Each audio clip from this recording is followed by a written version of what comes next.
Good morning, guys.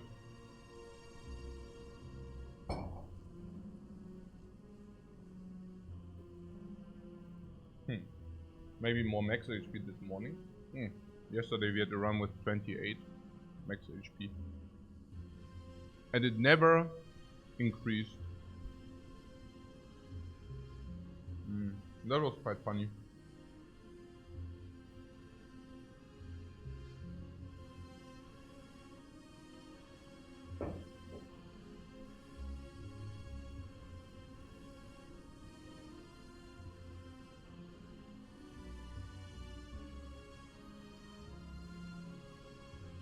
I mean, okay. With 28 max HP, I mean, there were people who didn't want to buy the Frozen Eye. But the thing is, I mean, with 28 max HP, you really are not allowed to take any random hits. Yeah.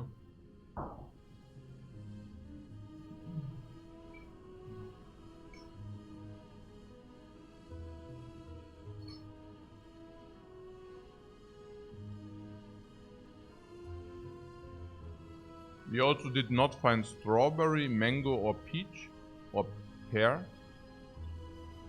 No feed. Red Skull too. Yeah. That.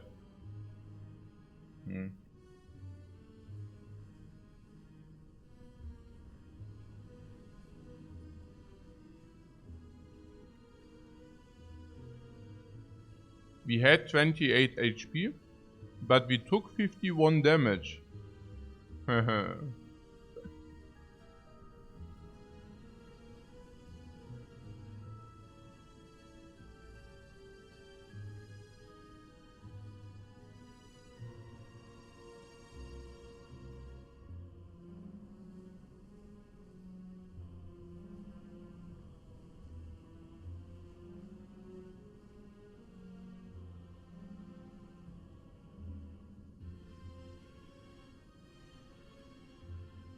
Saying says I don't, you can take a random bit with 28, what do you mean?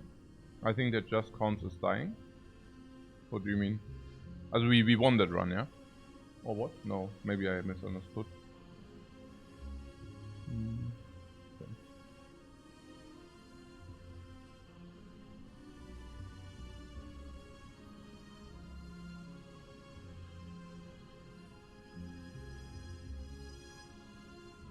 What? Aneurysma says recently got recommended a new documentary type video about you on YouTube. About me on... Also about you on YouTube, ja, okay, ja. Das, achso, ja, du meinst das Deutsche. Ja, du meinst hier von... Oder welches? Hier dieses von, Ascension oder wie das heißt. Ja.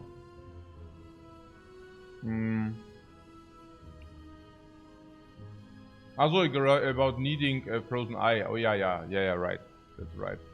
I just woke up. I'm a little bit tired. Before my coffee, I already walked the dog. Went out with the dog for a walk. A little bit morning freezing because currently it has 0 degrees Celsius. Ja, which is equivalent of Fahrenheit. Was wäre das in Fahrenheit? Wahrscheinlich, keine Ahnung, müsste ich nachschauen. 40 oder so. Aber egal. Ist das stimmt das überhaupt? Wahrscheinlich. Na, keine Ahnung. Und dann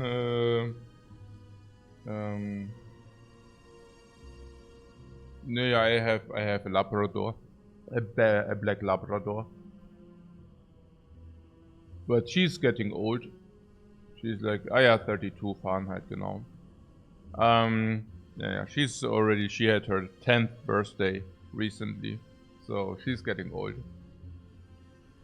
Wow. Still eats, still always wants to eat anyways. So, yeah, then morning sports, genau. A little bit like here, but still a little bit tired. But again, no coffee yet. I will definitely catch up on that. So. This is this. Did we also already check the ruble? What is the ruble doing?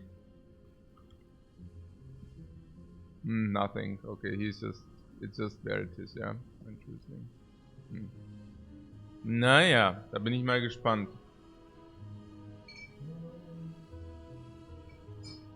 Auf die nächsten Tage.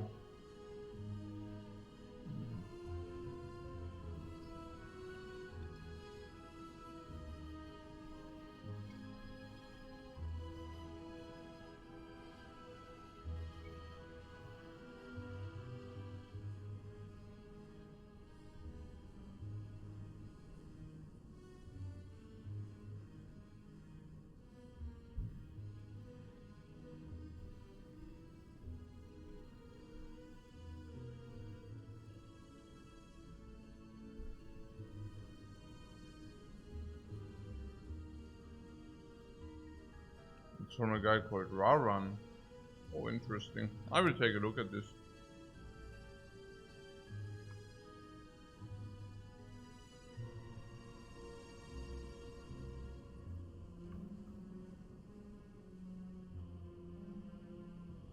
So, no, I actually watched it.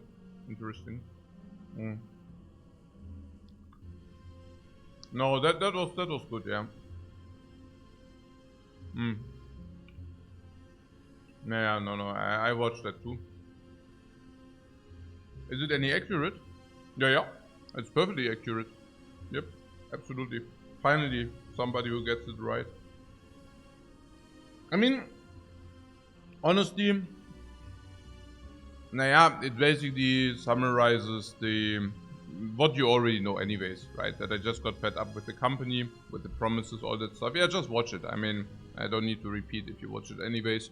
But yeah, there were all these narratives, and I was really thinking, hey, maybe people are really believing in these narratives.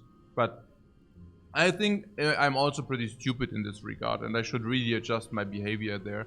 Because usually, I believe very often the wrong sources. Now, what I'm saying is, I was wondering about, there were some narratives about this and that, and you know, like with this quest hunter nonsense, where like people were putting not only putting words in my mouth, but simply blatantly talking lies. Honestly, like what I was supposed, or what I supposedly said, which I never said, and stuff like this, right? And not bad things, but it's just, you know, just saying, okay, I claimed this and that, and it never happened, you know. But that was on Reddit, you know what I'm saying? So, I very often I read something like nowadays I don't read Reddit whatsoever, but that took a while, and like back like two or 3 years back, when I took a look at Reddit, and then like people are talking, and it's such, I mean, yeah, it's a waste of time. I mean, it's I just want to inform you that, like, for those who didn't get that, Reddit is like a toxic platform where people just try to trash people, or like, where it's like basically all the information, as usually people who cannot get their word out there anywhere else, and maybe you see on Reddit like the people who are banned anywhere else. Honestly, yeah, this kind of content is literally, yeah. I mean, who wants to read that shit? Yeah, only other Redditors, and that's about it. Ja, aber egal. Okay, cool.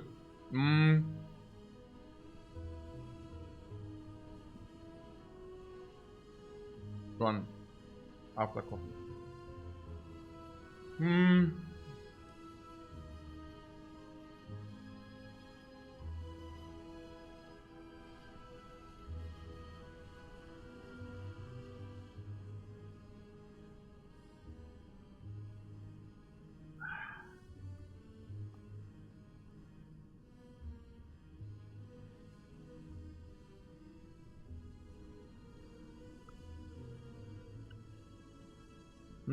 Veggie killers love my ass of just joined. Let me guess the topic. No, like we were just talking chit chat about Reddit not being a good platform, but not because of no. Like you're wrong if you guess the topic.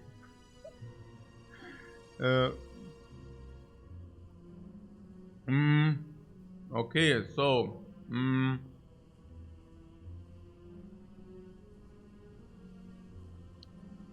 what Earl of Norway says, I mean, Reddit is a collection of separate communities. There are many good communities on Reddit. Yeah, it depends on which community usually. I mean, but I think there's definitely a negative selection going on there. I'm very certain about that. But again, like everybody can judge themselves. I guess there are some good communities, but for bigger games or for games generally, I mean, what do you mean with different kind of communities? I mean, it's just the community of this specific game. And yes, some are more toxic, some are less toxic, sure.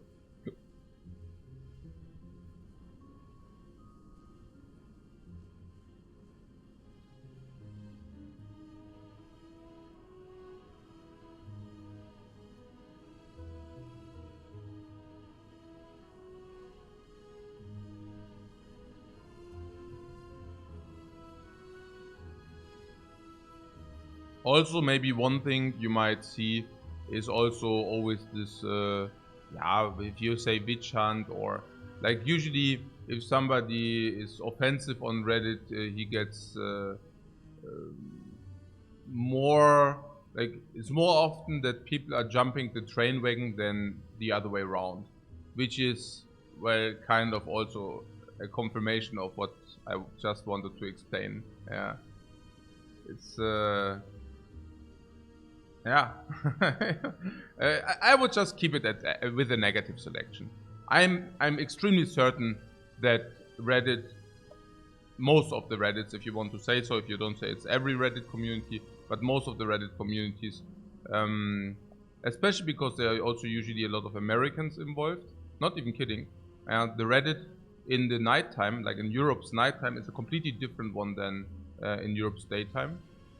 So if you would say in Europe's daytime, not so toxic, I would probably agree with you. Hey, Virgie Killer, thanks very much for this for the subs, man. It's appreciated.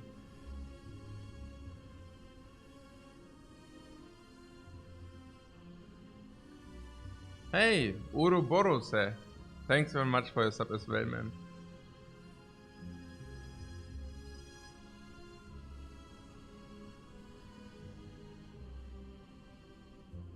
Genau.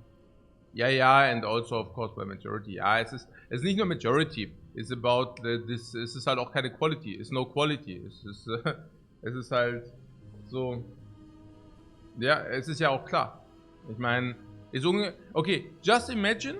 I mean, no, we have that kind of stuff, right? In Slay the Spire, like the chat thing. There is this one program where you as a watcher, you can make a vote. Watch the Spire, right? You know what I'm saying? This where you can vote and then the bot is doing what you voted. Yeah, that is kind of the quality you can expect if it goes with a democratic principle. And I'm not talking about a representative democracy. I'm talking about a direct democracy. Yeah, Twitch Slays the Spire. Yeah. Are they playing on Ascension 20? And do they have a high win rate? And if not, just think a little bit about like what I just told you about Reddit. Yeah, I mean, it tends to be that if one voice is one voice, no matter the quality, that it's not a very good principle. Yeah, that's why we are also having governments and not having direct democracies everywhere. There's a reason for that. But yeah, okay. And even in indirect democracies, I mean, you can see what happens even to bigger countries in the world. Trump. Okay, na gut. Egal. Yo, okay, cool. Dann gehen wir mal in den Spire, ne?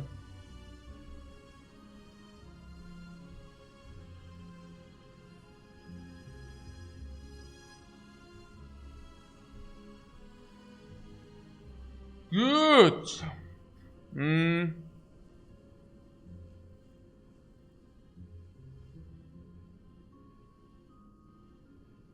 As the bot plays the fight cheats a bit. Is that the bot who already knows how the outcome of the fight is? Okay, like the card choice because it's being read in the directory, right? Yeah, I see.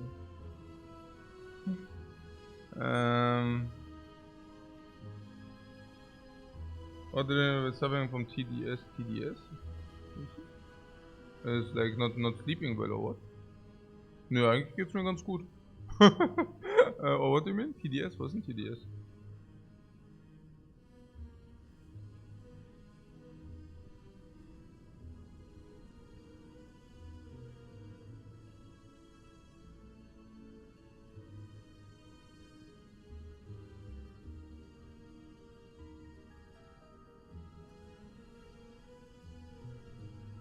Ach so. Ach so, sowas. Ah ja, I see, I see.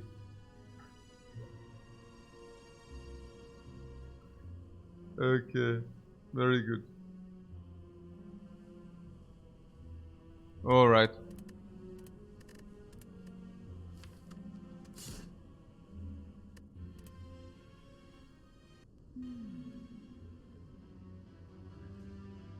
What do you mean with another try? Maybe just one. What does he mean with another try? Oh, what is going on here? As a punishment, we should really extinct the freaking flames here. Hä? Can you not do that or what? Hä? What? Was ist hier los? Ich dachte, das geht. Doch nicht, oder was? Was ist hier los? Ah, okay. Na schön. Dann halt nicht. Dann halt nicht. Okay. Upgrade a card. Enemies or choose a rare. What? Surely it's a rare. What is with the clean snipe? If there is one. Okay, there is none here. 2 enemies here, 3. 2 enemies here, 3. 2 enemies, 3. 2 enemies, 3. Okay, then it's probably just a rare, yeah. Because upgrade is not even 100 and the rare is probably 180. So 100 differentiation for the damage always take. Also overheal not a problem. Overheal not a problem. If you take the rare, there is not zero likelihood that we just overheal anyways. It's free? No, it's not free. It costs 18 damage. This is I don't even know honestly. Also depends on the enemy probably. Slime boss. And the layout? I'm really still tired. I need to let the coffee sink a little bit. I really like it, I don't know. Woke up a little bit in the night. Slept again. Weird. Yeah, I see 3 elites. The one includes the burning elite, the other one doesn't. But the burning elite comes after a fire. Also late burning elite. Or later burning elite. So let's take a look at the first layout with the 3 elites going through here. And the other one is always going through here. So here we don't have a shop whatsoever, as you can see. Then there's this elite. Then there is no shop whatsoever. There's burning elite and there's no shop whatsoever. Yeah, no shop is a little bit sad. Yeah, 2 elites is very nice. Yes, 2 late elites, yeah. Here and here, yeah. 2 late elites here and here. 2 question marks, late question marks also absolutely not a problem. Because there are 2 better events. One with the rodents, but obviously the hidden elite, the questing adventurer, that's like a super event. If it's not Lagavulin. But even Lagavulin sometimes you can because it's relatively late already. And on top of all of those things, we haven't seen the questing adventurer for a while, by the way. Yeah, the questing adventurer is also you can search, and once you see the relic, you can just continue. So that's the other thing. Like you do not always need to fight. Tuck, tuck, tuck, tuck. So, Slime Boss, of course. Yeah, clearly. Tuck, tuck, tuck, tuck, tuck, tuck. Forced shop. Now, forced shop means very likely not going into this shop. What would that mean for this enemy? Yeah, that's difficult, right? Because this is enemy question mark enemy. And if we go here, it's like 4 enemies. We could probably do it if we didn't find a potion, maybe we can go here. If we didn't find good cards, we can maybe go here. But then the advanced enemy is also so tough. Alright? This. We could also, if this is Serpent, we can probably carry the Serpent through this fight into the shop. That would probably be possible. If this is World of Scoop, I'm also willing to go here. Because there are some high rolls, we can also, in the worst case, remove. Or sometimes also even buy a potion. Maybe we can do that. Okay, that's 50 gold only, but maybe this gives us gold, and then that might be a possibility too. Yeah.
Yeah, the corruption thing, right?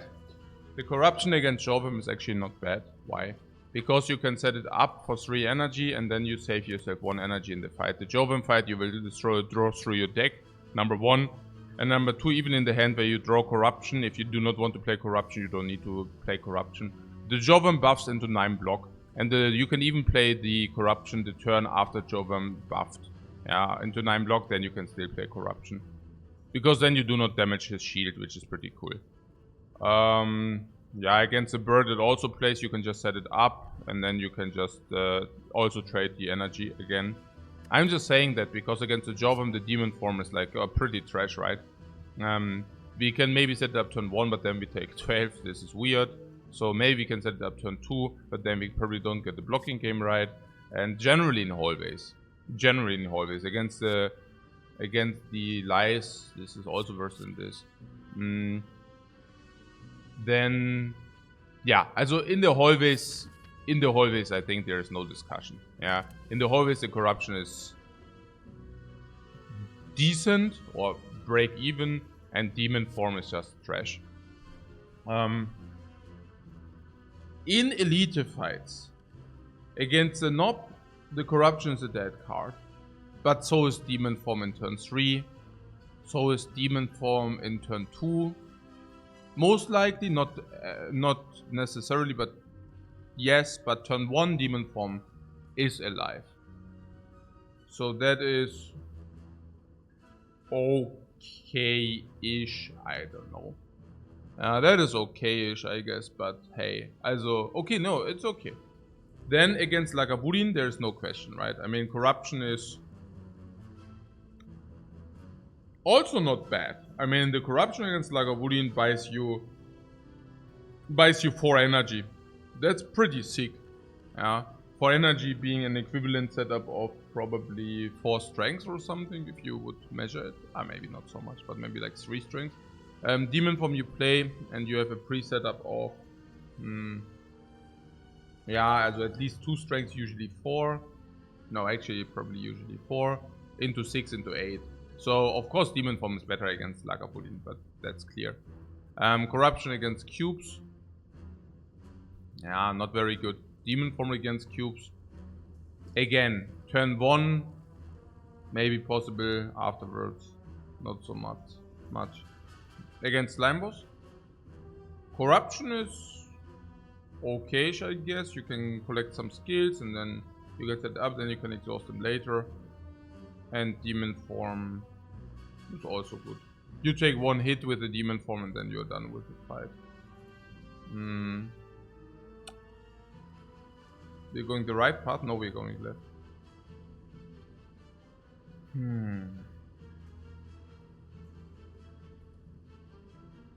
And then in Act 2, Demon Form is just garbage and Corruption, of course, plays or what. And then late game, Demon Form does not necessarily play, but Corruption does.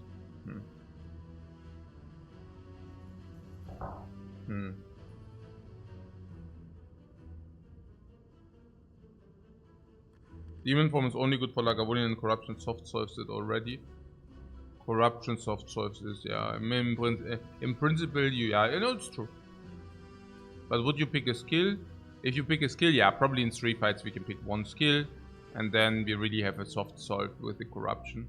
Yeah, because it suddenly gives us 5 energy. It's true.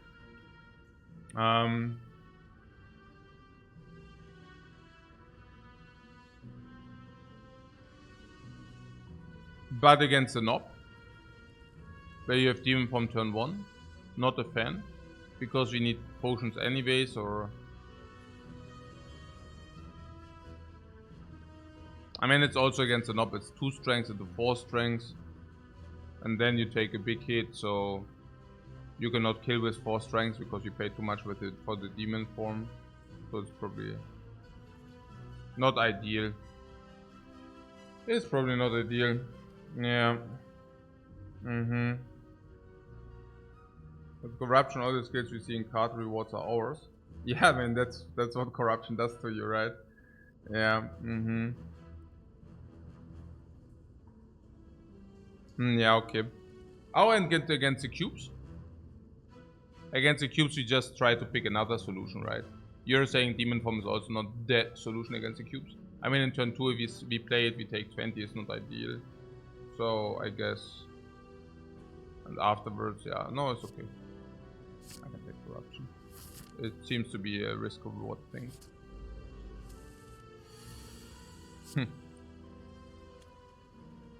Yeah, right. Oh, this is bad.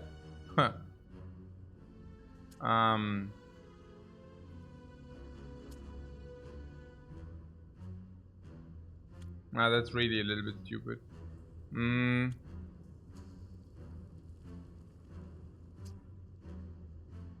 Also next turn we kill this and we take whatever hit this does. Yeah, just keep the defense, genau. Yeah.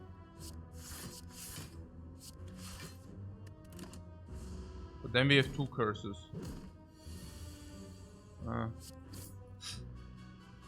Yeah, no, we need to do that. Yeah. But you're saying... I don't know. You're saying we can block or kill anyways. I guess.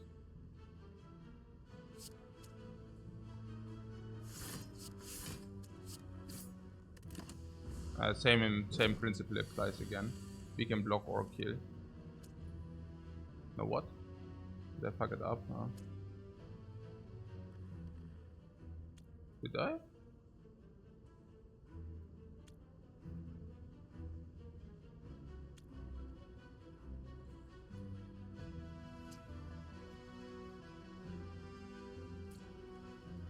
I just played the only possible play, no? Block, 1 attack, right?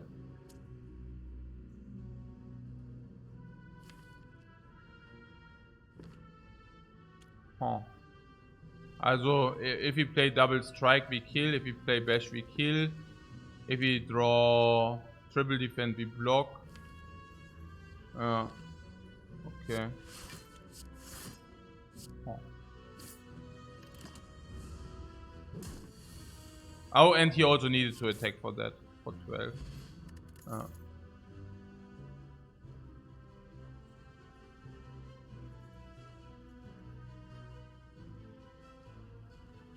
Yeah, turn 1 was not ideal.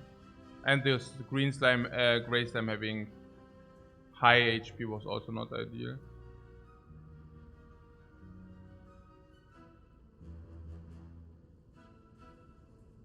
And if he would have kept the corruption, it would have attacked for 8 and we would have blocked 5. I mean, how it played out was...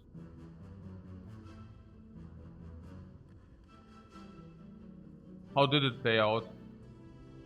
We killed the gray slime, the green slime weakened us, we bash striked. And I mean, we could have played corruption turn 1. What was with that? We didn't want to do that because if he would have played corruption, we would have gotten 1 curse of our deck, out of our deck, but block density would have been much lower. And we definitely knew that we wanted to kill the gray slime the turn after. That was clear. We also thought that this would probably happen with the bash, right? The likelihood of throwing bash was high. And then the weak slime, I mean, he could have also weakened, right? So the turn after, we assume that the weak slime usually attacks, and we might be weakened. So that's definitely a likelihood. If that is the case, we definitely want to block. And then there is also the chance that it hits, but then it hits again. And do we want to block then? Probably yes, yeah. Because then we can still block, attack. Yeah. Probably.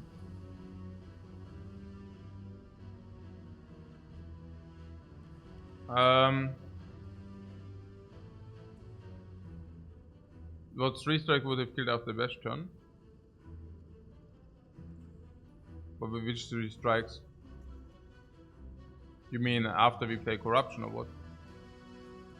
Yeah, no, sure, but that's what I'm saying. I just said, okay, that would have been a very bad play not to keep the defense. Because of exactly what we just analyzed. Yeah, it's twin strike or perfect strike even.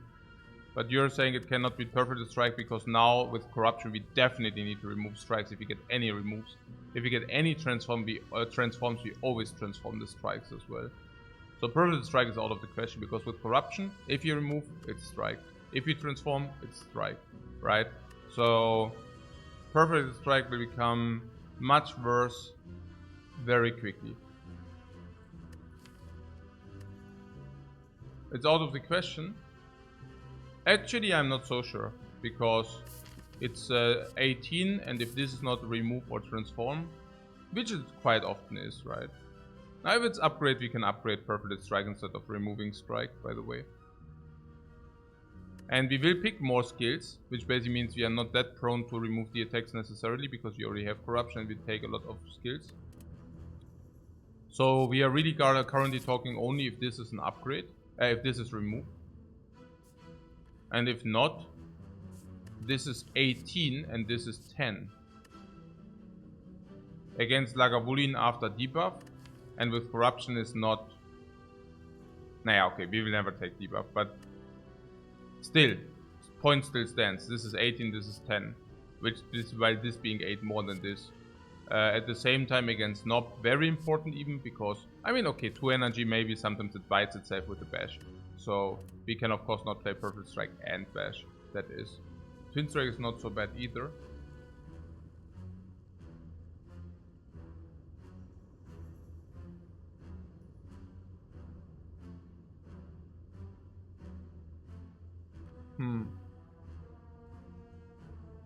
I don't know.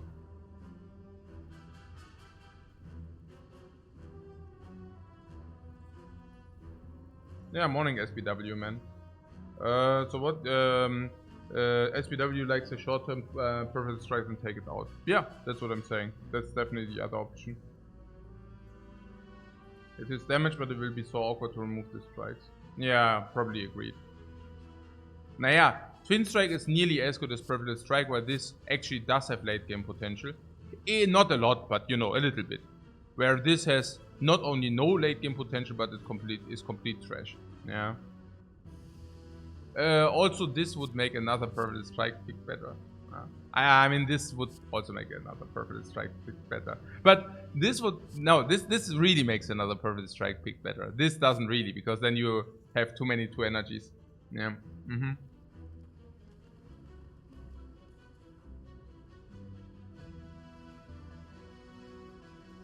Yeah, Twin Strike also at least has some synergy with some relics, and Perfect Strike doesn't. And last but not least, there are remove events. I mean, if this is Cleric, what do we do? Naya, with a Force Shop, I'm probably thinking we would heal. Yeah, because... Yeah, we would... Cleric is a remove event, we would heal.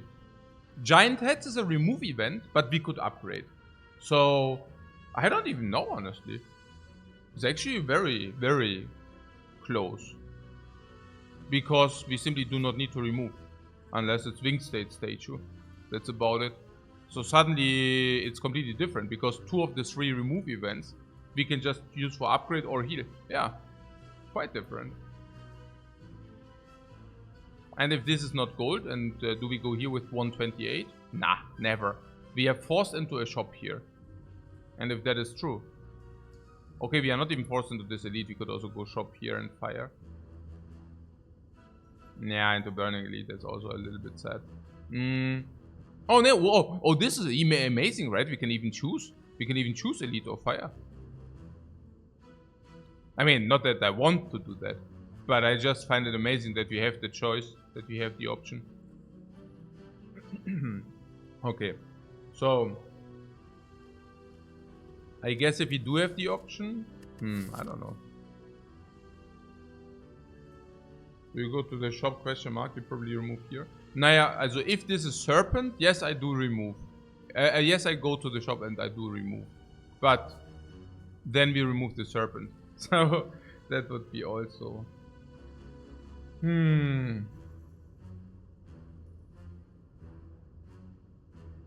Wime says Twin Strike is dead in late game 2. That is simply not true. There are a lot of relics which play with the Twin Strike. And a lot of Ironclad builds evolve around strength. And those who evolve around strength, Twin Strike is definitely playing in late game. And does definitely play in late game. And also there's like Strike Dummy that makes Twin Strike the best card in late game for a strength deck.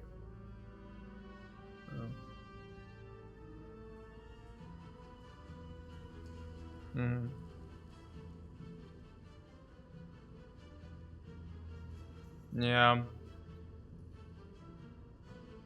Spirit Strike is a build that's possible, but not in our case. Yeah.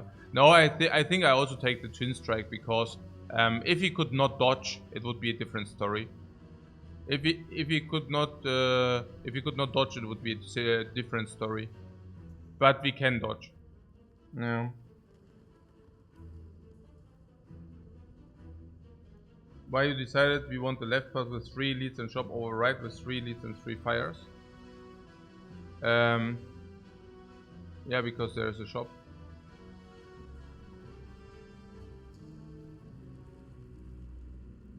Where we can utilize our gold. Is that not reason enough? Maybe not. Maybe this is better. Yeah, honestly, I haven't put too much thought into that. Or maybe that was wrong.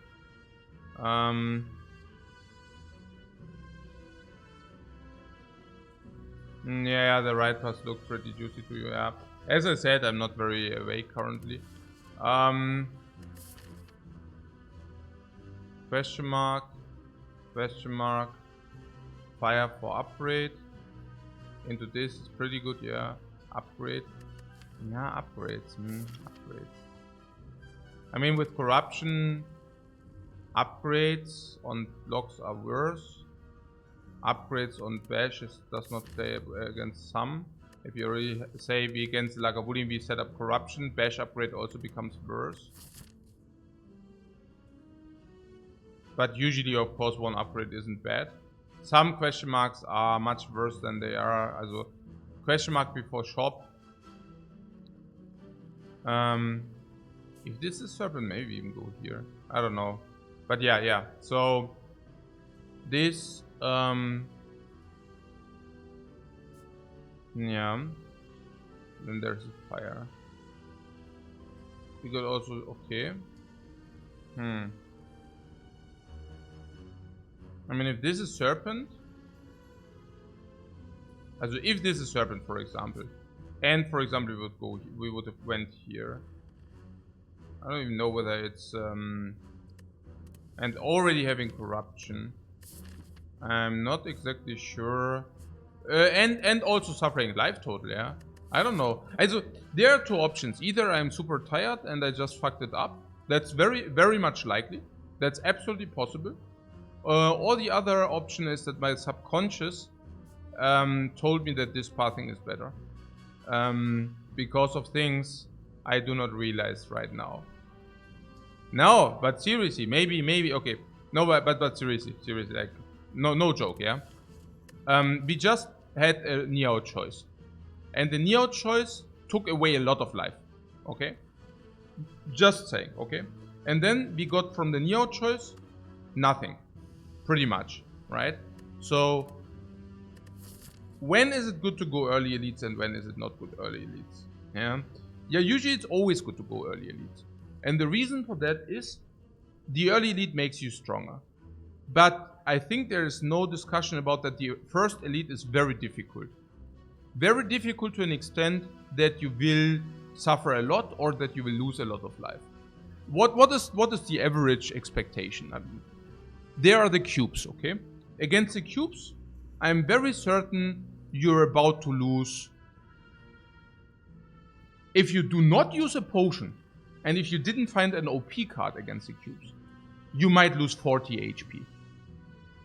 Even if you have one cleave, you're just in for losing around 30. Yeah, like what Antoine says, like around 30 to 40. But rather 40 if you don't use a potion. If you lose 30, you probably use the potion.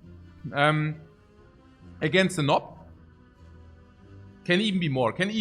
Yeah, but I'm just saying we usually try not to go into cube fights if we would lose 50. If we would lose 50, usually it means we are not prepared. Yeah, and against the knob, we always take 2 hits. We always take 30. We usually also use a potion.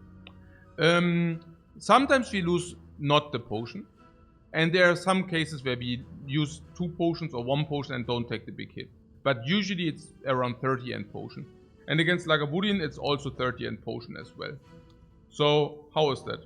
Well, that basically means we invest around 200 gold in resources, and for that we get the 350 gold node, which makes the elite 150 gold. Now, that is a good node. 150 is a good node, and not only that, but you basically utilize your life front-loaded, right? It basically means, okay, if you would have, for example, 70 HP, you go bam, and you go in here, and you lose, for example, 40, you are at 30, which is like amazing, because you used your life. And then you continue the pathing, and maybe you lose like whatever, you go to 10 or 15, and then you survive. Maybe you rest here, but maybe you don't, and then you go here, right? Now, if you do not have a lot of life to spare, then, I mean, first of all, you might run risk of ruins. How so? Naja, you see that we have 46 right now. We go here. We are still at 46 usually. And then we cannot take certain things. Also, first of all, World of Goop and such is also so sad, right? I mean, if this is World of Goop, we don't have a problem with that. Yeah. If this is World of Goop, we would have had a problem. For example, it's just one example. Serpent can also not be taken. I mean, these are the general, of course, things. Question mark before shop just being better than question mark if you do not have a shop inside. But that's obvious, yeah. Don't need to explain that. There are these events like Simmering Light, and suddenly these events are really weird. Also, especially if Simmering Light would have been here, for example, right? Because we are probably here at 46, maybe a little bit more, maybe 48. And then we go here, Simmering Light, can we take it? We probably cannot take it. If Simmering Light is here, we can... Okay, I mean, yeah, it's... I don't know. It's less important to take elite. This also definitely gives us an option. I mean, having option is positive. I don't know how much gold I would put on the option. Maybe I would give this option that we have elite or fire 30 gold. 20 gold maybe? It's definitely worth something. But maybe 20 gold. I believe that because we have corruption in the deck, it's probably already higher. Because corruption gives us higher late game. And if we have higher chance of late game, this option to dodge if we would die otherwise is probably worth 30-40 gold. All that being said, I agree that fire before elite is of course good. I mean, fire in general is probably... once you already saw 3 card rewards, is probably 100 gold. So that's not bad. And is it better than this? I don't know, yeah, probably equivalent. Fire before elite of course is beneficial, there's no question about that. And then we get a second upgrade. This does not necessarily mean to be that insane, but yeah. Especially if it goes into the third upgrade. I already see it, right? I mean, third upgrade at some point is also a little bit meh. Because skills cannot really be upgraded, as you can see, we have corruption, right? So skill upgrades go much lower in priority, if you want to say so, with corruption. Is it true? Yeah, probably it's a little bit true. Yeah, and I don't know. Whereas on the other hand, we can also argue that corruption is an upgrade. If you want to say that. Is that true? That corruption is an upgrade? It's not true against Lagavulin. Against a lot of monster fights where we don't want to play corruption is also not true. And then there is Burning Elite. Yeah, so this fire would go into Burning Elite. On the other hand, this is not a Burning Elite. Burning Elite. Yeah. And how many question marks do we have for shops? 3, 6, like 9, 12, 15. I am a big fan of utilizing my gold as well. But yeah, maybe I got a brain fart. I cannot say. It's just like very close. The prospect of not utilizing our gold was just like a little bit, you know, it's like 130, 150 usually, in average 180 or something, 210, 240, 270, 300, probably 350. Yeah. Yeah, the big plus was the fire before leads on the right. Yeah. I think this is about accurate.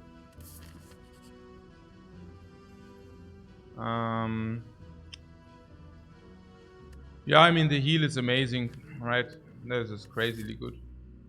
The heal means we can actually go to the elite and then we can go shopping. That's pretty much what it says. I definitely take the heal here. Yeah, there's no question about that. Okay, they have a lot of HP, these guys.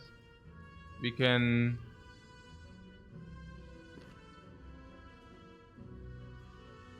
block, attack this guy. Because this guy might weaken us. And this guy definitely attacks us. 11, and we might kill.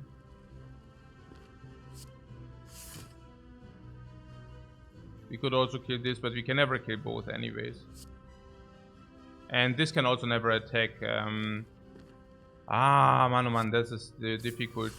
So, we can never kill this guy anyways. And this guy attacks an average for 7. And this guy attacks an average for 6. So that is why I chose to do what I just did. We could attack this too. Yeah, I mean the explanation is thanks for the explanation, but it's actually maybe it might just be that this path is better. I was also shying away a little bit from the Burning Elite, and because of the same reason. Corruption gives us more late game, so I'm just thinking getting the Burning Elite out of the way is less important than usual, because corruption gives us a late game, and by Act 3, the Burning Elite should be a joke, probably, right? I don't know. Yeah, at least that's my feeling. So I also have the feeling that we do not get a bonus by doing the Burning Elite. And even with the fire, there are really some ugly Burning Elites. Yeah, also max HP Nob is usually an ugly elite. Actually, all elites which are max HP can cause trouble, right? That is also true for the cubes. And that is true for Lagavulin. What I'm saying is I do not think that the upgrade makes up for the burn. Upgrade is usually, for example, if you would upgrade the disarm, right? This is a stupid example, right? But yeah, that's probably a stupid example. If you upgrade, yeah, maybe you upgrade 5 damage into the fight, right? And no matter what kind of elite this is, it probably means it has around an average 20 HP more. So I'm pretty certain if we are just, say, ignoring the fact that this burns, but if you just say for Act 1, you know, then taking this is also probably worse. Then you could dodge the burning. Yeah, but we don't want to dodge late elites. This is not a... so I don't really know. 11 is a bad number. Yeah, but what can we do? So here if we block and this attacks again, what happens? If we block and this attacks again, we probably kill the back one and take 8. Is that true? Not even necessarily, we could also. Yeah. So if this attacks again, we either kill the back one or we block and attack. Yeah, if we only draw 1 block, then we kill the back one. And if we do not draw, if we draw 2 blocks, we probably just pay 2 block and attack 1. So that would speak for block for sure. If this weakens us, we could kill the back one, but then the front one will attack us again. But if we can kill the back one, we can probably block in. Yeah, okay. So I block this 3, yeah? Question mark can be a shop as well, yeah, sometimes, yeah. So here, we have this is 6 and this is 6. So we can either kill the back one, 6 and 6, or we can block in. So if we block in, this cannot attack again, and then we have solved.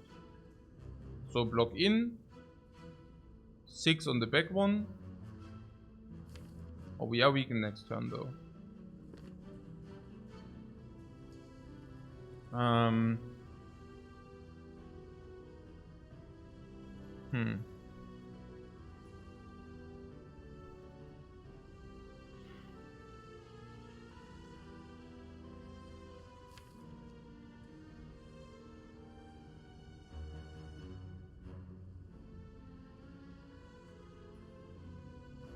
Yeah, but this always saves us 3 life.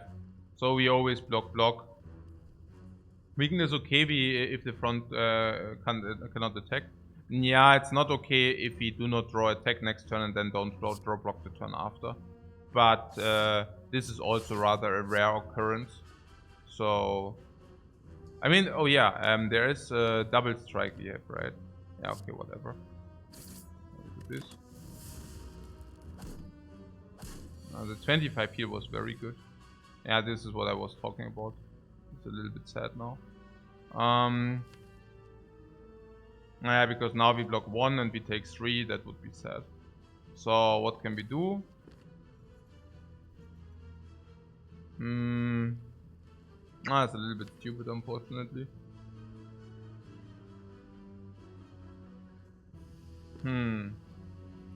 Yo, yeah, also that's what I'm saying. I mean, if you already have problems in those fights, I mean, corruption is really not of help, man.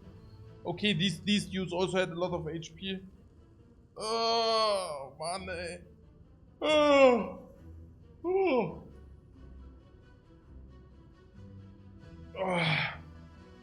Oh, okay. 9 is also about the 25 air. I mean, if you really go that healthy, and let's say we go here and we go here. I mean, this monster, is it really worse than a question mark? Not so sure about that. I mean, yes, it's an advanced enemy. So yes, we will probably lose a little bit of HP. But on the other hand, a card choice... I mean, if these are really dead nodes, it's basically... This is irrelevant whether we have monster or this. And then we just have a shop where we can utilize gold. 45, 75, 200 into shop is certainly better than fire. If you cannot utilize the gold, otherwise 200 into shop is definitely better than fire. Especially if question mark is before the shop. So... and once the more I look at it, the more I believe you made the right choice by going left. Interesting. I'm not so sure. I think Yeah, maybe. It's just like super. It's closer than people might think. Yeah. I guess after this event, we definitely. Yeah. Also, I don't know, honestly. Yeah. It's really about this corruption. How much value you apply to this corruption thing. Yeah. That's basically how much late game value as well, right? Because it's probably the left path lets us survive a little bit more often than the right path. Yeah. So, what is that, Silus? I don't know. We can attack. But then this always is a problem. This can also sometimes weaken us. Did it already attack twice? Or did it just weaken us? No, this cannot attack next turn. We can block attack here. 14. Yeah. And then we can kill. Who would have killed the back one? That would have been stupid, right? Is this not the second attack? Yeah, of course it's the second attack. We just play block attack here, guys. And then we block in or kill, for sure. Yeah, easy. So this is 6. Guten Morgen, mein Schatz. Bist du schon wach, bevor Mama hier runterkommt, oder wie? Hey. Schau mal, wir bekämpfen hier gerade die Läuse. Ich dachte immer, das wären Nacktschnecken. Ja, es sind auch Nacktschnecken. Laus heißt wahrscheinlich nicht Läuse. Was heißt denn Laus? Weiß ich gar nicht. Vielleicht sagen das. Aber ja, auf jeden Fall seien die auch alle. Genau. Laus. Ich kann es dir sagen, was das sind. Heißen die Nacktschnecken auf Deutsch, oder was? Oder wie?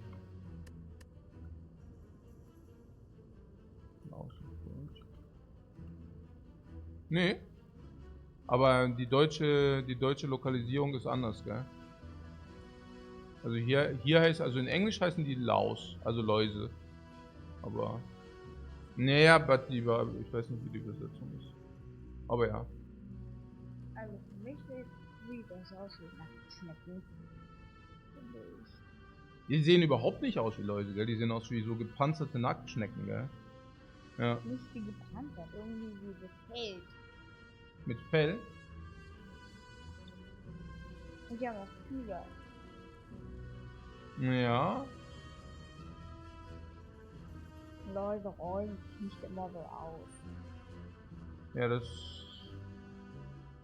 hat schon so ein Argument, gell, dass die Läuse sich nicht einrollen. Ja, kann ich sehen. Naja, eigentlich machen die das nicht. Nein. Nee, hast du recht, ja. Ja, eigentlich man die, auch wenn man sie nicht angreift, dann machen die doch immer so. Quasi wie Nacktschnecken, gell? Das da meinst du, gell? Ja, und so machen die Läuse ganz richtig. Nö, kann ich sehen. Sagst du noch Tschüss? Tschüss. Tschüss. Yeah, also we just realized, just got educated. Also there is Laos, yeah, but there are a lot of indication that these are not lice, but that they are basically slugs. And then there are a lot of arguments for that. The indications are that they are not looking like lice, then that they are crawling together sometimes, and then they're having these things, and they have like fur. And there was like a lot of arguments that not lice. Interesting. I don't know. I can see that. I can definitely see that.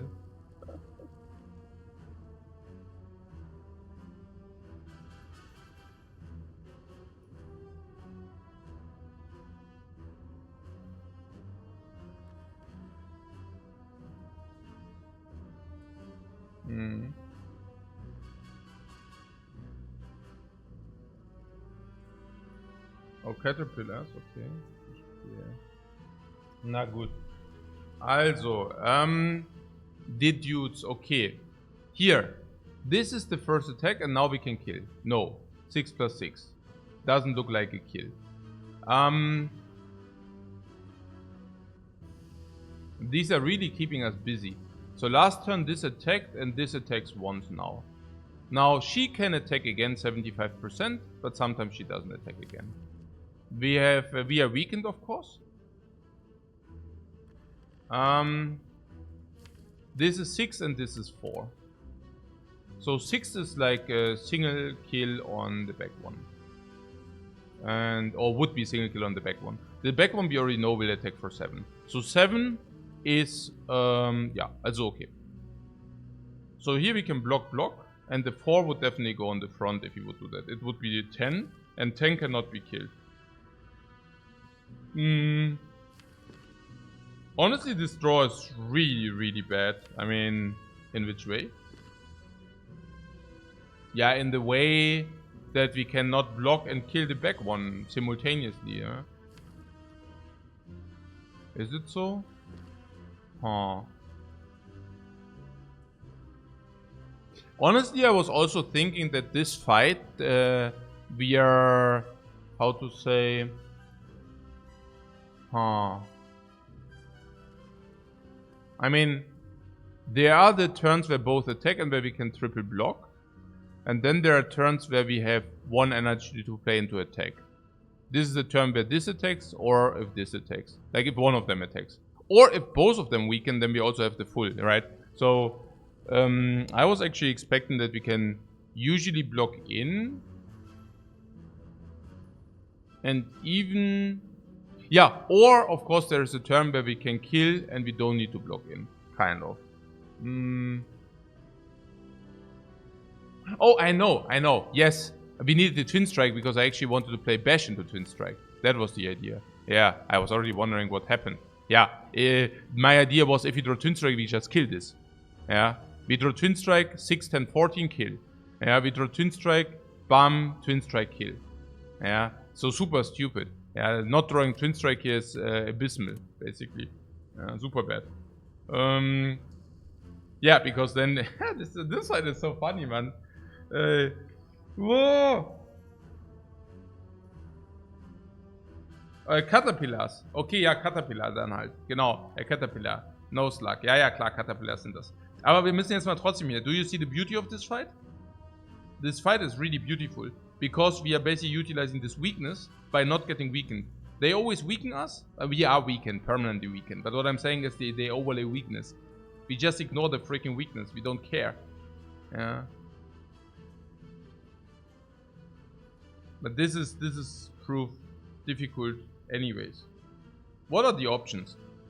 We can block 8 and we can play 1 attack. For example, on the front would be always 10. So if you play 1 attack on the front is 10. Now we draw Twin Strike and block. Twin Strike and strike kills this. And then we can block 1 against 7, we take 2. It's still better than taking 3 here if you would only play 1 block. If you're afraid that we do not draw any blocks. Oh yeah, then there's also the 3 defense draw. We draw 3 defense. Then we can just triple defend. And with the certainty that this does not attack again. Or if we draw 2 blocks. No, actually if you would draw 2 blocks, we would play block and Twin Strike back. Yeah.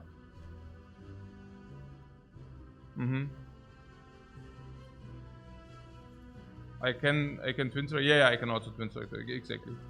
I'm a little bit afraid that if you don't draw any blocks. Oh, and this can also not. Yeah, okay, perfect. Now, there's also the world where this does not attack us. This can also just weaken us next turn. With this, we covered everything. Okay.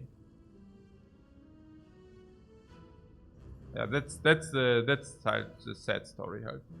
The sad story, if this attacks again, which it did, and we only draw 1 block, that's a sad story. The worst story would have been if this would have not been a defense. That would have been literally the very worst story. Like if this would have not been, if you don't draw any defense and this attacks again. But yeah, I mean, there's also a threshold to things. Okay. So, yeah, let's do this. Goes to 6, kill, block.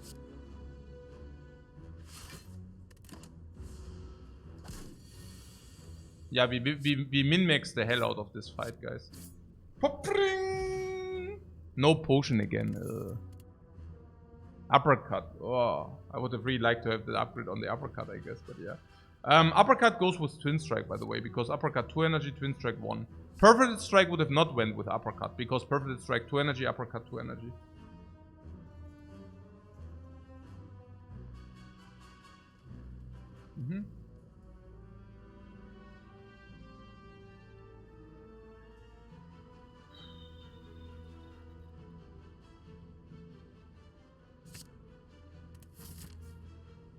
Shop with 130 is really weird. This is still an easy. Yeah, it's an easy enemy. And we might even heal full at this enemy. Then we have Potion Drop 60, which is very high. Very, very high. Yeah, and we might even receive another card and all that stuff. Amazing utility attack that is. And we also have the Twin Strike for that. Yeah. And then we go here, Advanced Monster Fight. But maybe, you know, we still have full HP. And then we go here. This is very amazing against Nob. This is very amazing against Nob. This is even good against Lagavulin and all that stuff. Yeah. And yeah, against the cubes we can even sometimes use this. But yeah, I don't know.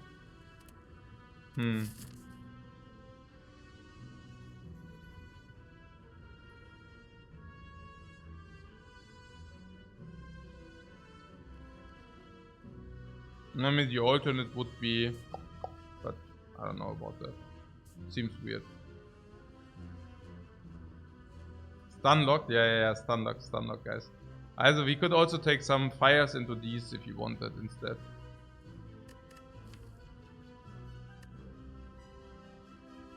One upgrade is uppercut, but once we upgrade uppercut, we cannot upgrade bash any longer. Yeah. And then we should also be out of upgrades. There's another upgrade here, there's another upgrade here.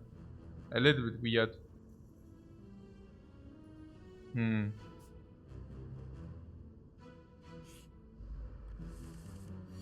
Overm. Yeah, I mean in our case, I'm pretty certain we can definitely get away with the double defense. Yeah, our deck is does already carry enough real cards.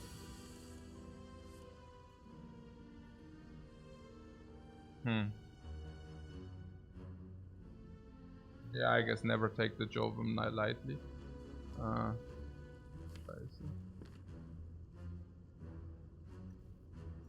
Yeah. I mean, even if it attacks for 12, it would have not been the problem. Guten Morgen, mein Schatz. Ich werde gerade vom Jovum aufgefressen. Guten Morgen, liebe Streamer. Das ist ein Watcher, ich bin der Streamer. Dann eben einfach Watcher. Nee?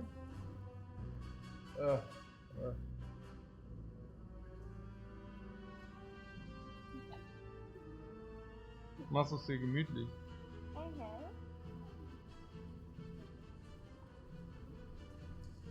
Ja, ich glaube, ich brauche echt noch einen Kaffee. Ja, gerne. Willst du noch einen Mandarinenlimonade machen? Eine Mandarinenlimonade? Ja, sehr gerne sogar.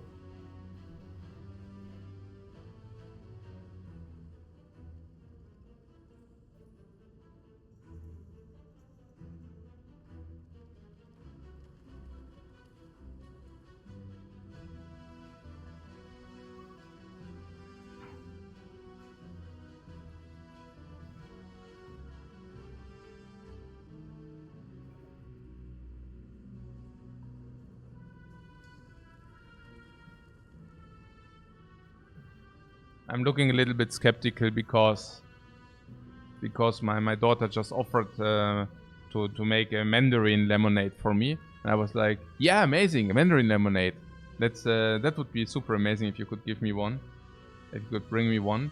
But then I just remembered, like my daughter is always experimenting with different drinks, and I remember that she made the mandarin lemonade last week, but instead of squeezing it with this thing, she squeezed it with the hands. Now I'm wondering what will happen. But maybe I get. But even like that, I take it anyways. Yeah, it's with a lot of love. Wait, what? Nah, wait, what? Like you can squeeze with this, but you can also just squeeze it with the hands, right? But I take it anyways. It's an immune system booster. Exactly. So no matter what.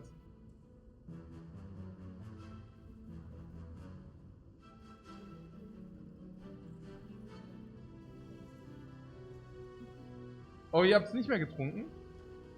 Yeah, that is the example of an experiment which went. I'm not saying wrong, but do you see this? This is very tasty onion water. We could finish just about that much, but then we could really not cope it any longer. So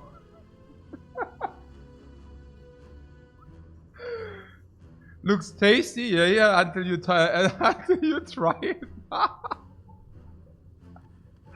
Yeah, no, it is very, very delicious. So.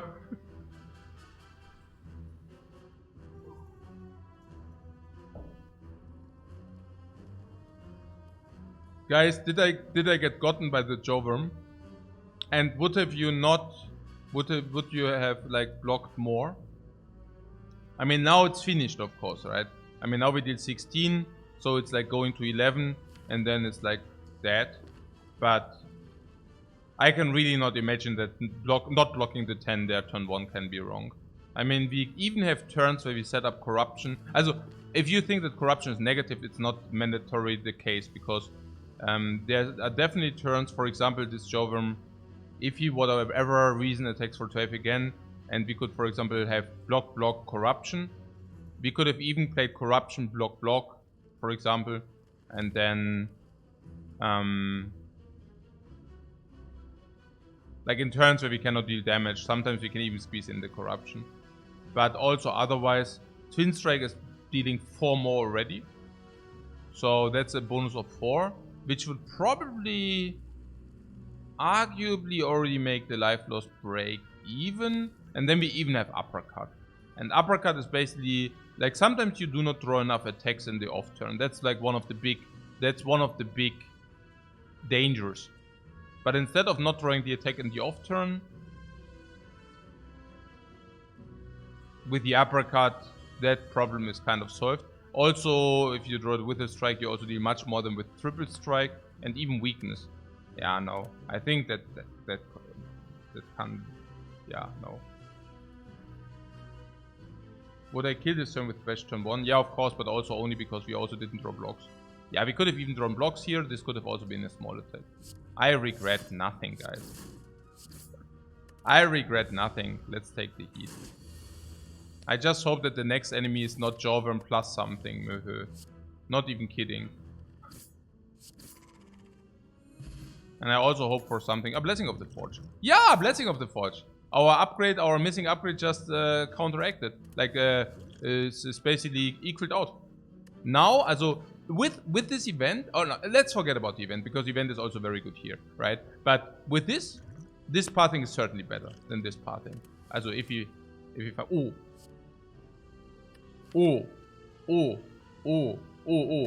Lagavulin, cube shockwave into uppercut, or uppercut into shockwave. Not this turn 1, or even turn 2 with corruption, maybe. Yeah. Interesting.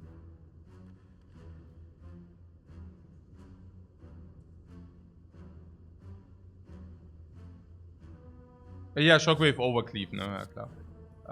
Cleave is good, shockwave is better, yeah.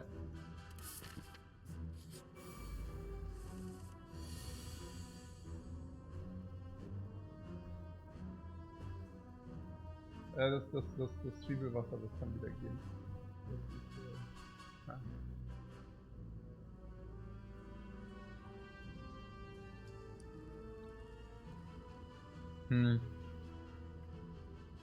I don't know, and there goes the potion, right? I'm pretty certain there goes the potion. Potion means this and this die.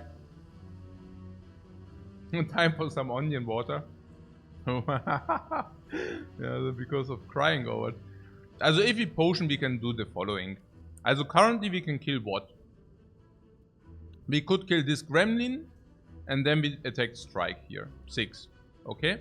The result is we take 10 more than if we do not use a potion. And now the next question is, if we, for example, block 1 and attack for 2, it's 13.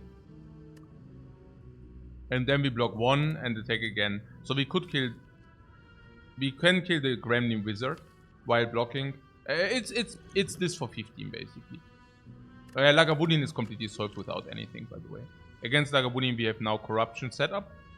Into shockwave for free. Permanent vulnerable, permanent weakness. Nob is not solved. Against Nob we would appreciate this. But against Nob maybe the upgrade doesn't matter less, because if you get shockwave turn 1 we have also permanent vulnerable, then the upgrade matters less. Much less. Yeah. Against the cubes I would like to have upgrade, but hey.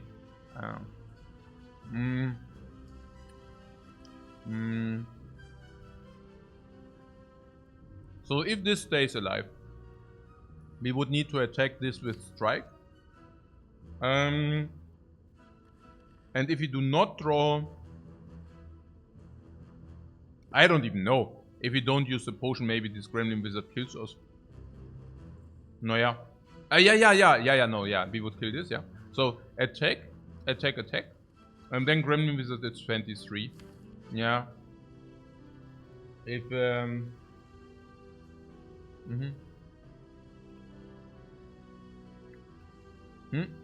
if you have to focus on the wizard next turn, but we don't need to focus on the wizard next turn. The idea would be usually, if this is on 6, we strike this.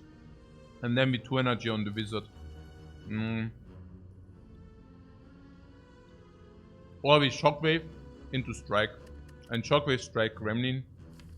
Shockwave strike gremlin into... But it's true, yeah, if we draw also uppercut, or what do you mean? I don't know.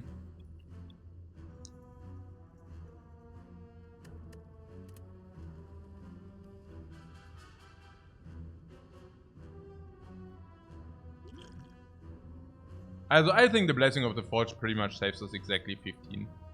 And I think we need to get clarity whether the potion is better or worse than 15.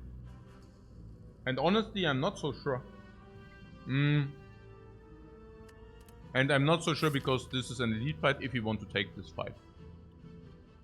But I think with our loadout, because Lagavulin is completely free, and because against the cubes, we can even corruption for 6 energy, right? Why? Yeah, I guess because... I don't even know. It's just super tough.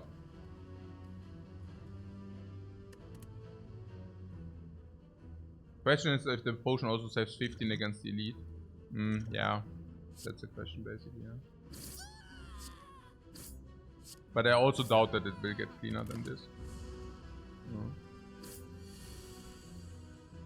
So we block and...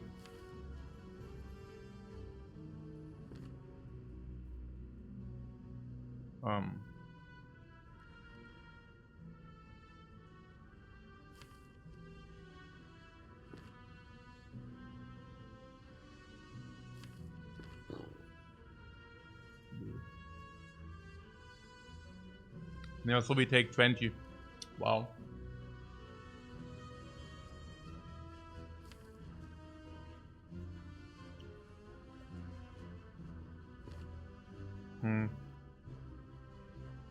Yeah, I mean, if these draws can happen, I guess. The last two is and we can block a lot. Yeah, but this shoots for 35. I mean...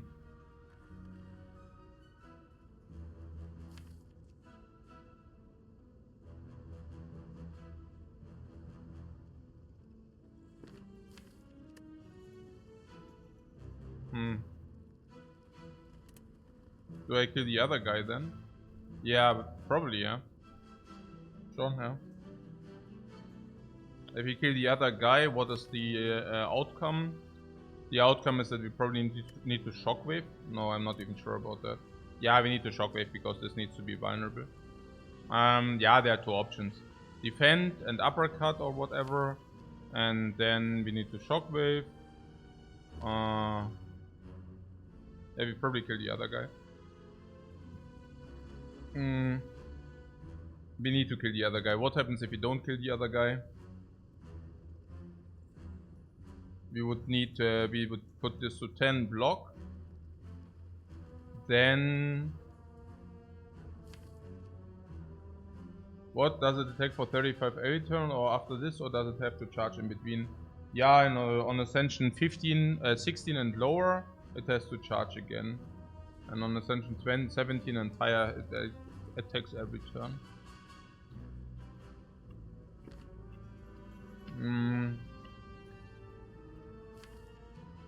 Focus only one more damage taken with triple block anyways. Yeah, genau. If we have one option to kill this, then this guy attacks. If we kill this, we of course need to play Shockwave. Oh. What it attacks for the 30? Ah, yeah. Okay. Only 30 then, if you say it's not 35.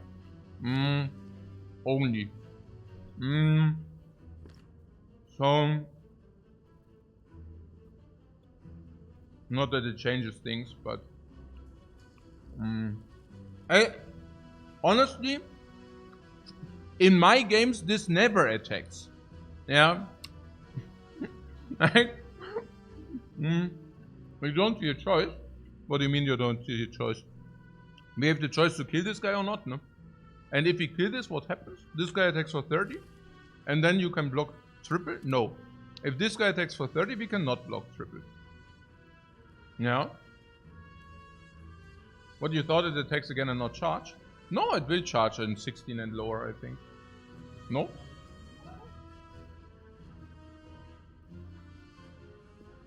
I don't know. Again, okay. Uppercut strike with the back one. This attacks for 30. We cannot triple block, correct? Yes, never. Because need to block. Oh, ich bin schon echt voll. Ich hab doch die Spaghetti. Ich hab doch den ganzen...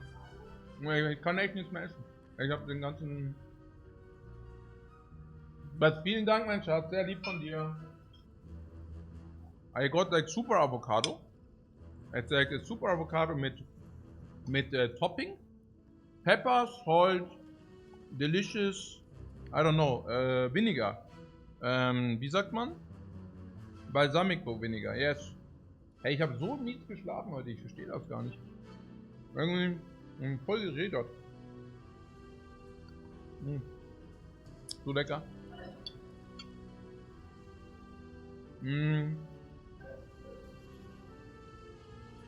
But how can I eat it in the winter? Yeah, right. Also, Uppercut. Ja, okay. Ich chill jetzt. Nein, I tried to think about the same time 7 times, man. Kann nicht sein. Also. Dann Shockwave. Dann this goes how much? -8. 22. 22 and we block 5. We take 17. Option number 2. Option number 2. We deal 30 now. This goes to 10.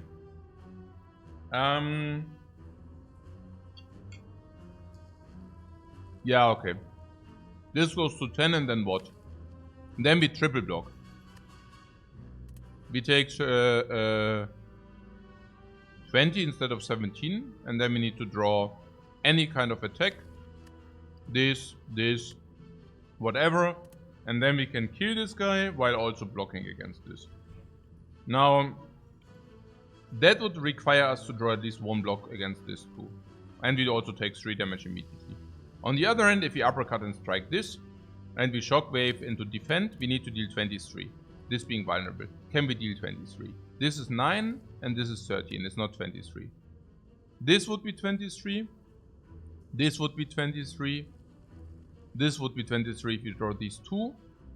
This would usually be 23.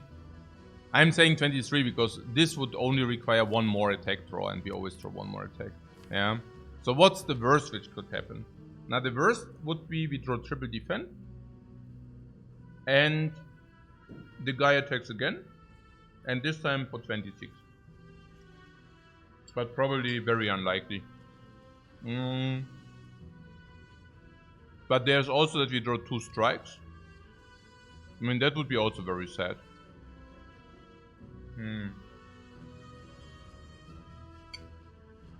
Extremely unlikely.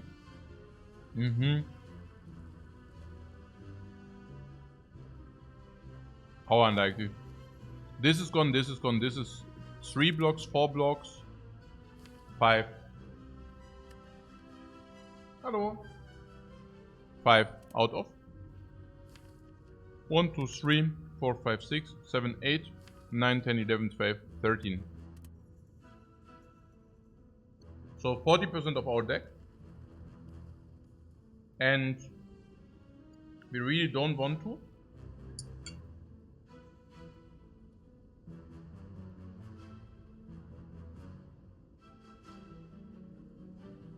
Yeah, it's Omega unlikely. And even if we would still... It'll still be okay.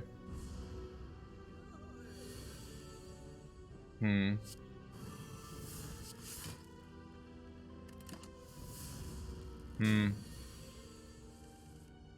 that was close, by the way. with the draw, I mean. What is close, but yeah. Shrug It Off is clear. Searing Blow and Warcry are garbage, and Shrug It Off is super with corruption. Yeah, the fight here. Let's take a look at our deck. How are we against cubes? This is complete trash. 5 base strikes, okay. Not helping, of course. Uppercut, how is that? Enables this, or even like if we play it in the 1 turn and we also deal damage, also okay. Also after the draw we can play it for 2 energy, so can at least use 2 energy into that. Naja, I don't know. What good potion? Yeah, good, yeah. I don't know about that. Uppercut sometimes also useful because maybe Corruption, Shockwave and such. Against cubes, Shrug It Off is of course very good. Shockwave not so much. Actually we don't have a good layout against the cubes. I'm not even sure about this corruption thing. You think we take around 30 against the cubes? I think more. Definitely more. Definitely more. No, we don't take 30. We definitely take more. My assumption would be probably around 40. Which doesn't mean it's bad to do it, yeah. It just means we take 40 probably against the cubes. Against Lagavulin we take basically nothing. We set up corruption. Now corruption gives us 1 more energy and there's even a good block, so it's like 2 more energy again. Shockwave is amazingly good against Lagavulin. Shockwave after corruption is amazingly good, but before corruption we can also just play it. Not necessarily. You think we take 3 hits from the knob? Against the knob we have uppercut, that's very potent. We have Twin Strike, which is a little bit potent. We have Shockwave turn 1, which is super potent if that happens. If we corruption Shockwave turn 1, it's super potent. I think we just do it. I'm not even so afraid against the knob. I mean, even if he would do like 2 hits, it's might be 40 as well, 40 life loss. 40 life loss before Burning Blood, yeah. So 34, maybe minus 180, 350, 170. Yeah, it's still a good node if you do this. Unless you tell me that we would die here. If we do it, but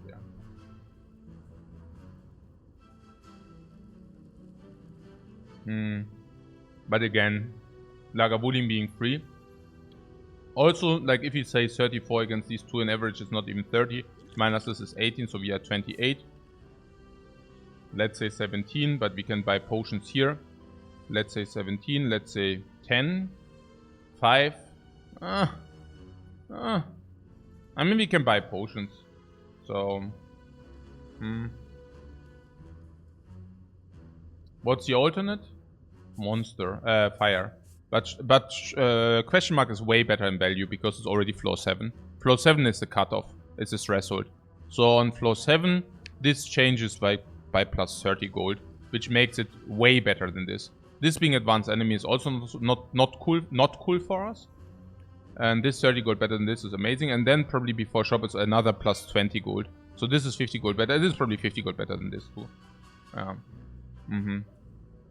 So yeah, this can also be cleric. We already saw fish though, but yeah. But this can be cleric is true. I don't know, something tells me the elite, I don't know.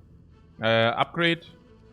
Upgrade is also weird. We can never upgrade uppercut because of shockwave. We can never upgrade shockwave because of uppercut. Upgrade is also not even good. We can never upgrade this because of these.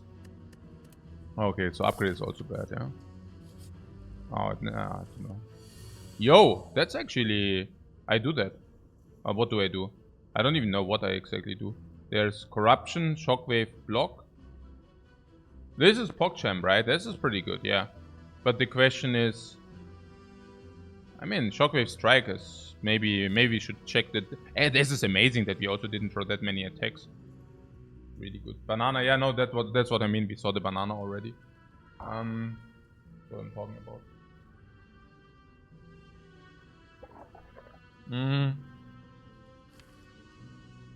80. And then let's say these 3 is 27. And then this is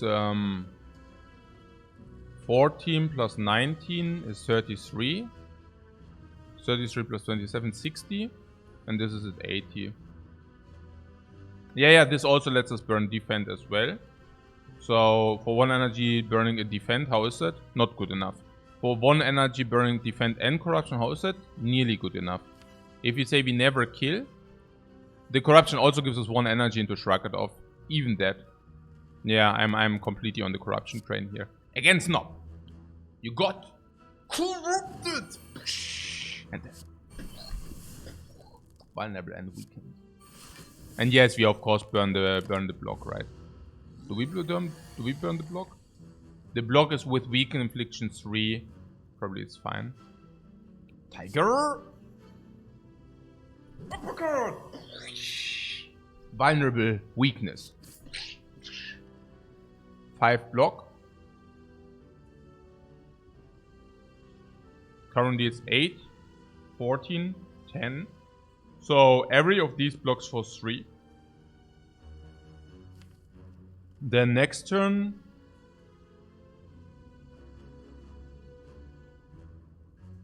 We will take the 3 again. So we basically exhaust them for free currently if we kill the turn after. Also if we kill the turn after the next turn. Currently we have guaranteed vulnerable for the next turn. We have also guaranteed vulnerable for the turn after. Currently this is 14, this is 9 and this is 9. And we will draw them all because exhaust. We will definitely draw these 3. Yeah. So it's 18 plus 14 is 32. And 32 means this goes to 29. And 29 means this is gone, this is gone. These 4 are now in the shuffle. If these 2 are also gone, our deck only consists out of attacks. Now, bash is not more damage than strikes. Strikes are strikes. So we would need to draw twin strike or uppercut. Is that correct? 14, 18, 32, 29. 29, we draw uppercut. Uppercut and strike is 28. It's not enough. We would need to draw twin strike. Can we draw twin strike? We should not play defend here. Uppercut strike is enough for 29, no. We just triple strike potion. Yeah. Probably. But what I'm simply saying is also... What am I saying? Yeah. So there are 1, 2, 3, 4, 5, 6, 7, 8 cards in the dude. And if you draw twin strike, it's better to do these because then we increase the chance of drawing twin strike. But if we do not draw the twin strike, we will take 4 more damage for every card we played now. And also we could use them for blocking purposes later. So let's not use those. Let's not use those. But let's of course use Shrug It Off and defend now, right? I mean that's clear. So this corruption is really rocking the house. I really feel very, very good about this thing. I don't know about that. Okay. Now what I'm saying is, again, the same applies. If you draw Twin Strike, we kill. Yeah. Very clean potion. Oh, if you do not play this, it's a very clean potion, right?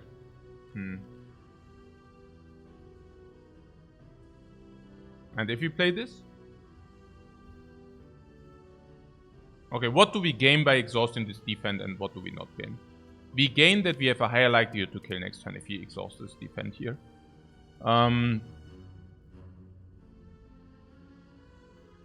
If we play the defend, we cannot draw the defend. Yeah, but the defend in the draw is basically positive block. Defend in the draw is positive block. Oh, should have I not played the Shrug off then?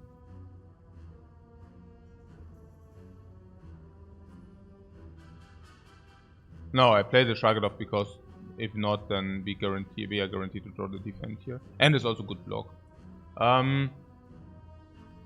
So if we do not play the defend here, we can draw it next turn. If we draw it next turn, it basically blocks for around 2.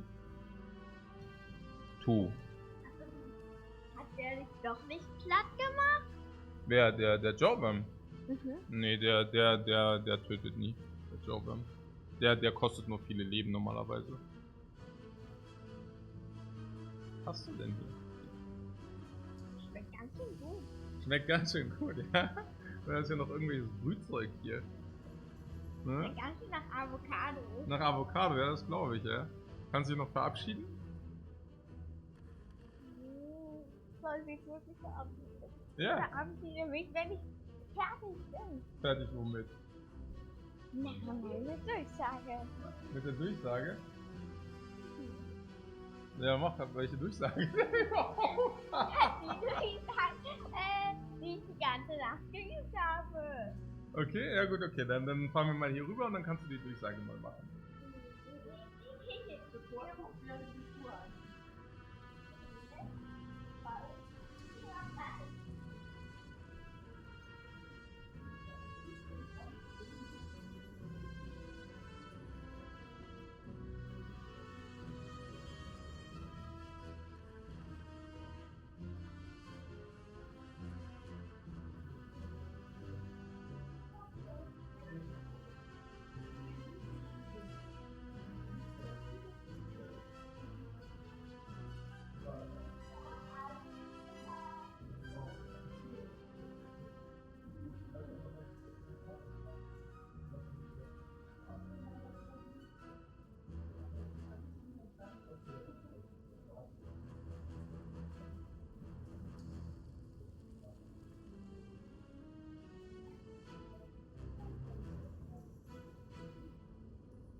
Okay. Yeah, we want to increase the chance to kill, no? We simply want to increase the... What, we need Twin Strike to kill? Ja, genau. Better not to defend, no. We defend so that we increase the chance to draw... It's not only about this, but it's not only about... No, it's not only about Twin Strike in the hand. It's also about the others. So we tunnel visions now on the Twin Strike, right? But if we keep that defend in the deck, even a Twin Strike draw sometimes is not even enough. Because you draw Twin Strike triple defend and then you cry. Or Twin Strike double defend bash, you know. We definitely do this, and yes, we use the potion for 11. The potion for 11 is good enough, there's not a problem. Yeah. Yeah, and this is pretty much what I was talking about. Now we have uppercut into Twin Strike, and that's enough. Just imagine this being a block. And then look at our sad face. So sad. No freaking sad face, natürlich. If this is block, you cry. Like, biggest time. Whoa! Uppercutted. Okay, what? Regal Pillow. Hey, das ist so schlecht. Min-Max again, yeah. Super geil. Yeah, super nice. Yeah, so close to taking 3 here, and that's a near perfect draw. But that was not a problem. Like, that was super clean now. If you would have taken another hit, not a problem. Yeah, then then it would have just went as expected. And all of this for this stupid pillow, man. Hey, okay. So another run with garbage Act 1 relics, yeah, hopefully not.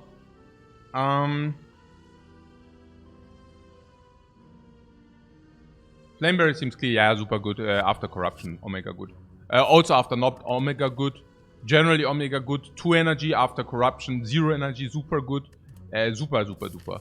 Ja, bam, ja, bam. Oh, ja. Oh, ja. Ah. I mean, there are no campfires, yeah. Hey, this Regal pillow is also... I mean, if there would be a campfire, I would literally use it. The freaking pillow, I would actually use it. But now... Yeah, we do it anyways, yeah. Upgrade. Now upgrade even more important, because let's say 23. Let's say 23. Let's say 20. With potion use, maybe, maybe not. Let's say 17. Let's say we die against cubes. Sometimes. Ah, if we would die, we would buy a potion. Okay. So, this we can choose not to take the damage, especially now after Simmering Light. A waffle in the shop could be taken. Yeah, a waffle I would definitely buy. And, yeah, like after that, and then we go here. And, yeah, and also Relic here. So that will mitigate a lot. This Relic here, the card will definitely mitigate a lot. The potion from here and here will help here. And even after all this, if this is not true, we can still go here.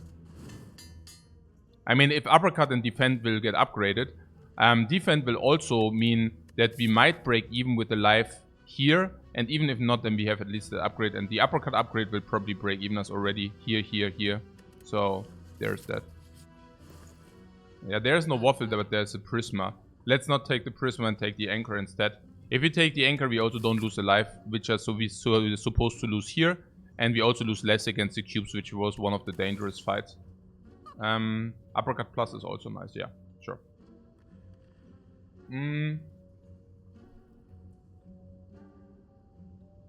Yeah, Anchor Ahoy, oder? Also pretty certain. Anchor over Prismatic, you cannot watch that. Yeah. Yeah, also, oh, Anchor also very sweet against the cubes to set up the vulnerable. Yes, if you draw Shockwave turn 1 against the cubes, it will literally just save us 10. Let's buy this, right? Also over potion. Yeah, I like to buy this over potion for sure. Let's go here. 4 pen. Oh. Let me get the coffee.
We would not need to take the upgrades, by the way.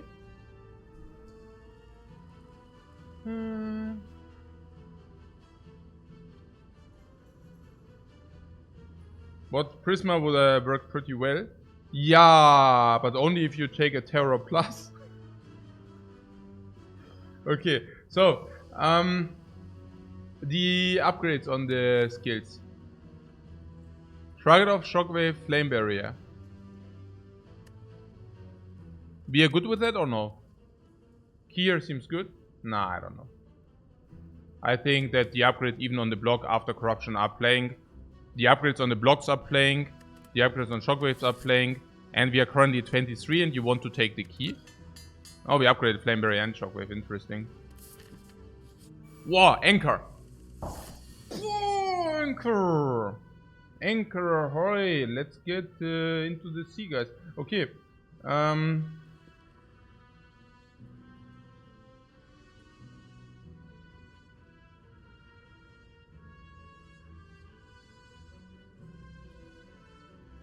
That was convenient. Bam! Bam! Anchor. Turtle stance. Flame Barrier to throw back 9 damage and then kill for sure.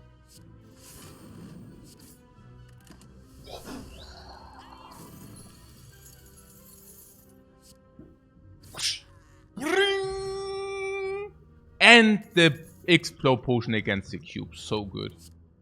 So freaking good, this Explode Potion against the cubes. So freaking important.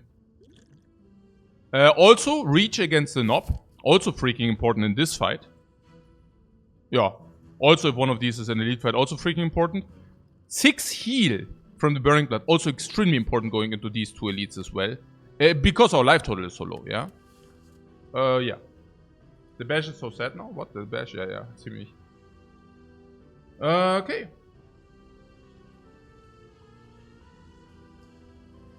What, 1? No. Metallicise against the cubes is pretty nice.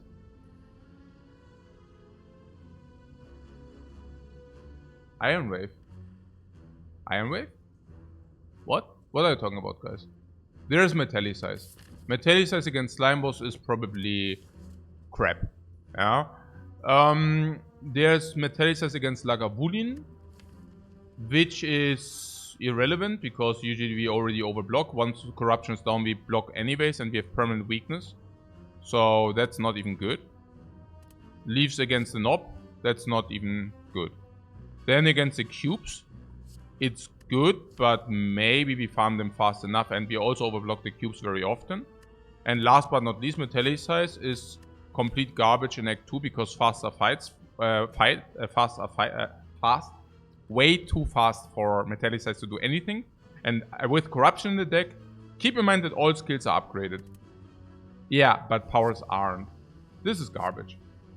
So, the Anger is what? Good against the Slime. Yeah, also the Anger is a card which is super bad once Corruption is down. That's clear. You draw a hand. You have energy. You want to spend the energy. Skills are suddenly costing 0, which basically means you want to put your energy into attacks, and Anger doesn't allow you that. So that's ultimately sad. Against the Slime, once we have Corruption set up, it's still true. The same principle applies.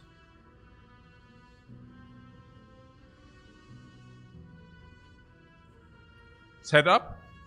Turn 1, we have Anger. Very often we don't even want to block. Then it doesn't matter that Anger costs 0 or not. So I don't exactly know. Once we have... okay, every Snecko is must pick. Yeah.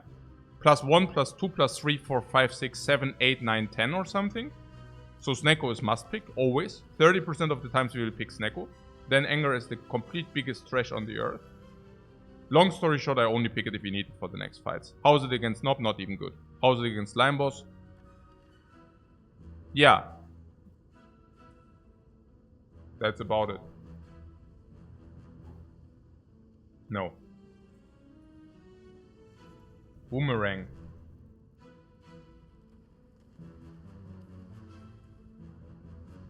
With corruption, usually your game plan goes into body slam. Corruption barricade, exhaust everything, no body slam, but then you just exhaust everything. Corruption dark embrace, body slam. Corruption barricade, body slam. Corruption barricade and trench.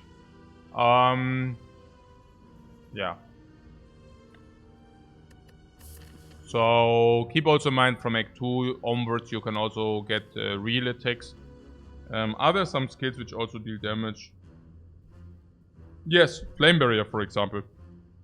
So if you can pick skills which actually also inflict damage, Shockwave for example.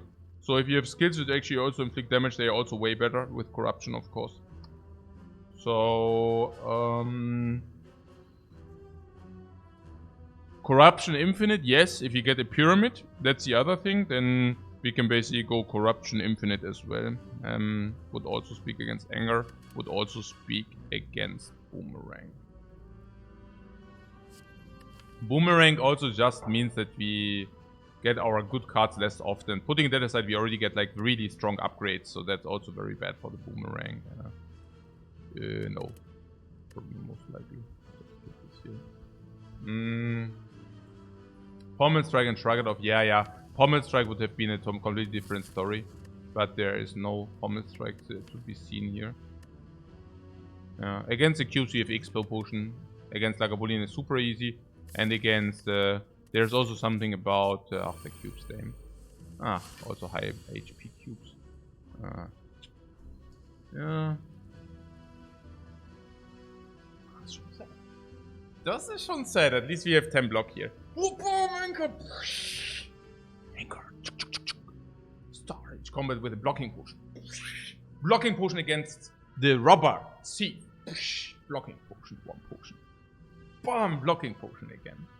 So,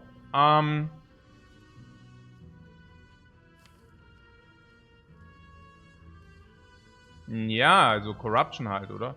I mean, this is 17 of 14. It's so lousy. And Corruption, this attack not corrupted? No, I think we can just play Corruption. I mean, it's 2 energy, 4 energy, 5, 6, 7, 8, 9 energy. So it's just very energy positive. And we have in the next 2 draws, we have 2, 3, 4, 5, 6 to spend. And after that, we just kill them. So it's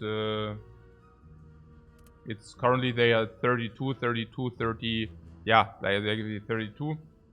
And then, yeah, it should be enough damage because this is bringing them to like 26. And so this is already nearly...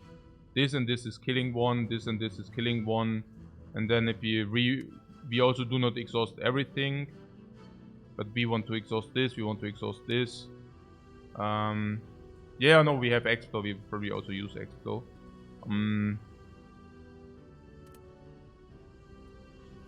I am also thinking that this is very bad use of our energy. And later it's... Yeah, no, I think it's pretty clear. Corruption. Yeah, basically this, right? So, if we Shrug It Off, we can use 1 energy more or Shockwave, so Shrug It Off is must. Or not. Flame Barrier. That's clear, right? We throw back damage, also enough. We can keep these in the deck too, I mean, it's not... Yeah, that's not bad. So, Uppercut... Wait, what? Did you really draw all our block?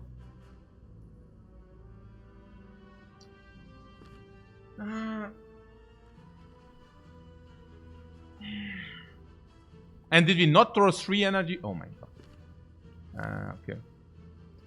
So next turn we have this for block 5. But then if we block 5 we would take 5. We can prevent this only by uppercutting the middle one now. Uppercutting middle one at 13, bring it to 32. 32 means, of course we kill that middle one with the attacks. Yeah. That's clear. These 32 are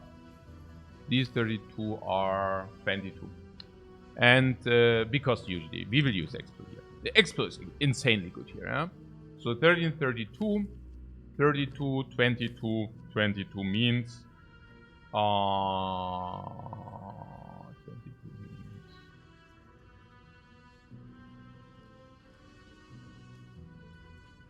Yeah, 2 already killed. And then we can use 9 damage on this to 23. And then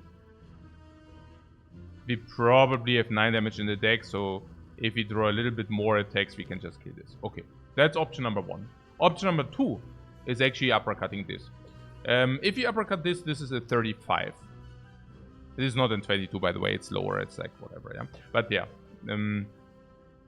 if we uppercut this, also okay.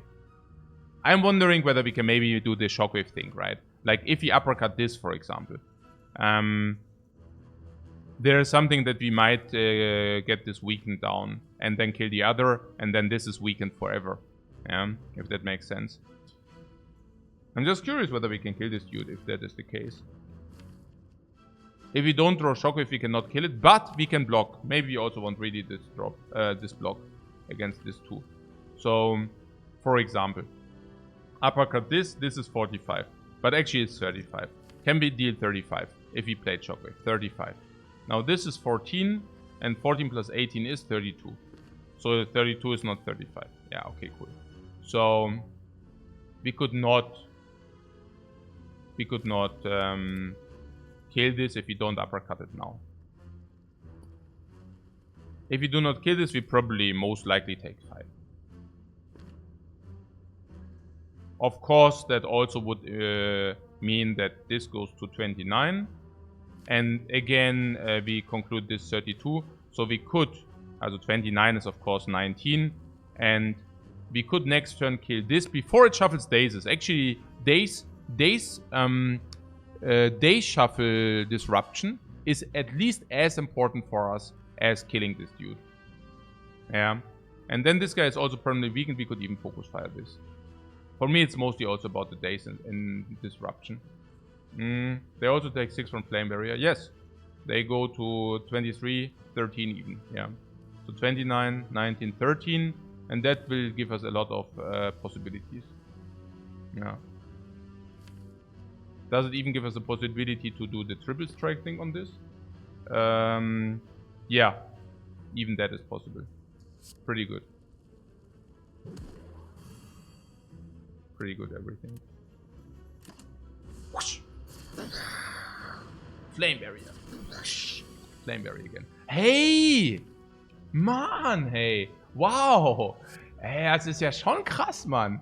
Wir werden hier verarscht, Jungs. Das ist echt heftig. Das gibt's doch nicht. Nein!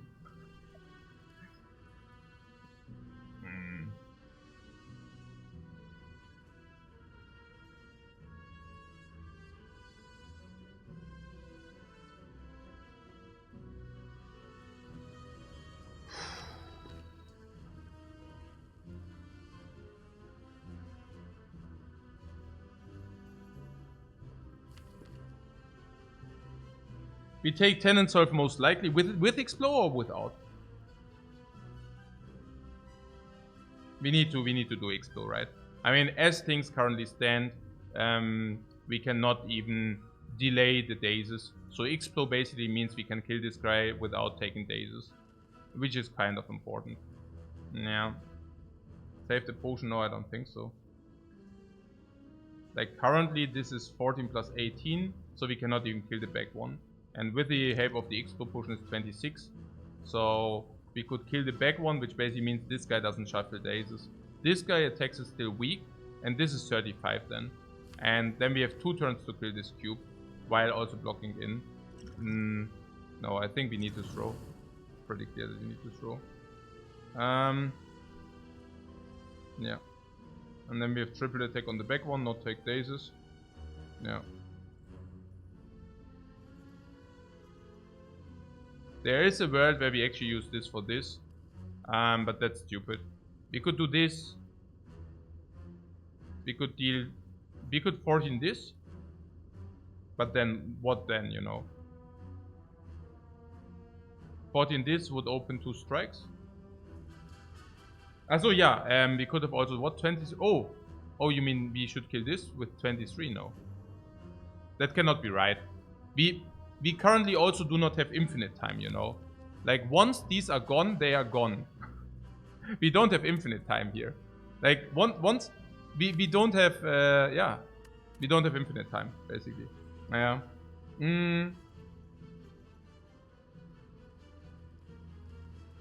Yeah. It's not, I don't know. I mean, I guess, yeah. No, like 30 damage is, we don't have infinite time here. So if we do this and we strike this, of course it will. Nine, we can kill him with one strike, but why would we? You know, it's we currently know that we draw block next turn, so this block goes just wasted if you plan to kill this.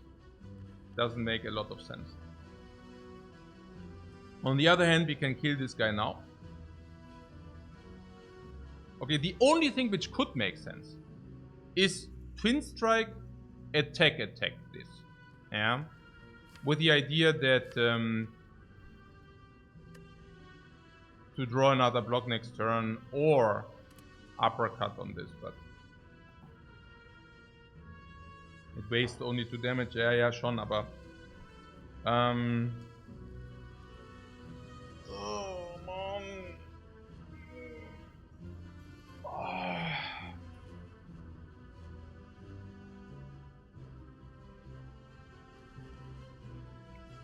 Deck is like around 20, 24 cards, 23 cards, and we draw 5 and then we draw another 5. Yeah, you're basically afraid that you don't draw enough damage. Warum ist denn das so tough, man? Hey. Yeah, it's so tough because this guy only deals 7 damage every turn, and this is like nearly to win. Also, it's a tough decision, okay? So we have following goals. We can either kill the lower one, because it's like basically one attack away from dying. But then again, this is not very relevant, because it's permanently weakened, right? Then there's something where we can actually kill these 2 next turn, but then this will probably attack us. Okay, so what about that? Yeah, we are 1 attack away from killing this. But the downside is that next turn we are guaranteed to draw defend. And I mean, this changes everything, unfortunately. This is so stupid. I was completely calculating with drawing this defense. Then it would have been completely different. Then we could have just played 3 energy and block. Next turn guaranteed strike. And everything would have been clean play. Yeah. Like, this is much different. Yeah, much different. Because, I mean, if we do not do this, we guarantee, as we have currently 3 block in the deck, and if we don't draw them while simultaneously not killing this, we take a lot of damage. Yeah, and maybe we don't want that. Yeah. Currently, I do not see this Sentry being a threat. The reason for that is that if we draw, that it just simply doesn't deal a lot of damage. Now, the problem is, yeah, maybe we can just kill this and attack this. Yeah, that's also, you know, I mean, I don't even know 26. Is there some hybrid? Is there something where we say we attack this 1 time and this 1 time, and if we draw block, we continue to attack this, and if we don't draw block, we just kill this. If we also did draw 2 attacks, maybe there is something like this. Let's say attack this 14. Let's say no strike this, then it never works because 26 is difficult. Yeah, so triple attack is rather unlikely. But what we could do is we could do twin strike this, 1 attack on this guy. Yeah, because we don't lose damage like this, and then it's 26. And if we draw block, then we can attack this 1 time. Yeah, I would like to do that. I think I would like to do that, because I feel it's too, like, if you really don't attack this whatsoever, we also never have the chance to kill it. But if it's on 17, we only need to draw, like, if we don't draw blocks, if we don't draw an uppercut, if we only draw uppercut, Yeah, then we would also kill it, basically, yeah.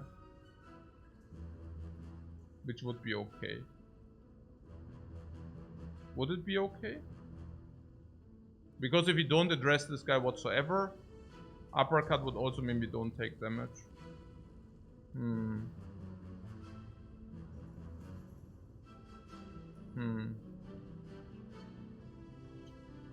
Hmm.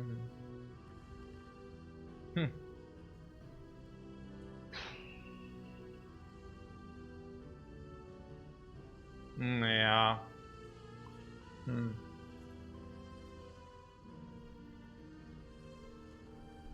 Hmm. Yeah, I don't know. I'm too weak to, also, I don't, it's tough. It's really tough. So, if we kill the back one, what is the downside? Yeah, the downside is that we lost, what, a little bit of damage. Who cares about that, right? Like, what is the downside? The downside is we lost 5 damage utility or something. I mean, if we say this cube does matter, and honestly, this cube does not matter. Has it with weakness. It's just that this next attack is 4 weaken, then it will attack again for 2 weaken.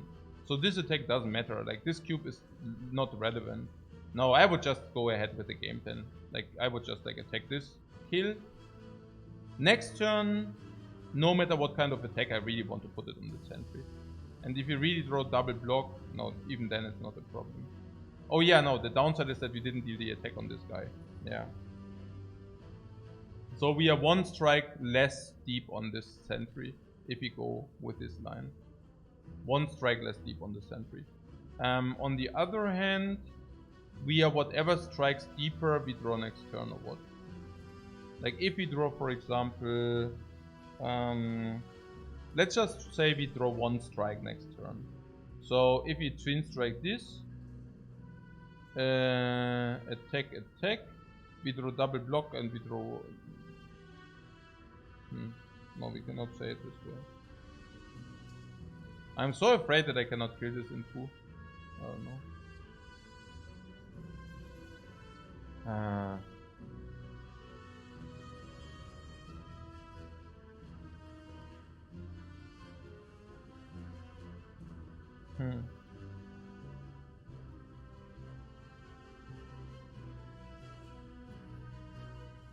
We could also hedge by twin strike and double striking this sentry.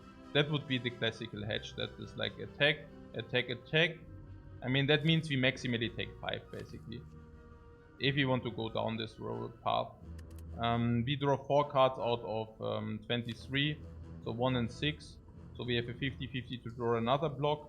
But if we don't, we are guaranteed to take 5. Not the biggest fan of that, honestly. But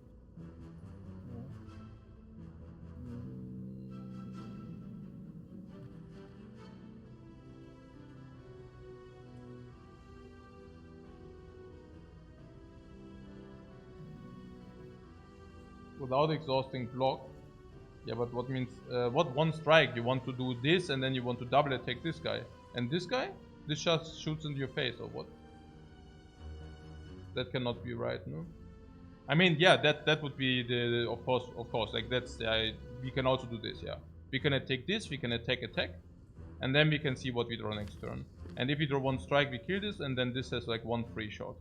Yeah, but I do not like this to have 1 free shot. Free shot seems like sounds a little bit not so good, you know, if the cubes do have free shots on us. Also keep in mind, there is no, this exhaust doesn't matter. This is a free block and you basically waste the free block. It's a free block. This block, you free. You can play like for free. It's I cannot see that this block, like this can nearly not be right. Like this block thing, unless no, because this is also still weakened, so every block automatically blocks in 2. Maybe it's really correct to just ditch. I mean, ditching the back cube basically means this guy is at 13 and it's like sitting around, which is also a little bit dumb. I don't know. So we have 10 cards, which is roughly half of our deck to kill this cube. 4 attacks with half of our deck. 4, 6, 8. So usually we kill this.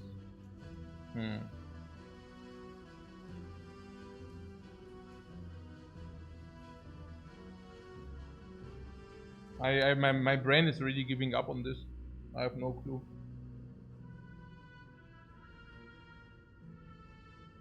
It seems that each of these plays does have upsides and downsides.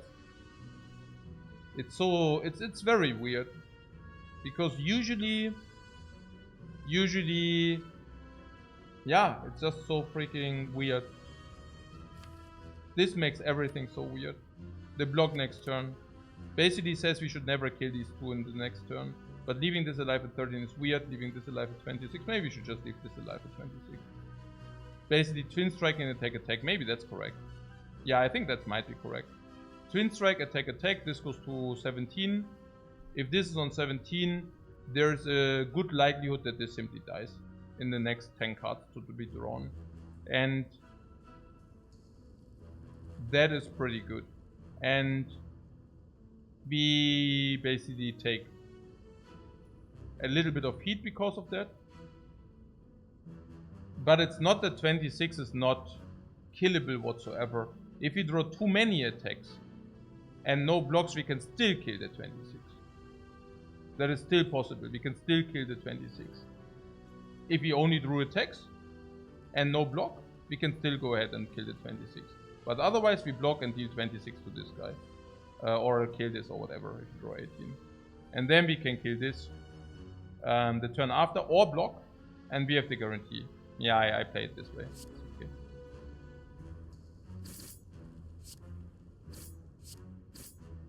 I think this is just the hedge. It just hedges too. Yeah. Yeah, this is of course perfect. Now we block 10. We can kill.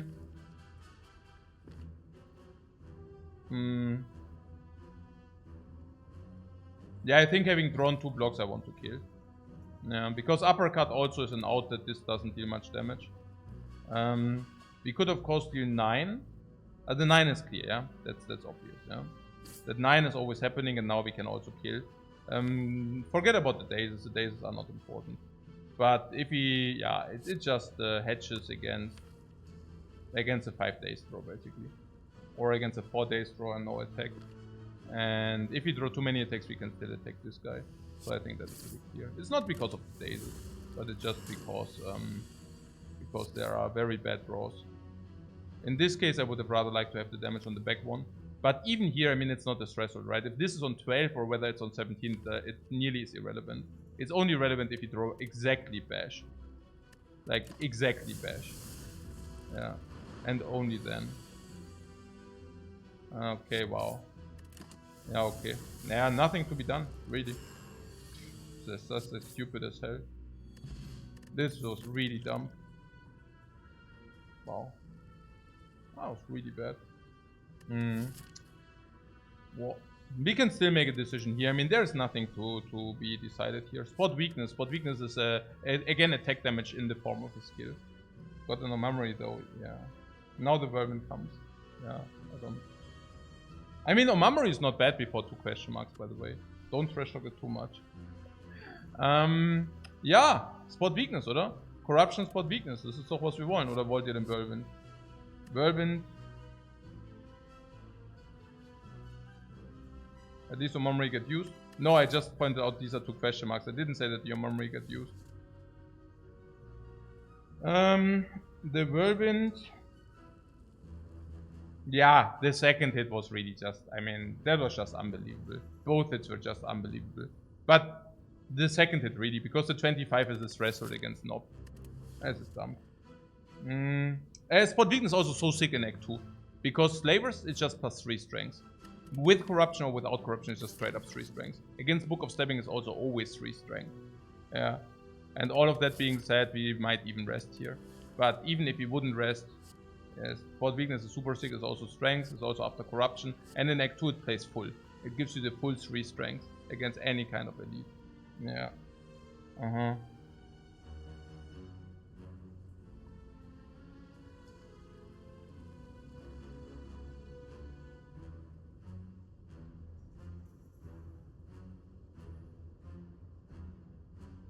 There is also whirlwind, I don't know, but it's very hard to believe that the whirlwind is doing it right.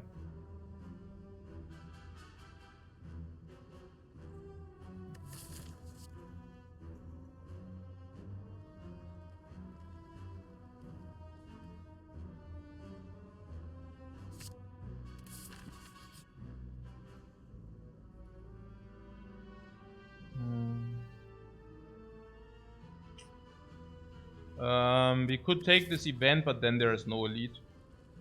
We could take this.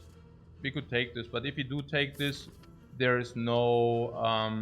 I wouldn't mind it. I mean, removing strikes seems also very important for us. So... yeah. Or do you think we can... Hey, that this is... Okay, guys. Can we talk a little bit about this elite, and if this is not... How is it? So this is not relevant against the Nob fight because it just doesn't deal enough damage. These are very irrelevant because they don't deal enough damage. This is semi-relevant. This is also not really dealing damage. And the weakness would play, but not if you have so low HP where you cannot utilize it. Flame Barrier is fine, of course, but still a skill where Nob gets strengthened, so, I guess. Shockwave again, 5 turns cannot be utilized if our life total is so low. The first hit of the Nob is 8. Very often it's only 6. So there's something about that. Where we go to 9. And then the hit is 24, right? So in order to prevent it... I mean, okay, weakened, so 18. And we are at 9 usually now. At 9... And the hit is 18. So if we play, for example, like this, would be enough. But that's only if we draw the Flame Barrier. Other blocks are very hard to pull off. So, for example, I mean, we could also play, for example, Shrug It Off and block, right? So like 16 block. Nob goes to 22, 33, minus weakness 24. 24 minus 16, 8, we would go to 1. That is if we draw these two. Yeah. So, what we can artifact versus Nob? Yes. Yes. Yeah, and if it's Lagavulin, it's just free, right? How free? Weakened, he still attacks for 15. But we definitely have weak infliction. So we could draw 5 attacks. But...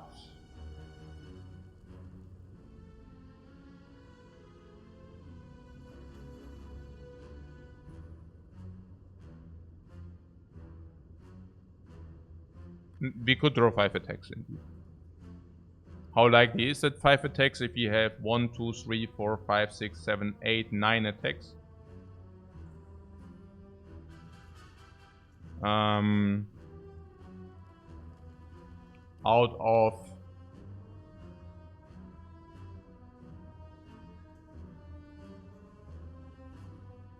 of this goes away, hopefully. Yeah, this goes away, this goes away.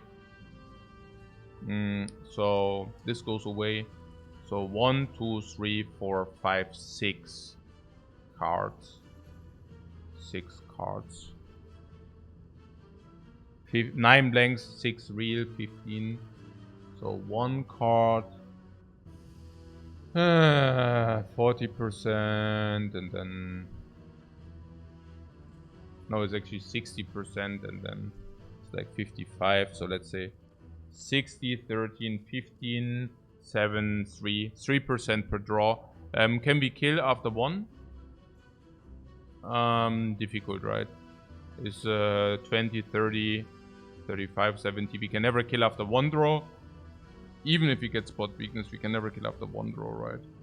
Yeah, extremely difficult. We open for 30 into 100. Maybe 95. And this is, for example, 30. So maybe 65. And then another 35. So it's 30. And if you redraw spot weakness is 15. So sometimes we kill, but usually not. So we have 3% and we have this 3% 2 times. Yeah, we have this 3% to bricks 2 times. If I see it correctly. And... yeah, basically. to represent the brick 2 times. 8, 9, 10, 11, 12. If the question mark doesn't give us anything. Yeah. It would be probably positive to also exhaust spot weakness. So 1, 2, 3, 4, 5, 6. 6 on 8 then. The problem is there are also possibilities where... Is it also always if the one draw bricks, also doesn't break, that the likelihood of the brick increases or something? Yeah, there are definitely possibilities for that. For example, 3 attacks and double defend, and then suddenly we are 10, and suddenly this is not enough or something. But if that is happening usually... We also have some kind of manipulation possibility. Not really though. So, maybe, yes. We have manipulation against Lagavulin. The manipulation is that we can also not open. Yeah, it's a small manipulation window. So, it's probably a risk of ruin about 5% against Lagavulin. And against Nob we also have risk of ruin, yeah? Now you said we can actually cancel out the vulnerable. Which is true. Yeah. So without being vulnerable, the Nob is dealing first 8 or respectively 6. Most likely 6. If you draw uppercut turn 1 or turn 2, it's like 6. And then the next attack is 18, but let's say he's already strengthened, so it's like 19, so it's 14. And we would need to draw block into that as well. It's tough. Really tough. I mean, I'm not really willing to skip late elites, you know.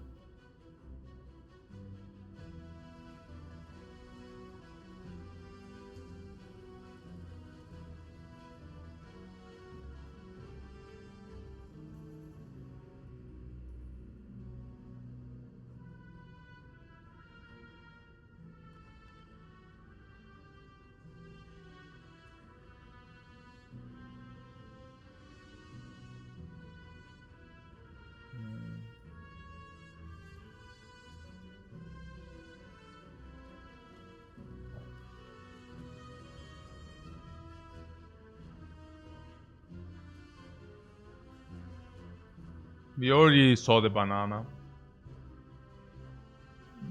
Why we have to think about this now is because I always remove, of course. If also the 7 HP is usually worth around whatever 40-50 gold in our current state.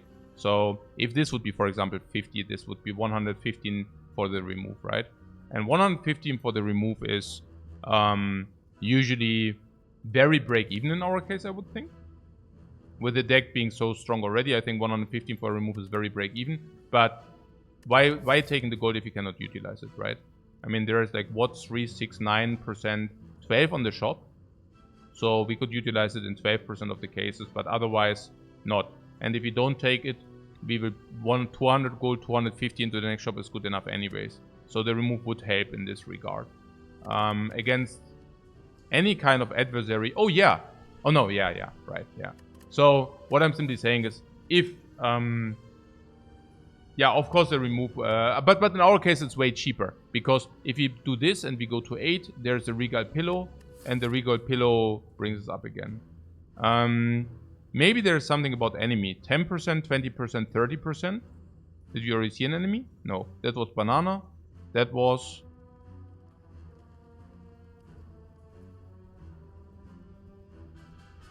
I don't know. But this is this wing state, and that was the simmering light, I think. Simmering light, and this is this. So this is 40% for a fight. If this is a fight, we have 15. We probably never die. We have anchor. If we go to 8, we also have anchor. We should also never die. I don't know.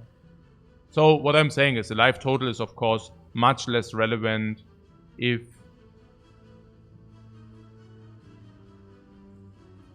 we want to Regal Pillow here. But if you want to go here, of course we cannot lose a life. Yeah. So we need to now decide on the elite. And I think if this is cleric, I just press the heal button and go happily into this. Right? Remove. Yeah. Basically. And if we do not do the remove and this is cleric, we could also use it for heal.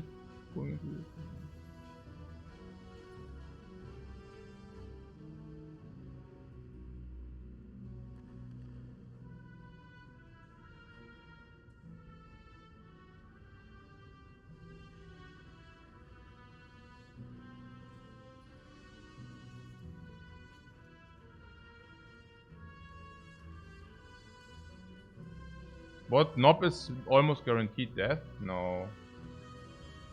No, why?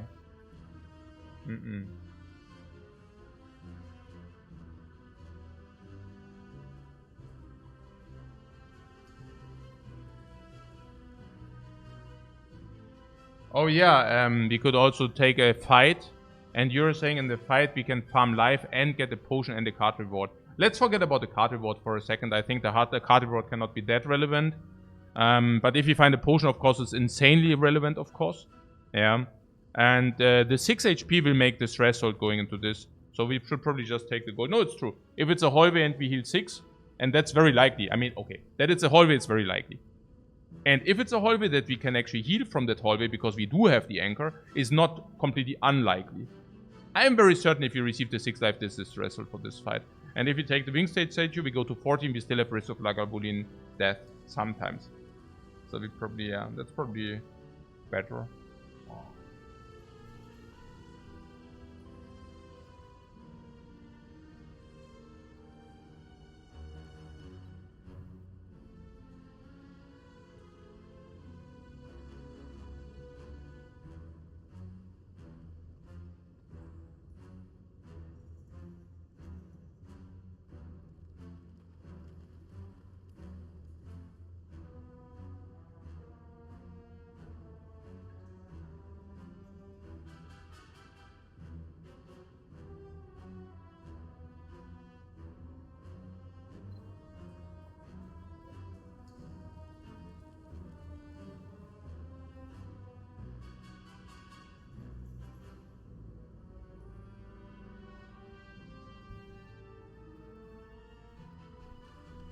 Also making the potential shop better 9%. Interesting. Golden Idol, ja, nee, passt schon. Mushrooms into heal. Yeah, I guess it's also here the things. This is also not that bad, putting that aside. And again, like on top of all of those things, I'm also thinking if this is hallway and okay, there are two options, right? If this is hallway, we can either take no damage and then we gain 6 life. That's perfect, because then I'm very willing to go into the Nob with the Ancient Potion, and I'm extremely willing to go against the Lagavulin because that should be free, or nearly free. And then, even if we lose a lot of life against Lagavulin, we can still fully heal, or heal tremendously with the Reguide Pillow, even utilizing the Reguide Pillow.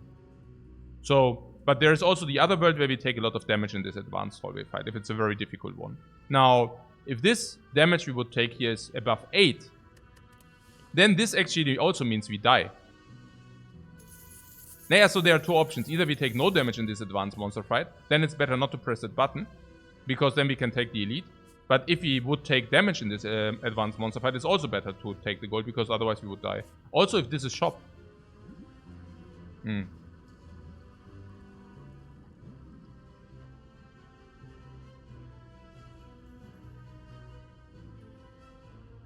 Yeah.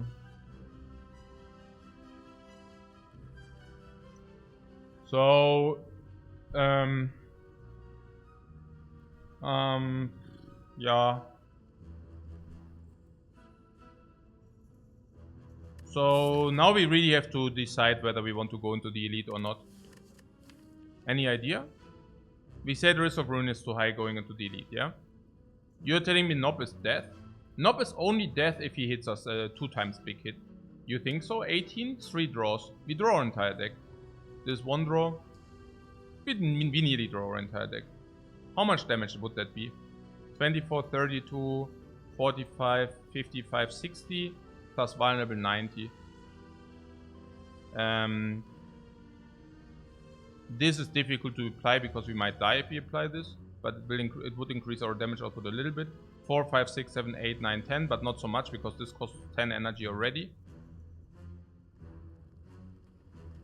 We could do that if we play Corruption, but then we cannot play so many attacks.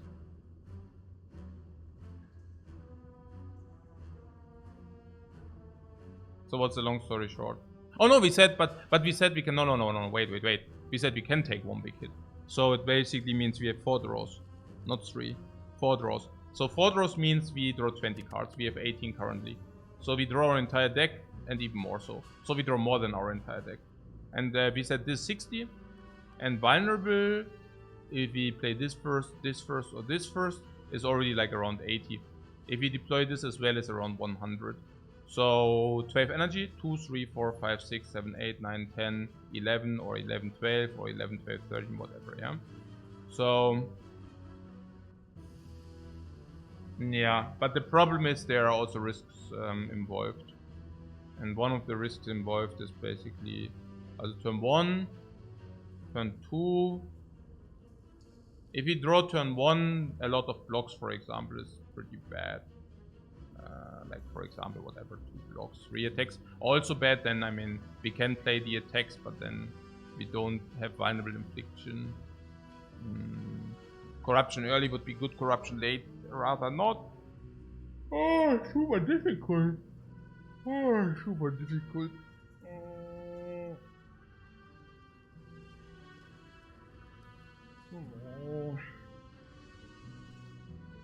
Ah, yeah.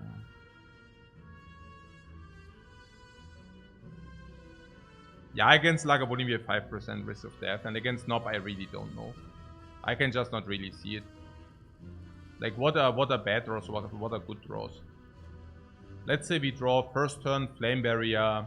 That's the worst draw, right? Let's say we draw Flame Barrier, block. I don't know, Flame Barrier, block, bash, strike, right? That would be not ideal. So, I mean, there are worse draws, but I'm just saying, like, what are draws which are really... Okay, shrug it off. Shrug it off, defend plus. Also, I don't even know. Like, bash, strike is 17 already. Yeah. And then let's say we whiff on this, or let's say then Shockwave shows up, okay? For example, right? So we deal the 17, and now something like Spot Weakness Shockwave shows up. And... or let's say Flame Barrier. Flame Barrier strike. But there are also always other cards, so I don't even know whether that's true. Maybe Shockwave. Let's just assume we would Shockwave block, which is a really bad play, whatever, yeah? Then we would Shockwave block, the Nob, yeah, is fully blocked in. Be also Ancient Potion.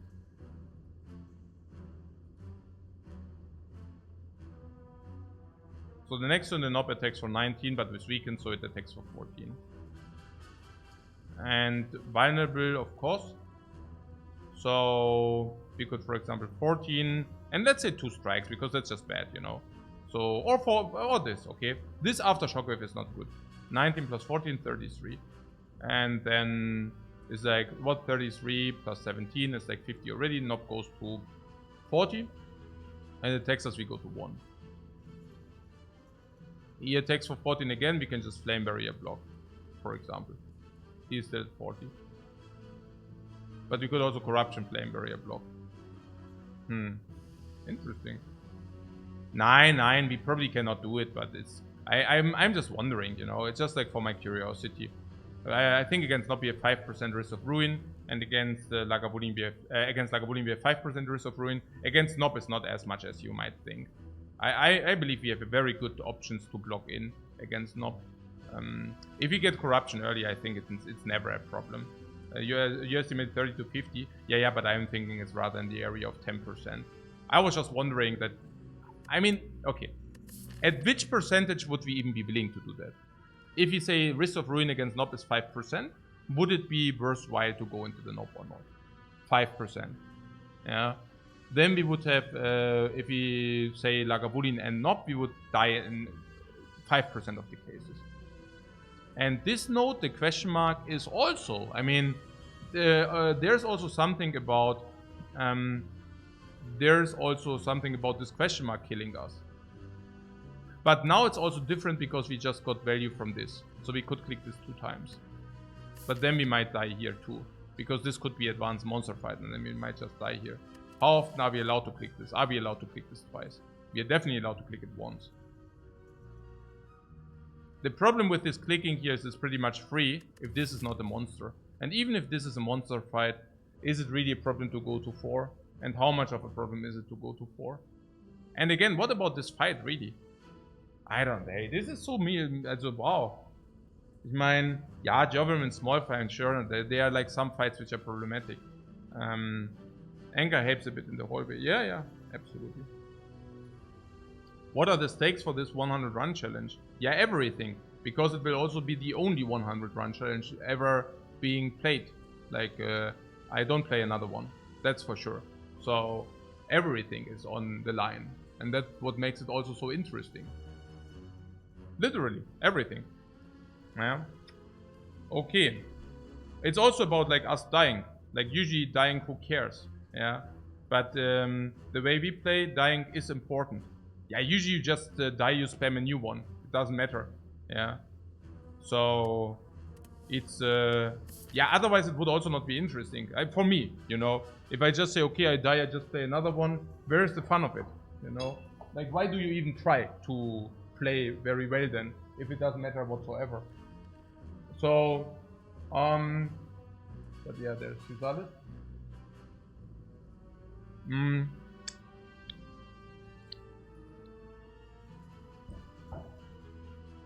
Gremlin Gang will always do 4 to us.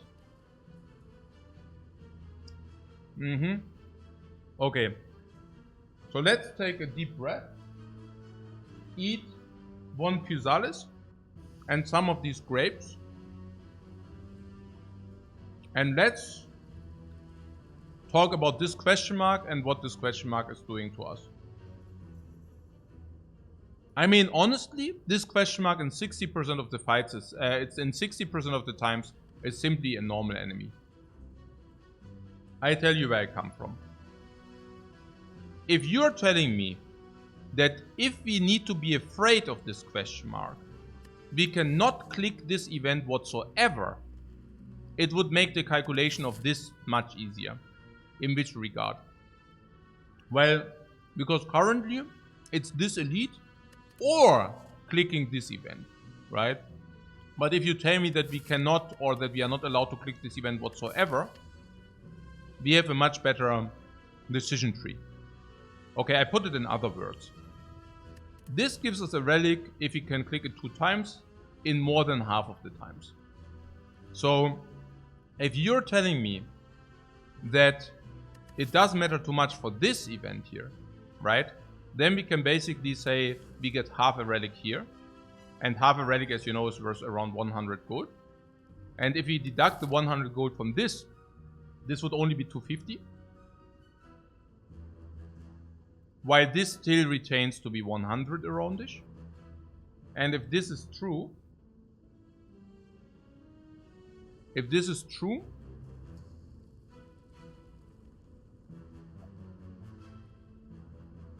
we would never do this. Yeah.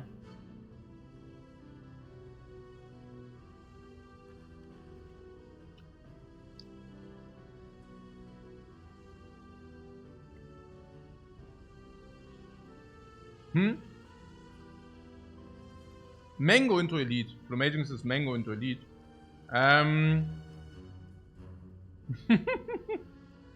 Yeah. That's right. The village laughter. Geil.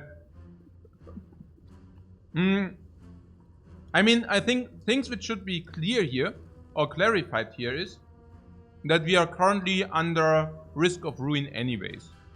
Unless you are really willing to not click this and to go here. I mean, that's literally the only way how you avert the risk of ruin. But if you do that, I mean, there's a reason why we do have risk of ruin. And the reason is that this was nothing. This we bought at a shop. This was effectively nothing or nearly nothing. And Omamori is currently nothing. Honestly, because we do have the Omamori, the value of this question mark goes up. How so? Well, the first curse we avert, like the first charge of the Omamori is probably worth, I don't know, 50 gold.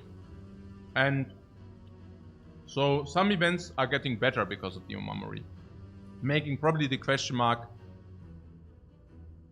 go up in value to 120 maybe, I don't know. But that doesn't matter too much. Yeah. So there was a question about do we ever die in the question mark. What was about the Gremlin gang? What do you mean Gremlin gang is always dead? That's not even true.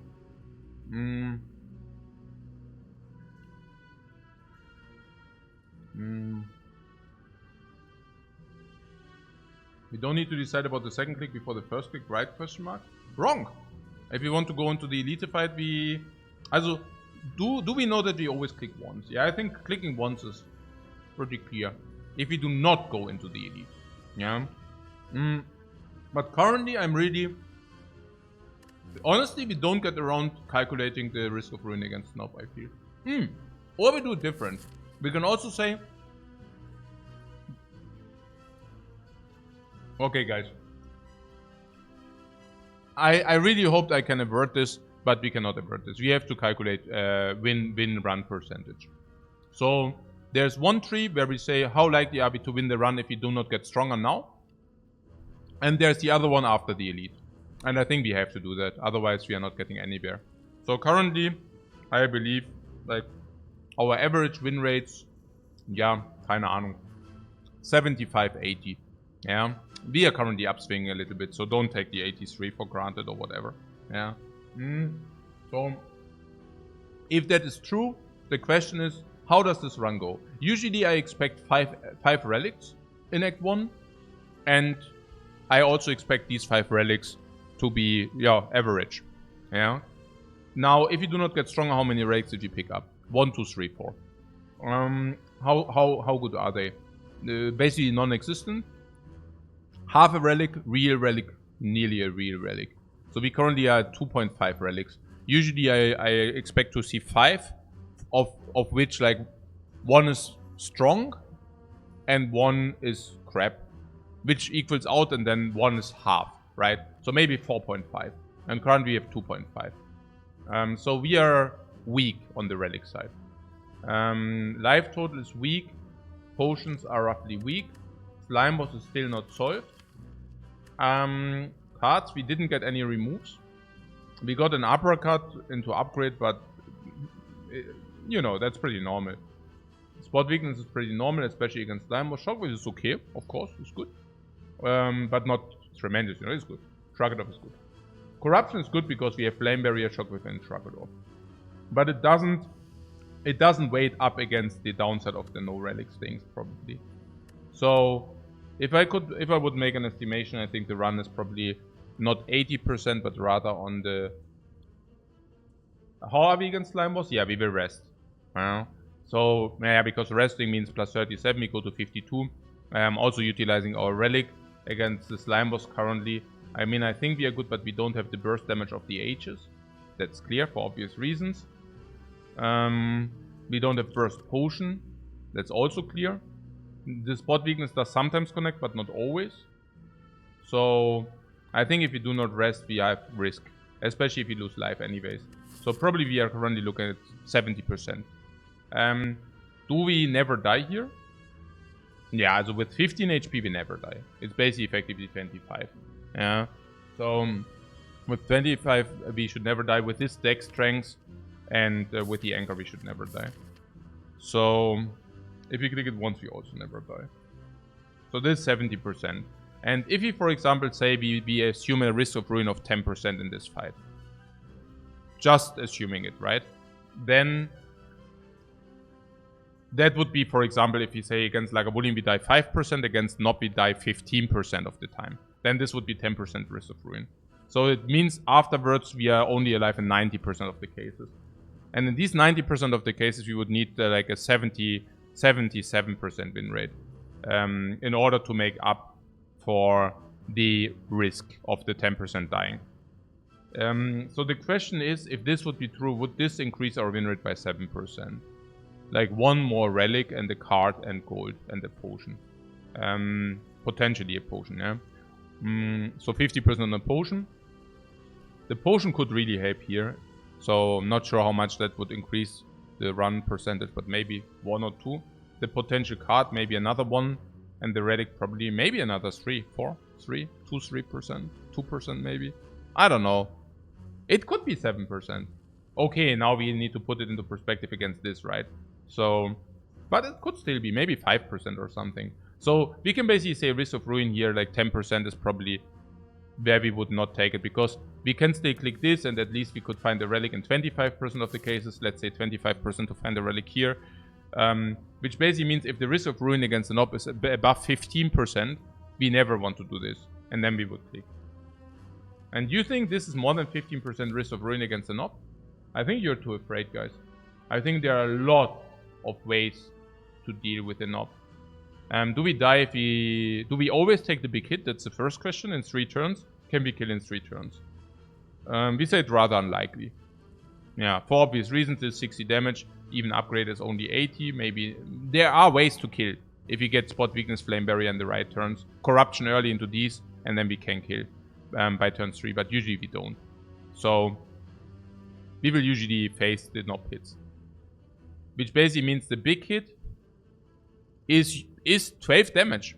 It's not a lot, the big hit, right? If the smallest is 6, and it can be 6 if we throw this or this, whatever. Yeah. But usually it's 8. And we go to 7. And then the other hit, if you took the 8, the other hit is 12 damage usually. So, yeah, if we blank on all blocks, we are dead. If we draw 1 block, it's 12, yeah? So if you draw 1 block, let's say we took the 8, then 1 block is not insufficient. But 2 blocks or this or this or this is sufficient. So it basically means we need to draw kind of 1 block. It's very similar to the Lagavulin, right? In where like, okay, we need to draw at least 1 block. And if we do not draw that block, we just die. Yeah. It's a little bit different because against Lagavulin we already exhausted some cards, and against the Nob we didn't.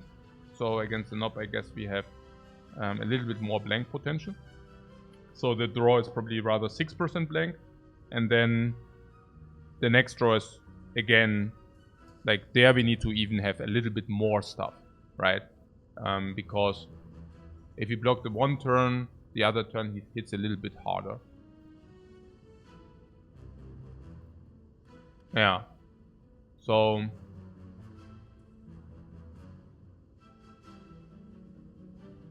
but we could also just kill in that turn. What happens if we block in 2 times? What happens if we succeed to block in 2 times? Do we always win then? Very often. I think it's about the corruption also coming early. If the corruption does not come early, do we have a problem, Iron, by the way? Is it like never possible if the corruption, for example, is in the 3rd draw? This could make our decisions easier. So let's say the corruption in the 3rd draw. No, that would still be okay if it's in the 3rd draw. We can play it, then we can play some skills, and then we only need to draw some skills the turn after. While playing attacks, and then there's a small attack, right? Then there is the 8 damage attack. So even if you play 3 skills, it's still a small attack. And so if the corruption is in the 4th draw, do we always die?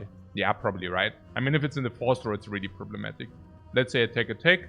Then turn 2, we take damage we can never kill by turn 3, which basically means we need to allocate 1 energy into block, which means we could kill by turn 4, but it's difficult, so probably we cannot kill by turn 4.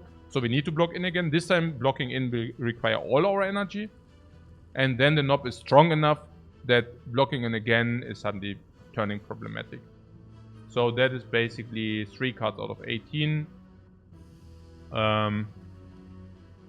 Yeah, that's basically already 20%.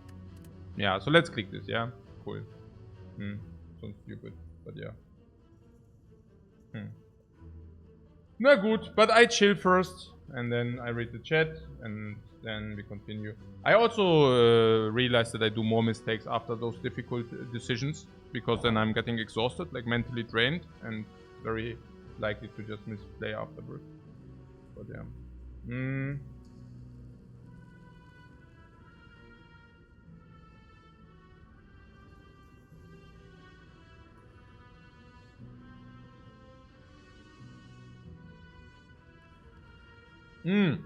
There's also this mango thing, right?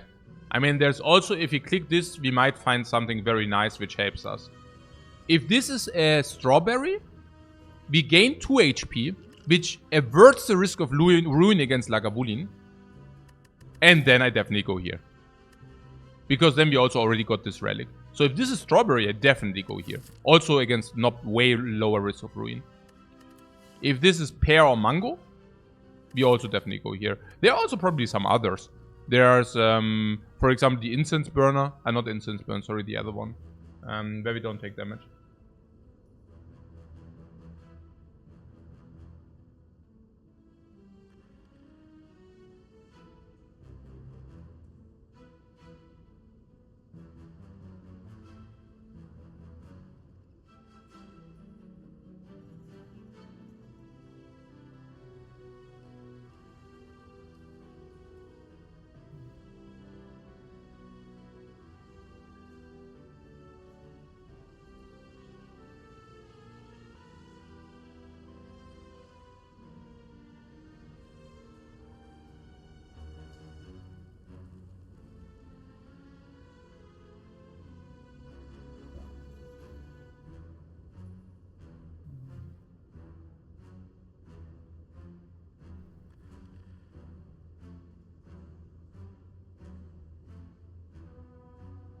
Yeah, basically what SPW said about the evaluation.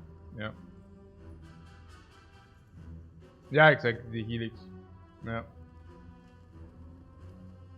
Photo Creeks is studies from suggests that humans can concentrate 90 minutes before requiring a 15-minute break. Yeah, something like this, right? 90 minutes windows around 15 to 20 minutes breaks. But that being said, like, I'm also chilling a little bit with you guys. I'm also having a little bit social talk. So I basically also shift a little bit in between. But that's what I'm saying. Like, sometimes the calculations are really, really, really difficult. Horncleat. Horncleat would also be sufficient, yeah. Anchor, there are a lot. Captain's Wheel. Captain's Wheel, we definitely go into the fight. No risk of ruin against the Lagavulin. Also, oh, we still have risk of ruin against Lagavulin though, but against Nob it goes lower. Interesting. I don't know. Yeah, we will see. Red Skull. Red Skull. Red Skull would be interesting. Because then we suddenly can kill against Lagavulin turn 2. But, yeah. Interesting. Yeah.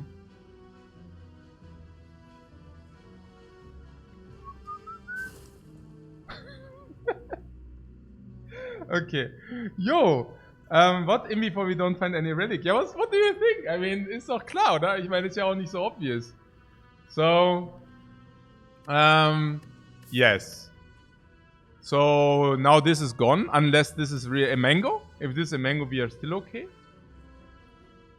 And we can go here into this question mark. And I have bad news for you guys, but we need to do the evaluation on this. Like, it's just like how things are. So how is it? I think it's an elite fight. We can, for simplicity purposes, we can just assume it's an advanced monster fight. Because honestly, it will just be an advanced monster fight in 60% of the cases. Okay. So, if it's mushrooms, do I take it? Yeah, if it's mushrooms, I take the mushroom. Also, no kidding. Yeah.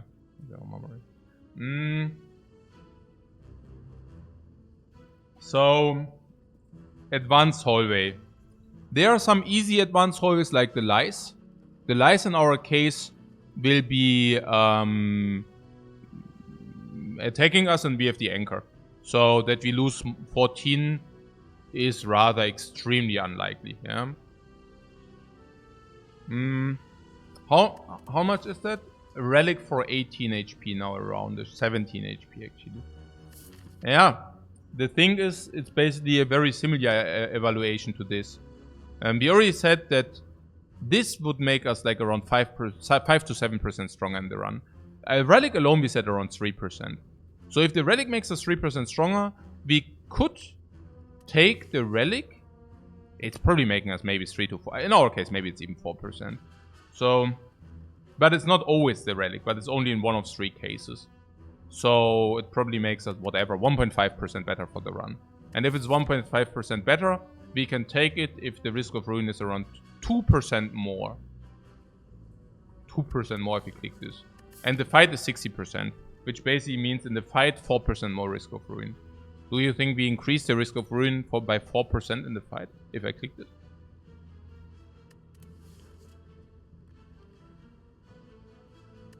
%4 in this fight risk of ruin. What? SPW says, yes, I do. Yeah, but you also said we die against an op in 30% to 50% of the cases.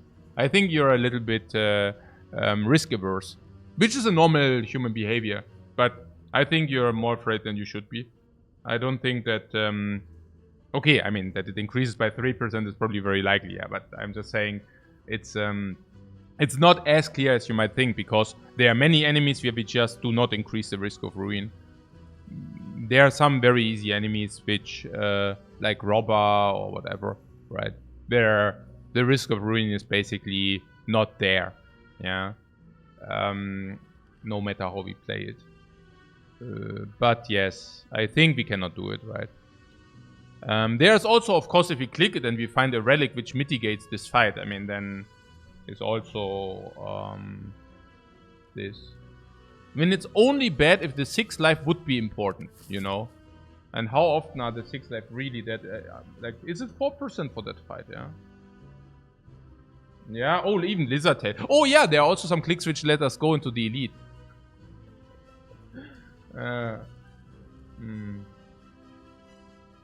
Yeah. It's pretty stupid, guys. It's pretty stupid. Does 6 life matter versus the slime boss? No, that's the thing. The 6 life are for free. I mean, this is literally a free relic. If this doesn't kill us, we just receive the free chance. The 6 life don't matter, no. Also, they matter a little bit, but given that we rest here for 37, it's 47 or 41 into the slime boss.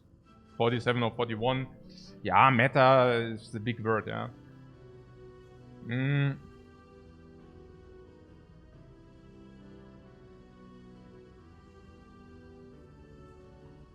Meta is a big word.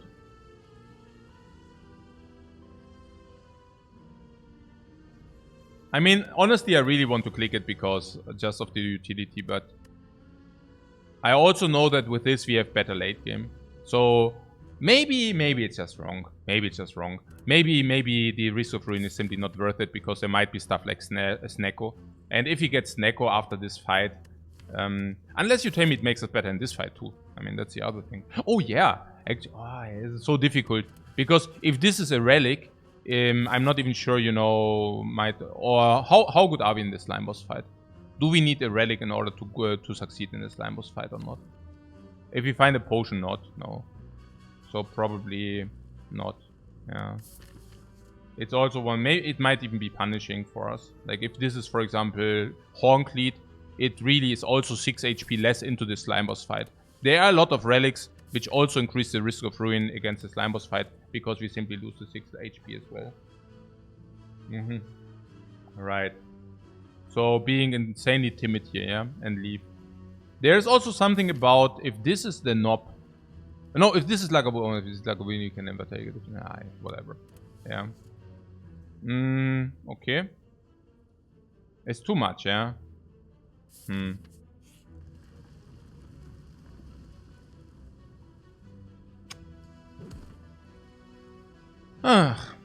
Yeah. Are we insanely timid? Oh, insanely timid. Ah, yeah, okay. You're saying, okay, yeah, now I see.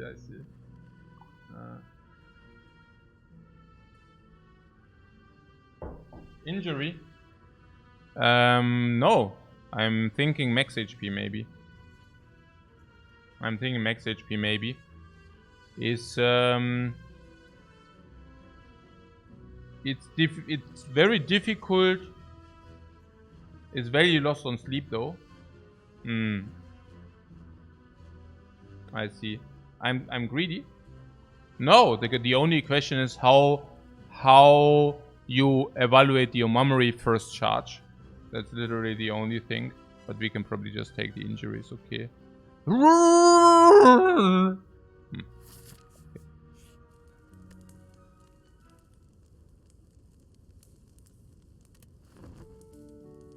And we also lose, of course, HP on the sleep. Shrug it off would mean if we draw into corruption, it's really sad. But then again, we would increase the spot weakness. And we don't even want to play Bash if we draw Shockwave or Uppercut.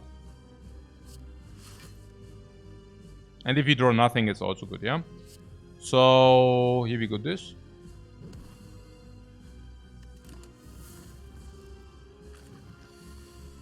Pillow Value Pock. Naja, mal gucken. Also hier, wir have Uppercut. Vulnerable is there. +2 vulnerable. +2 vulnerable. And weakness for next turn 2.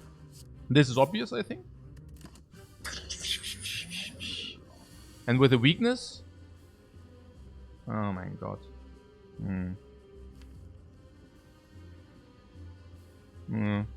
So... I think this goes for free after corruption. I'm really not willing to do this.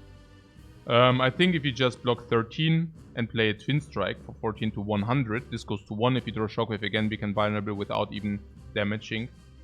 If it's on vulnerable 1 but 100 HP, we can still uppercut and not proc it. What about the floor? What's up?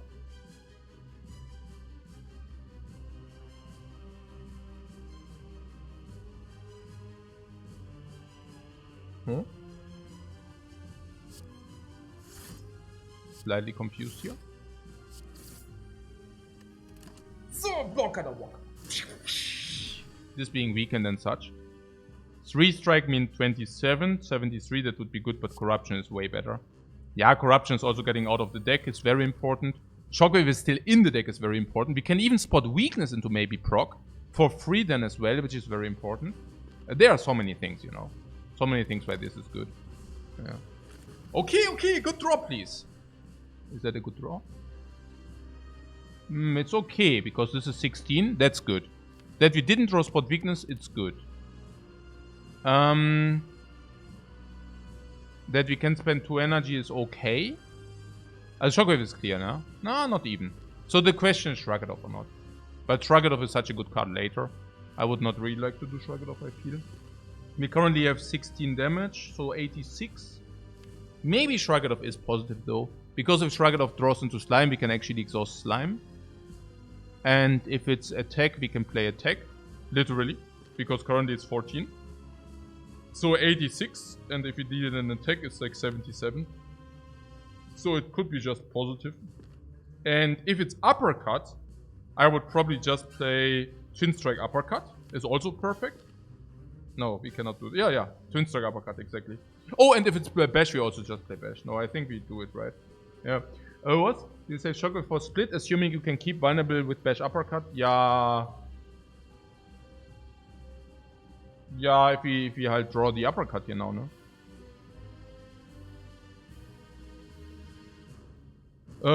So that is the question. Shrug It Off.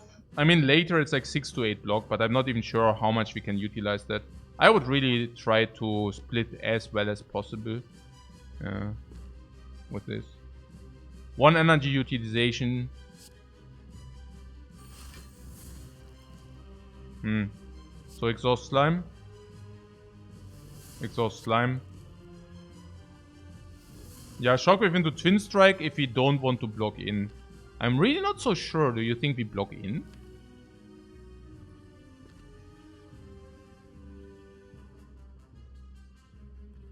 I mean 28. Okay, but 28 is not 28. 28 is 38 if we don't draw any blocker, right? And then we just are sad. And these are still playing later. So do we want to split on 86? 86 currently, only if we draw spot weakness. But on the other hand, this also weakens into the future.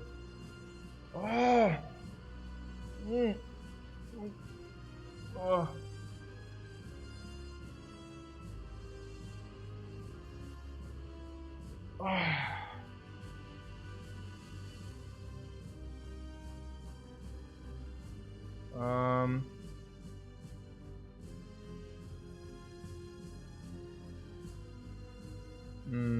What? I don't know why you divide by 2. What are you even talking about? Is it still like with the chest, whether how often we get the relic in 2 clicks? Yeah, it's 50%, but yeah. After you clicked once, you have exactly 35% as being indicated in the event. So, okay. You can just read what it tells you. It tells you if you click 35%. So you can assume that if you click it, it's around 35% to find this relic. And with around, I mean pretty much exact. So, but seriously now, what about the shockwave here? Why is it good? Why is it not? And when is it? And when is it not? The spot weakness next turn would be super cool, obviously, right? Now what happens if you do not draw the spot next turn? Or let's say we draw the spot but we don't draw any attacks. We would like to block in. If you also didn't draw the uppercut, well, bad for us, because then we take 38, which we don't want, right? This should be better then. Or is it not even true? Because this could also be played after split. And then there's also, of course, something like the defend, whether the defend in the deck is good or not, being like a free block. But I guess it's okay, is it? I don't even know about that. After spot weakness is problematic.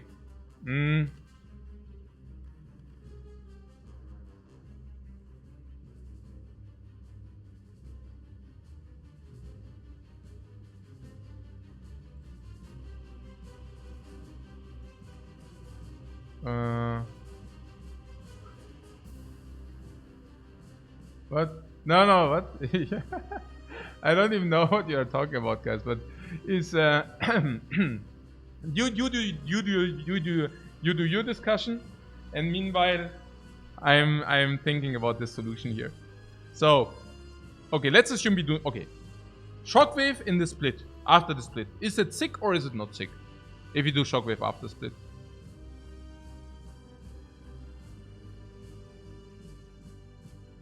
That's pretty sick. They do hit us by a lot less. A lot less means 13 each.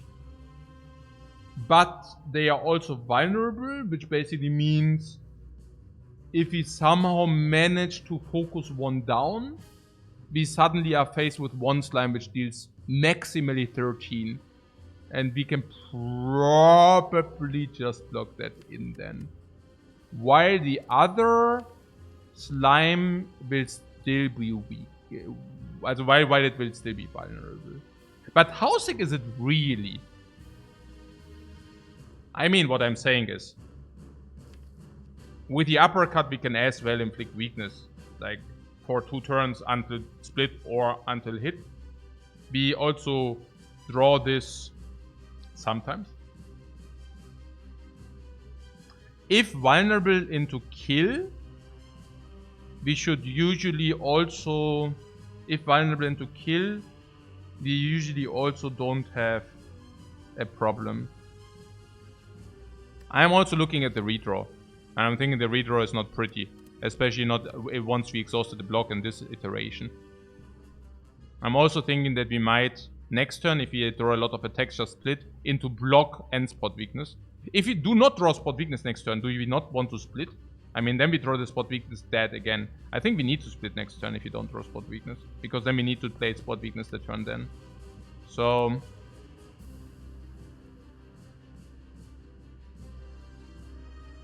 the last thing is this also needs to be redrawn.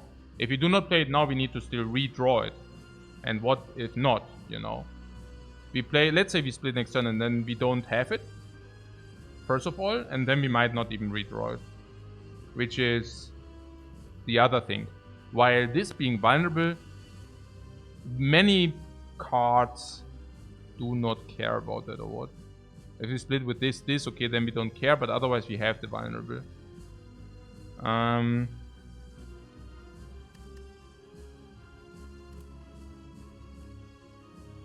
This 90, vulnerable is already 4 lower in the split. And then, even if we draw this or this, we receive another 6. So, we split for 10 less already. And then there's also this weakness, which very often results in us... Maybe we don't want to split, you know. If we play Shockwave and this goes to 86, this would still mean 78. So, if we draw a lot of blocks, even Flame Barrier, right? Then this is 72. Then we would like to block in. For example, block, attack, Slime Exhaust. For example, right? I mean, we don't want to... Yeah, sometimes we cannot even activate it. Yeah, then we break on the spot weakness again, man. Hey, this is so stressful. But maybe we want to do that and spot weakness, yeah. Yeah, okay, whatever.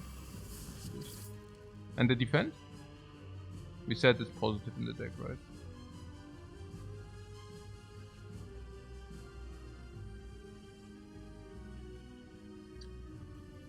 The defense, how is it?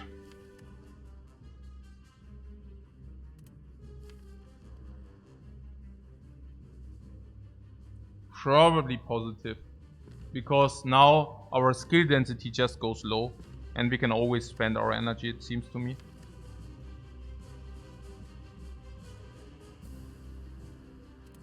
I'm saying it costs 1 draw, but it also blocks in 5. Which is obvious. But yeah, I'm just saying.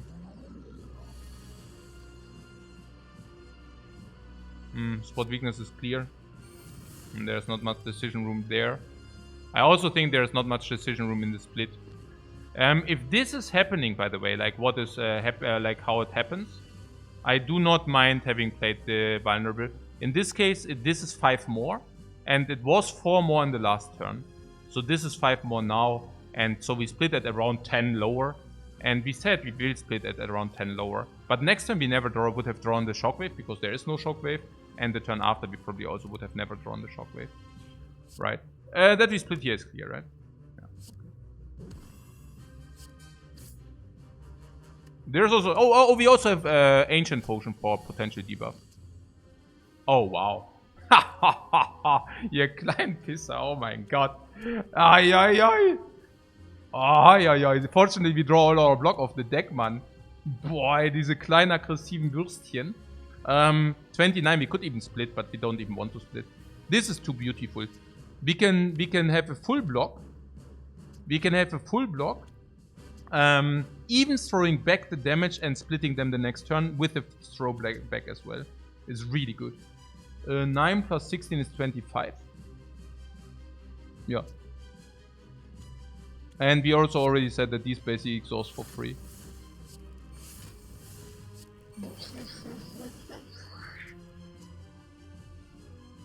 Yeah. So, if you want to split one, it's never the grey one, because the grey one only inflicts frail. And good news for us, next turn, the frail... Okay, I mean, that doesn't matter too. Huh. Maybe... It could even be...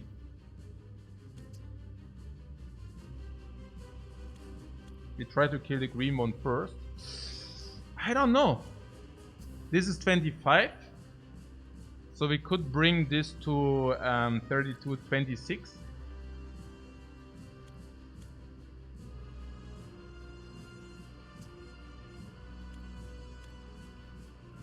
And then it will... okay, it will split. Yeah, it will split then.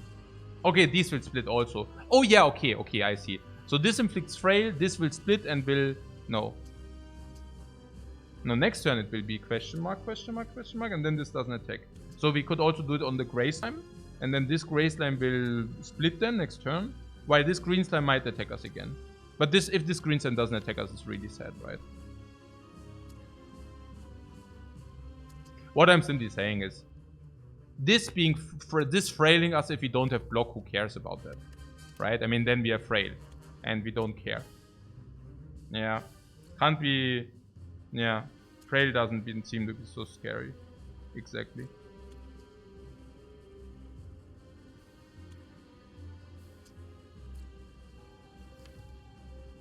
On the other hand, there is a defense plus we currently don't utilize. And if If we would attack the gray slime, we could utilize it if the green slime attacks us for 12. But I'm not sure whether that should be the reasoning, because, again, like, the green slime probably matters less. Also keep in mind that the first weakness we can just Ancient Potion. Yeah. So, I'm also not that afraid about weakness. And this guy would...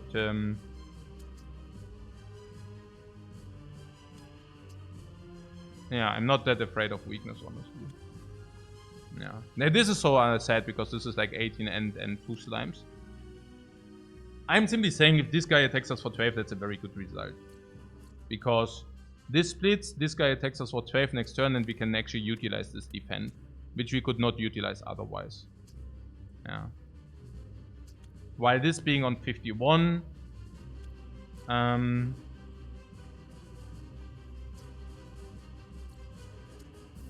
but I guess it's just about this trailing thing, that these are not very aggressive, whereas the green slimes are aggressive after split. So if you deal the 9 plus 16 is like 25, it's basically bringing these to 31, 26, or this to 26. And if we do not draw attacks next turn, which is not very likely, you know, then the 26 will split. And after split, the 26 will attack us fierceful. And we can kill one, but the other one will still be there. This inflicted Freyland will attack us big. Not a very good result, right?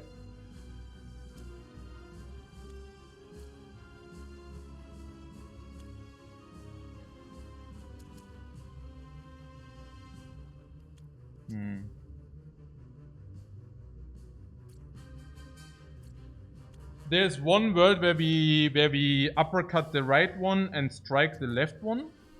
The idea behind this play would be the following. Uppercut on the right, and plus 6 is 22. Brings this to 35. Actually, I like that play the most. And I tell you why. We know that this Spike Slime will never attack us next turn. So that's amazingly good. Okay. So... that's amazingly good. I mean, do we know that? I don't know whether we know that, but whatever. Let's hope it doesn't attack us again. Oh, do we know that? Actually, it would be quite important to know that. Interesting. But what but it's definitely 70% on Frail. I don't know whether it can attack twice. Probably it can attack twice. I don't know.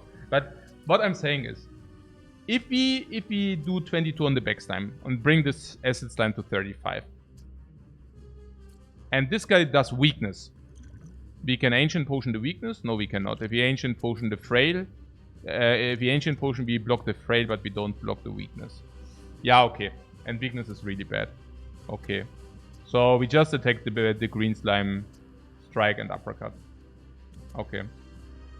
And maybe it can attack again and then this even plays. I don't know. Yeah.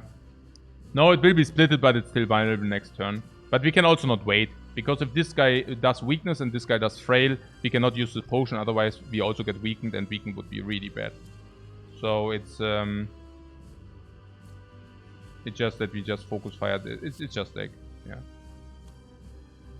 Basically this.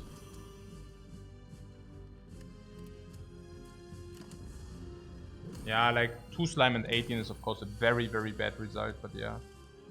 Yo, the high road, very good. No,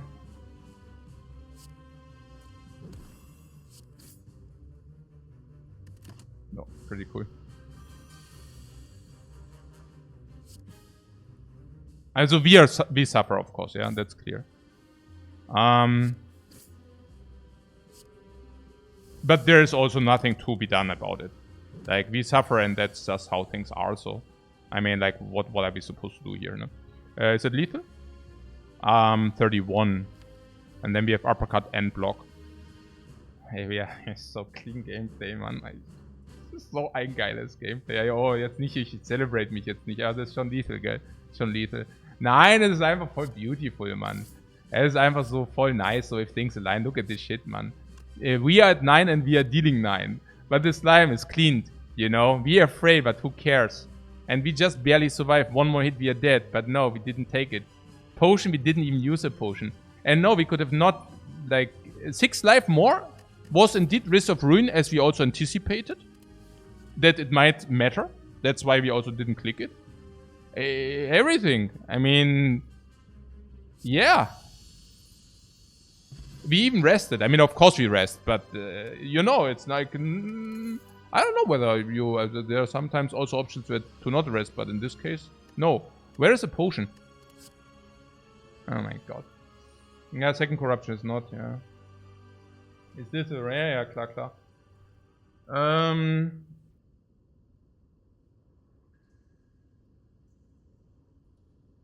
What is this, the min-max run? Yeah, either you play that game or you play that game, if you know what I'm saying. Yeah. Okay. So, Immolate or skip? Yeah, nee, we take the Immolate. The Immolate is the first AoE. The Immolate is in Omega good against Act 2, Elites, but also normal enemies. In our current situation, the Immolate is even like the biggest damage card, the biggest attack card. We didn't pick other good attack cards yet. And it's a front load we need to set up for corruption, to blocks, and for stabilization. Yeah. So it's definitely the Immolate is also the second corruption here. Yeah. Immolate also probably best upgrade by far. Yeah, otherwise we would not even have upgrades, but that doesn't matter. I mean, of course we take the Immolate here. Oh no. Nein! Nein!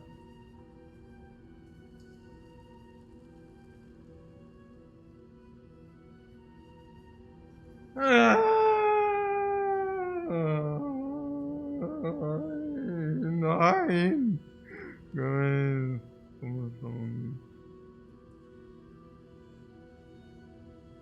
Golden Idol into Ectoplasm, lol. Yeah, Golden Idol into Ectoplasm. Yeah, that's right, guys. Wow. Just wow. Yeah.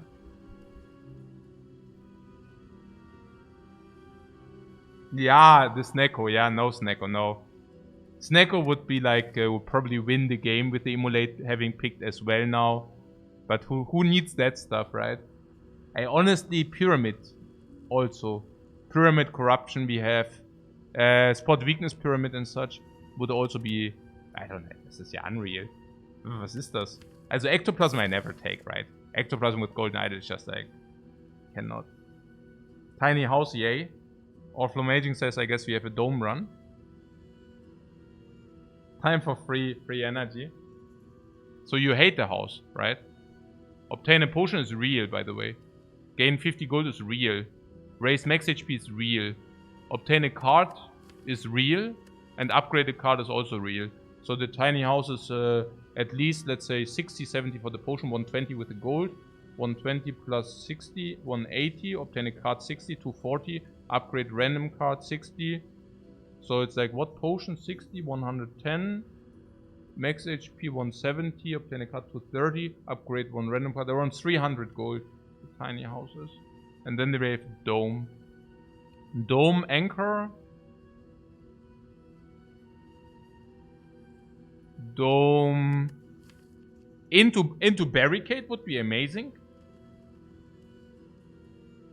Dome Spot Weakness. Yeah. But if they are dead,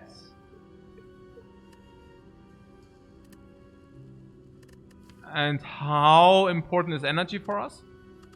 I guess Immolate, yes. Immolate is important. Vulnerable into Immolate is important. Vulnerable into Immolate is important. Once the corruption is being played, I mean, the turn where we play the corruption is still important.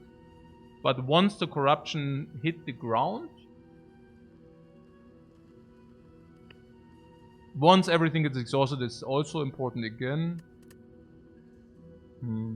Probably, yeah. Probably Dome.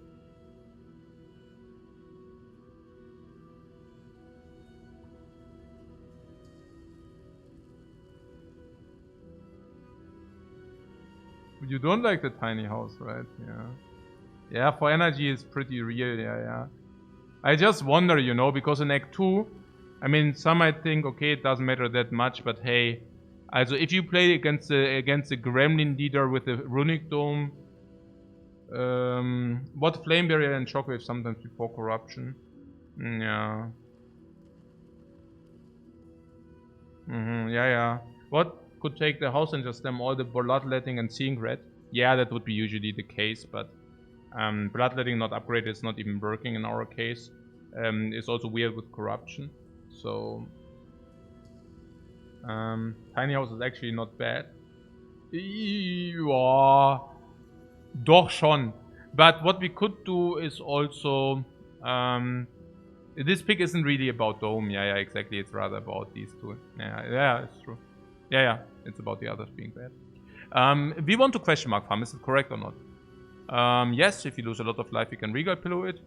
We are still not strong enough to take the enemies because we just got garbage. Omamari says yes for question marks. Golden Idol says very yes for question mark. If you say very yes for question mark, there's also always this barricade thing, right? Yeah.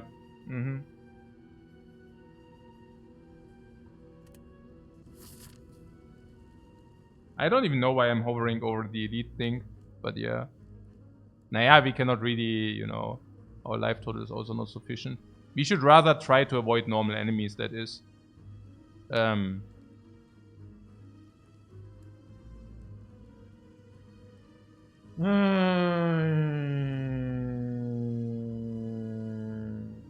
Dome of Despair. No, we are not playing Danganronpa here, man. No, was Dome of Despair? Was Dome of Despair? Nix Dome of Despair. Okay, so... Ja, klar.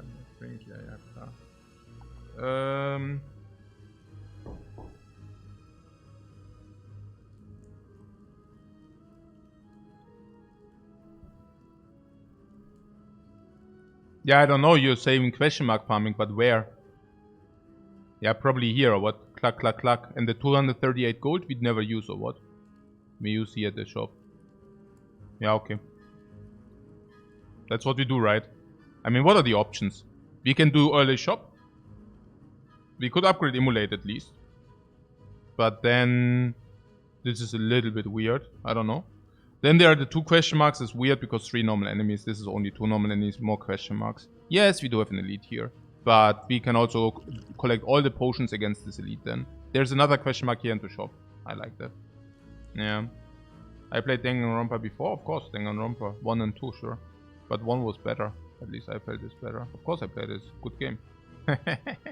You feel so freaking clever if you're playing that game.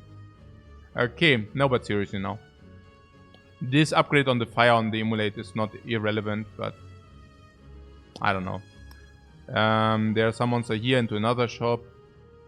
I just do not see. Also the left side is horrible, right? This is 2 question marks into elite. It's definitely worse. So if something, it would be this, but there's also 3 enemies. 1 question mark only, then this is also a little bit okay. We can upgrade the emulate into 1 elite, 2 elites. Yeah, basically this. Or 1, 2, 3 to trade the golden idol. You thought I were a boomer. What do you mean a boomer? If you played Danganronpa, you're probably also a boomer. Yeah. Nowadays everything what is above 15 is a boomer, ne? Okay. Nein, was ist denn hier los? Nee, I'm not so old. I'm only 40. Yes, that's right. I could be your grandfather.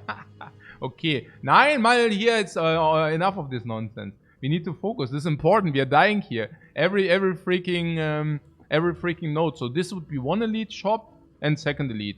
And then maybe shop again. But this gives fire for emulate. How important is emulate? Upgrade. Not very important, or what? It's okay. It's not irrelevant, but you would rate it pretty high. No. Let's go more question marks, right? This is for question mark 5 question mark potential. Or 4 at least. And this is 1, 2, 3.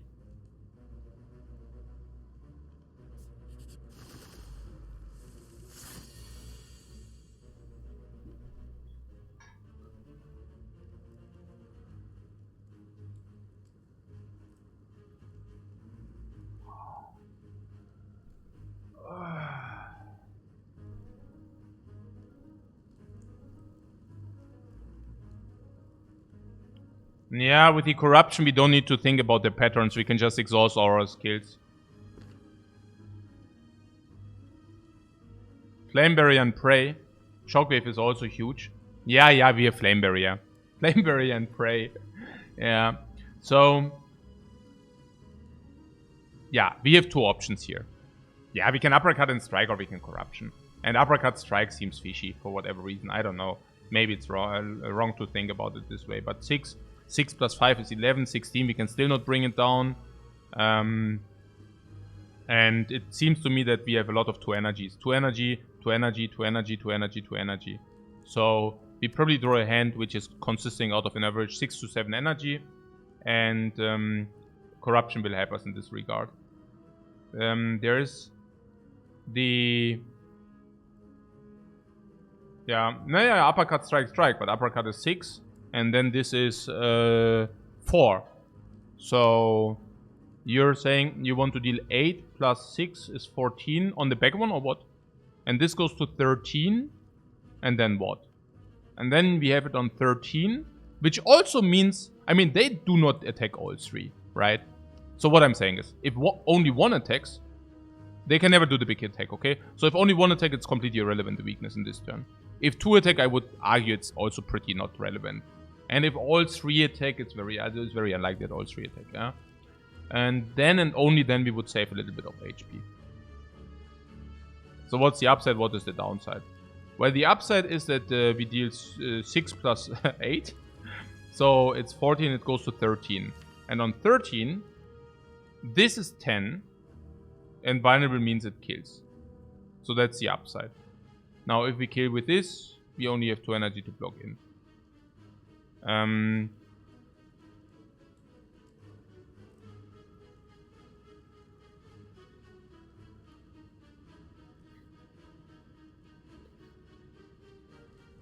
If you only draw attacks, we can also... Yeah, no, that's also not possible. Yeah.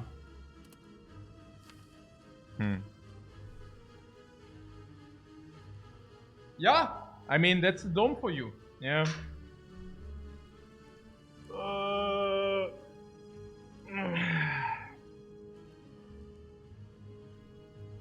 The alternate play would be to only strike to 23. Then this is 10 and we can never kill. So attacks are not killing any longer then, unless we also draw Shockwave or what. If you also draw Shockwave, it's like 15 damage with the attack. If you draw like Corruption and we draw Shockwave, then it's like 15 damage, and then Immolate and strike or something would kill. What, imagine exhausting Flame Barrier and they don't attack? That's not a problem.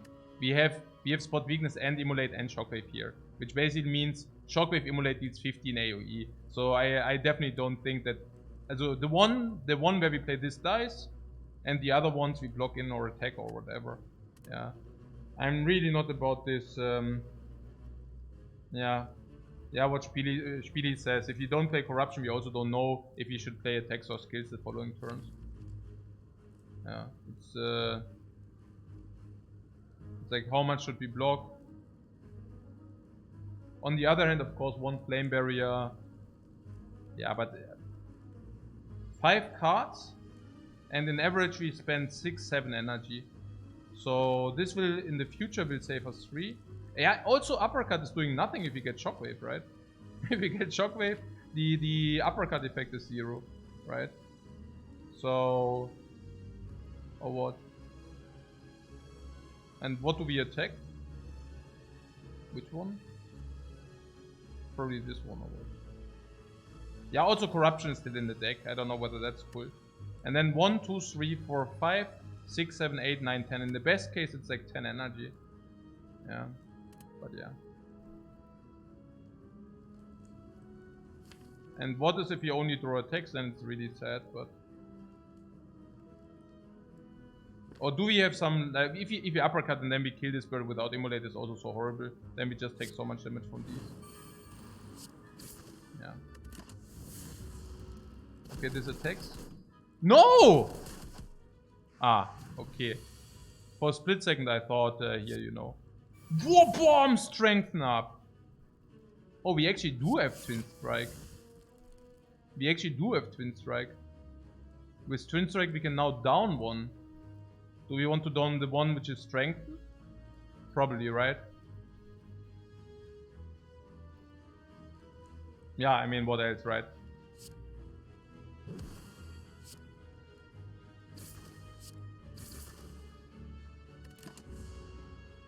Ah! Ah! What?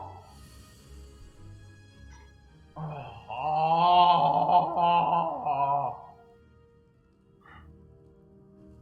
Hey. Oh.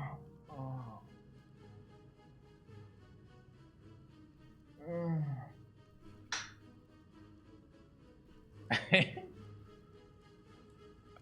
Hey, you must be shitting me. Like.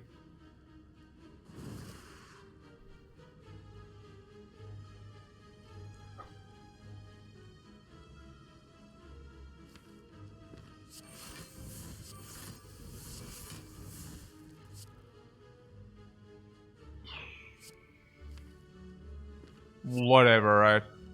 Like, really, whatever now.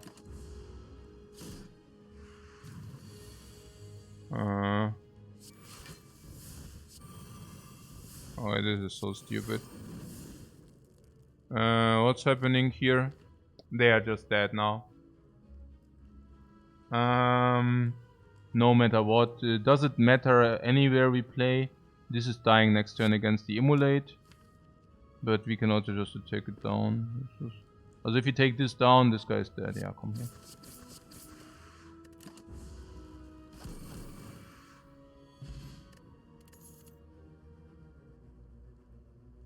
Wow. Shockwave, Shrug it off, and Power Soul. Holy crap. Oh.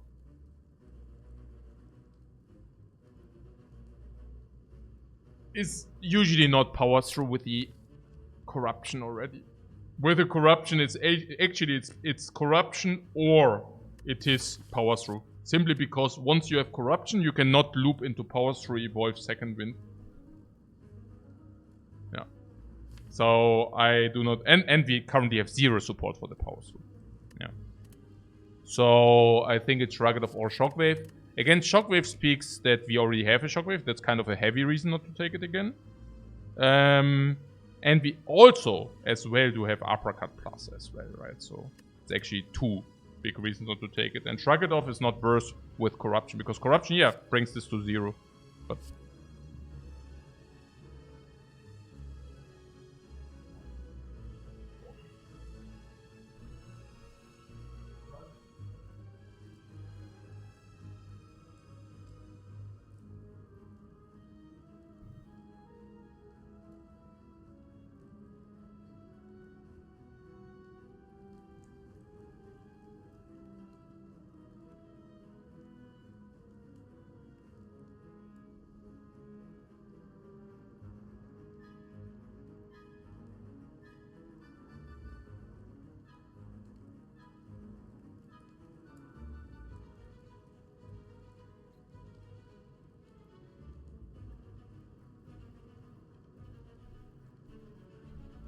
I'm just saying that the second Shockwave is simply dead.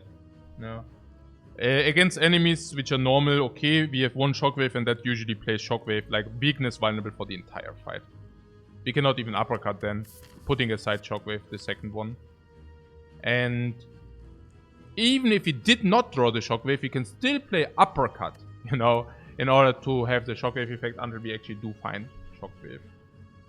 Putting that aside, if you play Shockwave, if you pick Shockwave, you can never even pick a Shockwave plus afterwards, which is also super stupid. Okay. Shut up, yeah?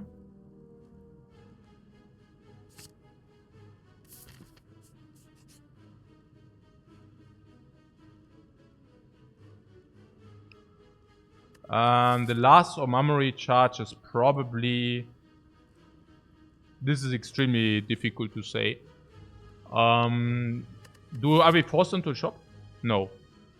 We could also upgrade Immolate instead of shop. Which is better because I also definitely appreciate this question mark. So I would completely not mind taking the upgrade Immolate over shop or upgrade dagger over shop. Into... Also if you find a dagger, yeah. Into this over this for sure, right? So this is much better than this. And if that is true, I definitely do not mind doing this over this. I'm simply saying that the last on memory charge also does have value. Yeah.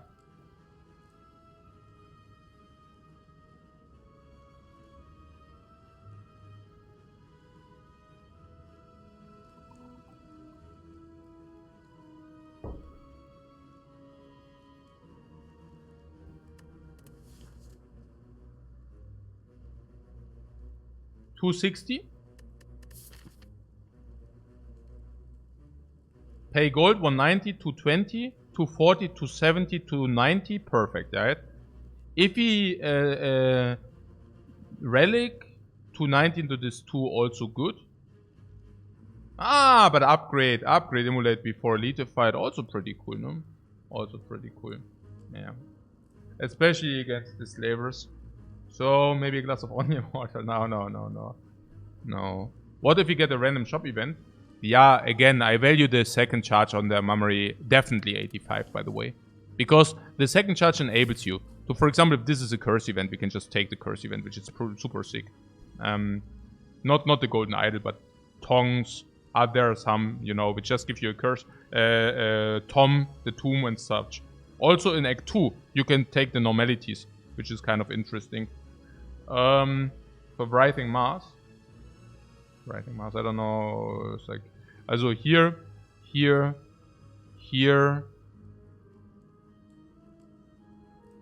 Again, the upgrade, I mean, we could also go to this shop, but if we spend the gold on the shop, yeah, no. I think let's spend the gold.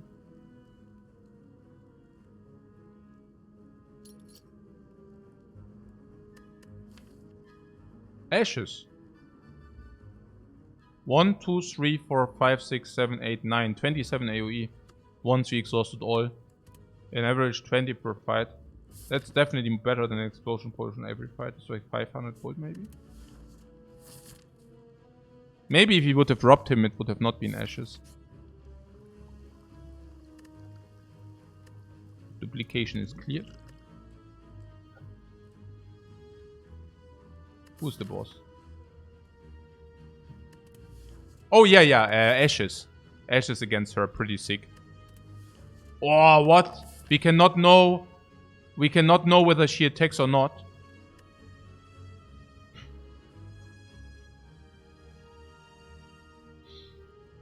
Was it even positive, the Runic Dome? Probably yes. Probably yes.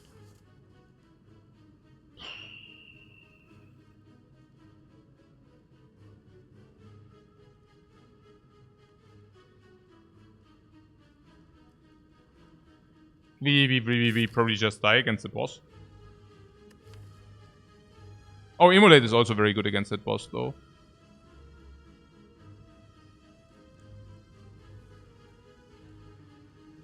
Permanent weakness and permanent vulnerable is also very nice. Vulnerable to farm her faster than Runic Dome happens, and weakness so that we do not immediately die.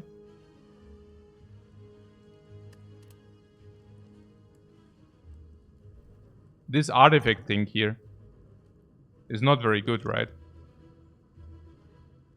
It gets rid of the Chosen debuff, but who cares about that? We have Ashes against the Chosen. Kaidos could be used in the boss fight. I mean, could. Also is probably good.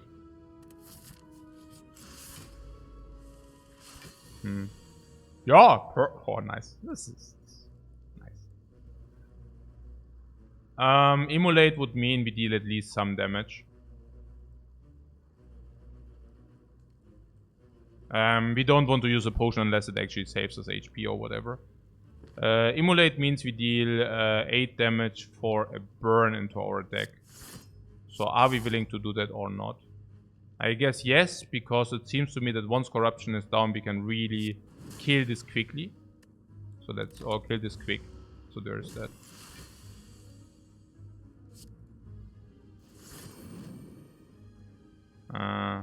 We cannot even harm this thing.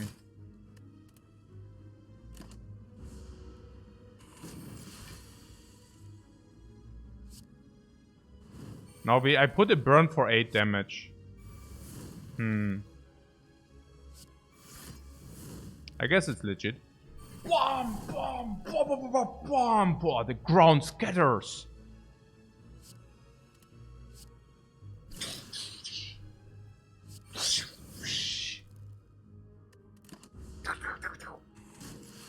What? Block that.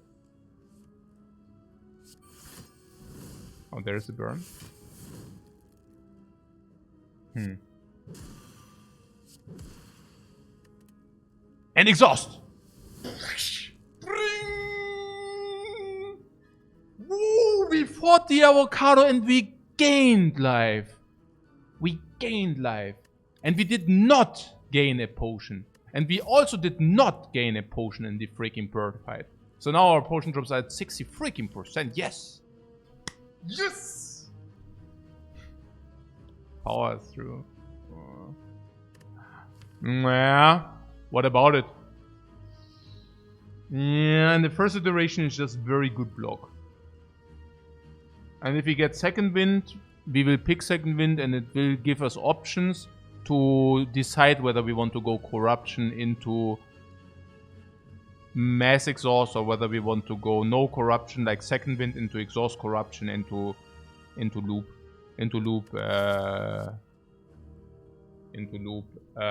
massive block. So that is that. What potion? No.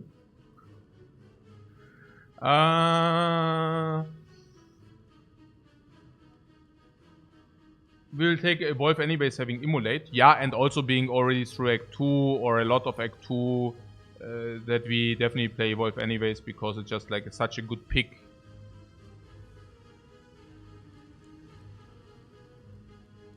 But is Power Through good enough like in an isolated way? We saw Medikit already? Or no? Maybe yes, maybe not, it doesn't matter. It just makes also Medikit of course a good buy and probably isolated should be good enough.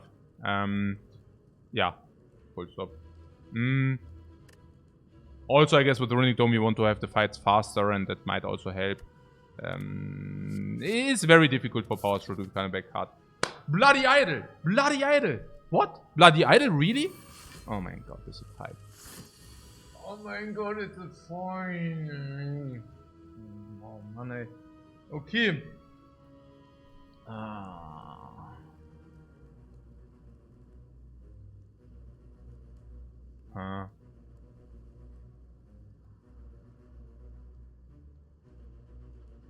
Also Potion Drop is 60%.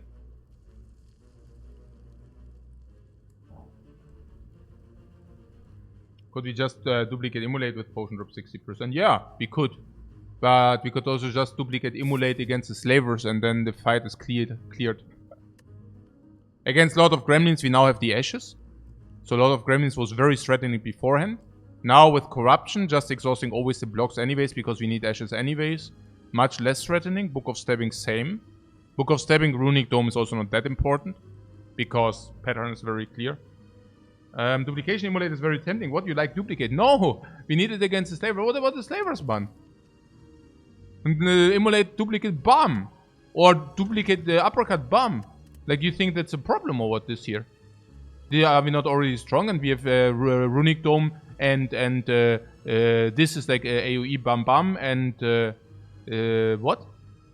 And we know exactly the pattern? What did I miss? We now have 12 plus 21, 33. This goes to 9.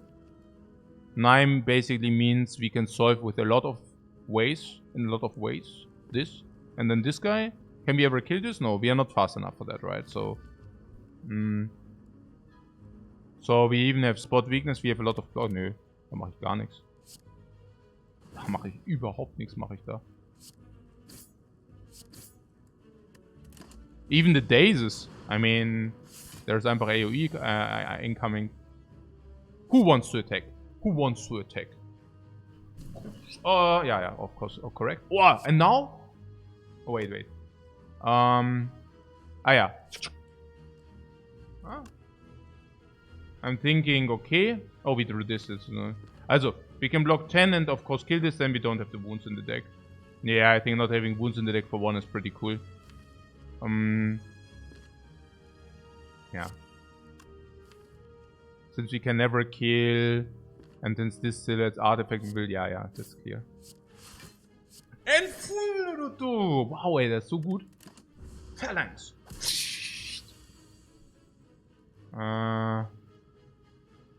Ja, also super gut hier. Also, into corruption would be super good. Otherwise, we just draw attack and we draw this next turn. If we draw Shrug off, it would be phenomenally bad. But we don't. Okay, that's fine. So this is 12, this is 3. So for example, we could block in full or nearly full. 18 plus 3. Could do that. Shockwave currently wants to play Corruption. This is doing nothing. So no. Also this we could deal 16 damage or block 3. But it feels to me that once Corruption comes down, we do not even have these in the shuffle. Then we have a very clean block, maybe double block, and then we should just farm from there. Do we? So this is 3 block. This is 62. I would be very surprised if he wouldn't farm from there. He's also dealing damage whatsoever. The exhaust also dealing damage, of course. Yeah.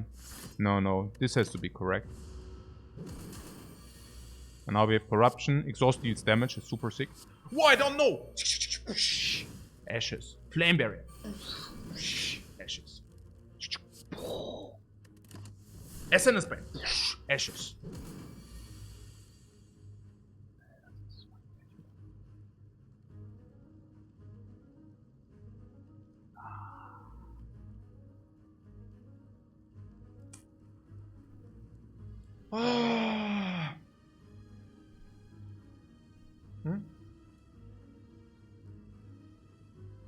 Does duplication potion kill? Yeah, probably. Yeah. Like, is it even... I mean, currently we have... How much is that? It's not 43, right? Man, the Twin Strike would have killed. But we didn't know, right? Like, we could have not known, or what? We couldn't have known. Nah, we could have not known. Either we block in this turn, or we are not exactly short the 10 damage. I mean, it's only relevant if we are exactly short the 10. Yeah, and even then, no, actually, it was 10 against 3, and we did not even want to redraw the block because the block is 3 block, so we didn't even want to redraw that. No, no, that's perfect. This is insane. This is insane. Yeah, no, it's fine. So what is up? 60% on the potion, but this is also a good potion. This is 24. This is 16. Is 40. If you would have one more energy, but yeah, okay, would have, should have, blah blah. So currently we are taking how much? 19. And we can now use that potion to not take 19. That's a very good potion. We need the Cultist potion against the boss, because otherwise we are very likely to just die. I also do not have the feeling that we cannot mitigate against the boss, because we do have Regal Pillow indeed. And Regal Pillow basically means resting is not 22, but resting is 37. And resting for 37, I would probably do that. Because it basically means... Because this will be insanely difficult. But I guess if you get Regal Pillow, if you do the Regal Pillow, and we go into this fight, and we also use the Cultist, we should be able to win this fight without losing more than 60 HP or 70 HP, right? But otherwise it will be very difficult. So, against the book, again, double uppercut doesn't matter too much. I think against the book we should be fine out of different reasons. Permanent weakness, permanent vulnerable. Spot weakness always connects. Against the Staver, spot weakness always connects. We know this pattern. And first turn is Anchor. So leaves Gremlin Lord. It's like after corruption we have all this exhaust. So, and Immolate anyways. So leaves the Slavers. Against Slavers we have Immolate. No, I think we use the potion. Yeah. It's only one of 3 elites. And even in this elite fight, if you get corruption early, it's still not, you know... yeah, use your sources. No? Distilled Chaos. Boom! Boom! Plus 19 HP, what do you know? Yes, yes, yeah. Celebration Station. Armament Plus. Or Sentinel. Sentinel is a corruption card, by the way. Armament Plus. Armament Plus Bash. No. Armament Plus Immolate. Slightly, but with our decision making, if we want to go to this shop, then we have to upgrade Immolate and then it's bad. It would be bad. Upgrade Strikes is really bad, weird, because we want to remove those. Upgrade these is okay. Upgrade these is okay. So an average, what? 1.5 upgrade. So this is 1 energy 10. Let's assume this would be 1 energy 10. How would it be? Like, how would it influence our decision? This being 1 energy 10 block, this being 1 energy 5 block before corruption. After corruption, this will be 1 energy 5 block, but 2 energy. If the 2 energy is worth 10 block, it would be break even with this card if we compare them directly. But the 2 energy is not 10 block because after corruption, what usually does happen is if we do not exactly play it in the turn where we also have corruption, at some point we might upgrade corruption anyways. Yeah. And then we have usually, if we draw 5 cards and we have 4 energy, very often we have too much energy and then this is also not very cool. You like green cards? Interesting.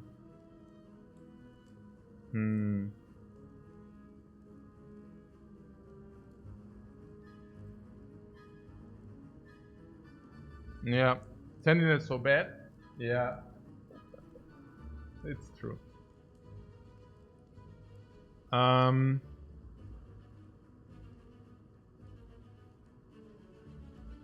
is greener than Sentinel. And you're saying the armament is a pick because it's... I don't exactly know. Why is that mandatory?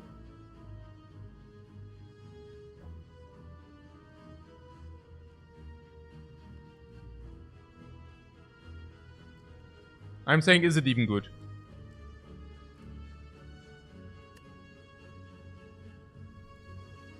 It's probably good enough, right? Yeah. Lord of Gremlins. Ui, Omega draw. Omega. Corruption, Shockwave, Fragment of.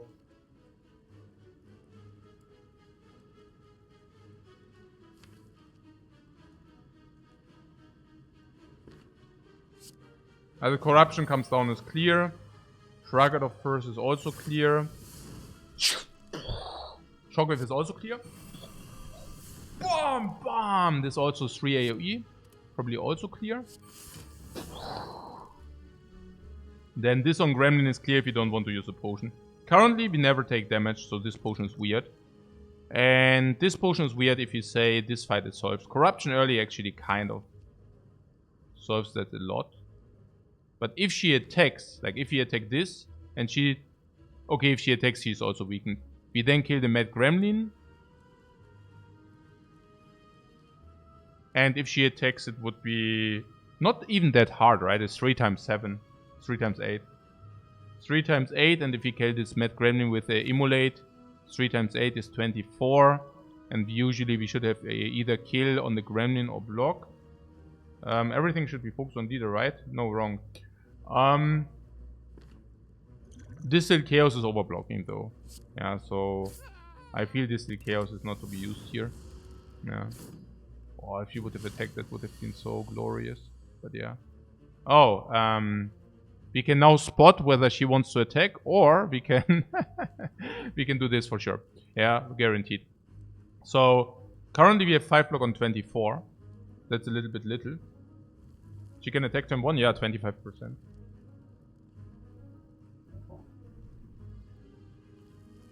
And now I think it's 50-50.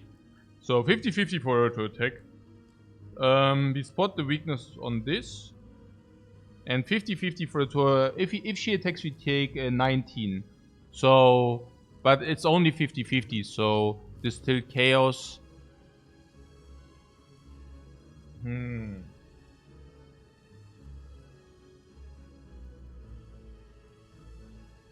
Yeah, the spot weakness, dome synergy, but not really. I mean, you don't really... Okay. Like, if we spot and she really does not attack, how bad is it for us? So, if we do this and she does not attack, obviously we don't use a potion then, that's clear, right? So...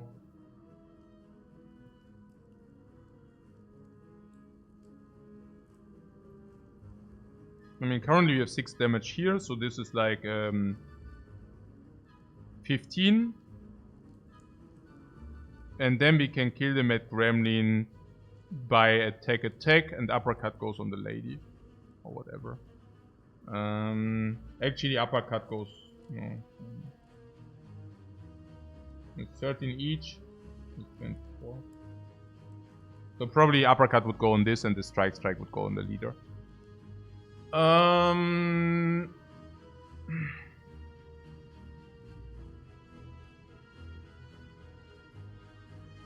Okay.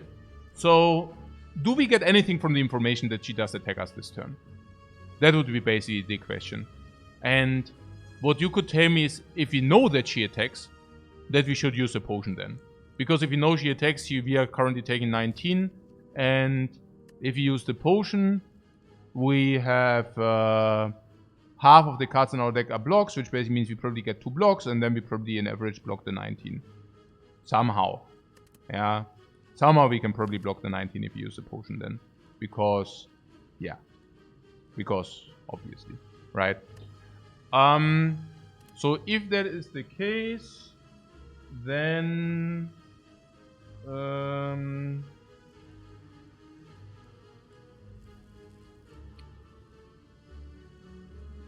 Then what? Should we use a potion for 19? In average it's not even 19, it's probably an average 15 block or whatever. 14, 15. And then we go here. We go here or here. We have armament, so the upgrade is worse. So maybe we should want to do the shop. With 200 gold shop is mediocre. This is very close, but this is slightly better than this. But if we spend the gold here, we cannot go here. This over this is no, so we probably definitely go here. Having immolate for this fight as well, then we go here and here. How does that matter? Well, it matters in the regard that you have shop potion find charts also here. But if... I mean, I can just not get over, like, losing maybe 3 strength. So, if he loses 3 strength, is it okay or is it not okay? If he loses 3 strengths, what is our play? 6 damage on this. This goes to 15. So 15 would mean attack. No. Attack, attack, attack. 19. This goes to 119. Then we have immolate. But maybe we don't.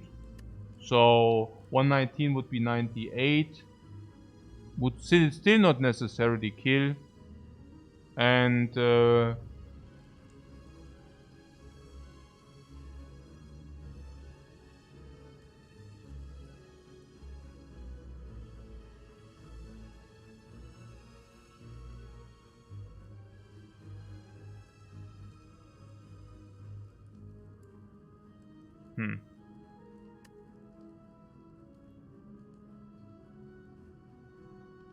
So how is it for 15 if you could find a potion is worth it, right?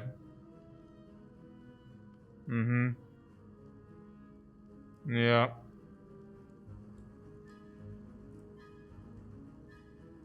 Do the 3 damage, do the 3 attack damage matter this turn? No. The 3 strengths don't matter this turn. Do they matter next turn? 3 strength.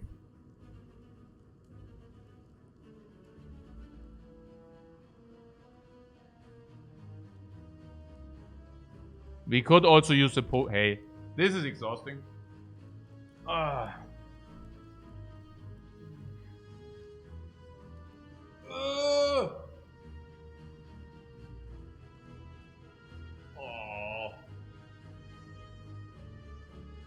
mean, nein, ich meine, es ist klar, ja. Donkeys can easily. Like, donkeys just do spot weakness on this guy, then they have strength, it's super easy pattern play. But it could be really... really effective to... Also if I know that she attacks, I will probably really want to use the potion, right? And if she attacks, what happens then? Then the fight is solved afterwards if you use the potion anyways. Because, of course, attack or whatever. I mean, this is still alive, so we use the potion. We have maybe immolate, but whatever we have. And then bam, bam, bam. And then next turn, we know that she cannot attack, so then it's like completely... like easy, yeah? So the only thing is if she does not attack. If she doesn't attack, we waste this spot weakness on her. Which is a little bit sad. We could also make an argument that it might be correct to spot weakness on this guy and use the potion anyways. If we want to use the potion anyways, we should do it anyways. But there is something about her, if she does not attack, that we do not need the potion. Is it correct? Yeah, because why would we need the potion? If she doesn't attack, she attacks us next turn, then we don't need a potion. So, if she does not attack, we just don't need the potion, right? We have a lot of block here. We also have immolate, but even if we don't have immolate, we can clear the small minions. And we... don't exactly know whether she will attack us the next turn or not. So we will have a situation where we do not know where we can clear the small gremlins and such. Like next turn, I mean.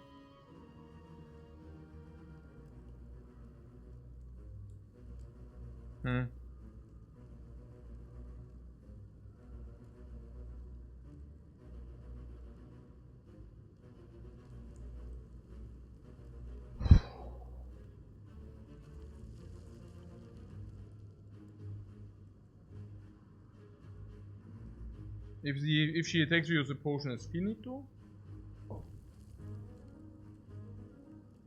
She does not attack.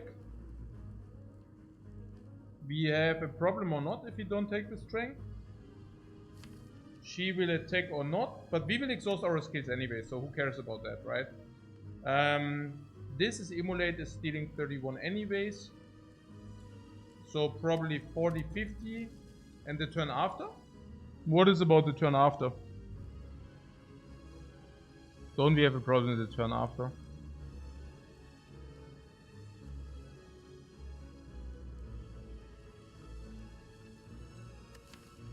Oh, what about bites? We have 5 strikes here. Do we want to bite the 5 strikes? Usually biting 5 strikes is pretty effective. If we bite the 5 strikes, we will not want to use the potion here. If she doesn't attack, she summons and attacks next turn. Can be solved with the potion next turn then. If she summons and attacks next turn. Also, the problem is she summons or she attacks. Now. And if she does not attack, she summons. And then... I mean... Then she does not necessarily attack. Then she attacks or she buffs. And we can then kill everything.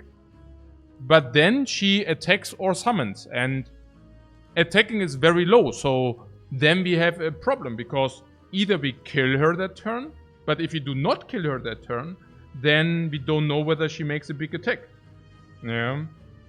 So I'm a little bit torn here.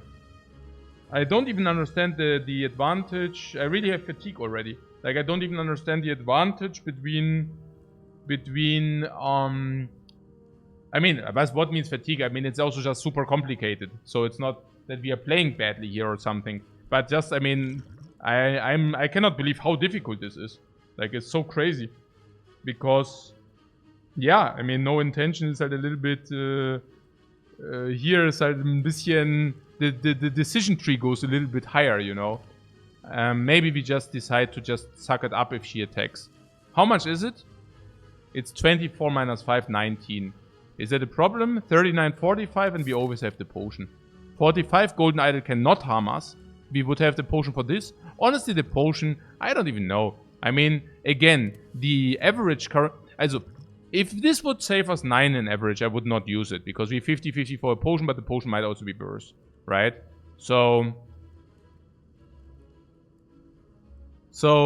the thing what we were talking about, the spot weakness on her, is that we simply gain information. And the information is, if she attacks us, we know that we will now take 19. And then this potion is better used. Yeah, that's literally the only thing. Yeah.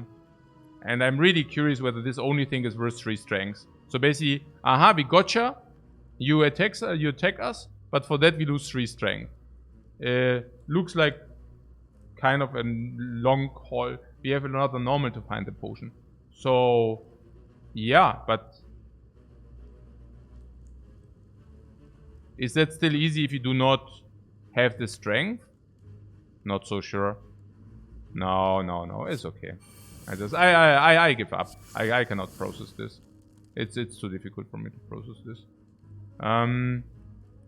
We can top 3 or we can just suck up the 19. Again, if we take the damage, it should be kind of solved afterwards or what. Yeah, or we take the potion anyways. I mean, that's the other thing. We could also just take the potion anyways. It's also possible. Yeah. And if you take, yeah, then we simply have the same, if she attacks, we have the same situation, just 3 strengths more. And if she does not attack, yeah, I don't know, if she doesn't attack, yeah, I just didn't see it. So, uppercut, attack. If she doesn't attack, there is no point using a potion. But if you go into 45, is that a problem? Depends on the event, and this could also be bites. Are we taking bites or no? Maybe, yeah? Yeah, she rallies.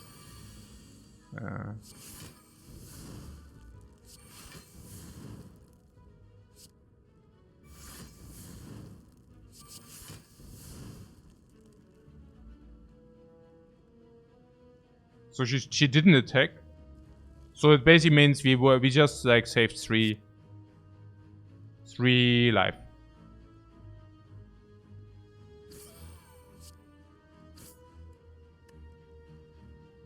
What was that? She now... Oh. What? Oh, I just brought her into... Yeah, okay. Oh my god. I just made her more likely to attack.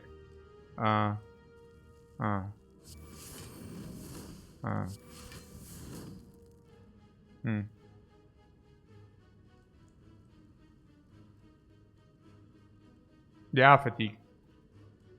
Och, Mann, hey. Ey, es ist aber auch so schwer immer die Runs. Warum? Ey, ich krieg echt keinen einfachen Run hier. Ja, ich weiß auch nicht. Wahrscheinlich in die Pause. Banana Break oder sowas. Banana Break Songs eigentlich viel.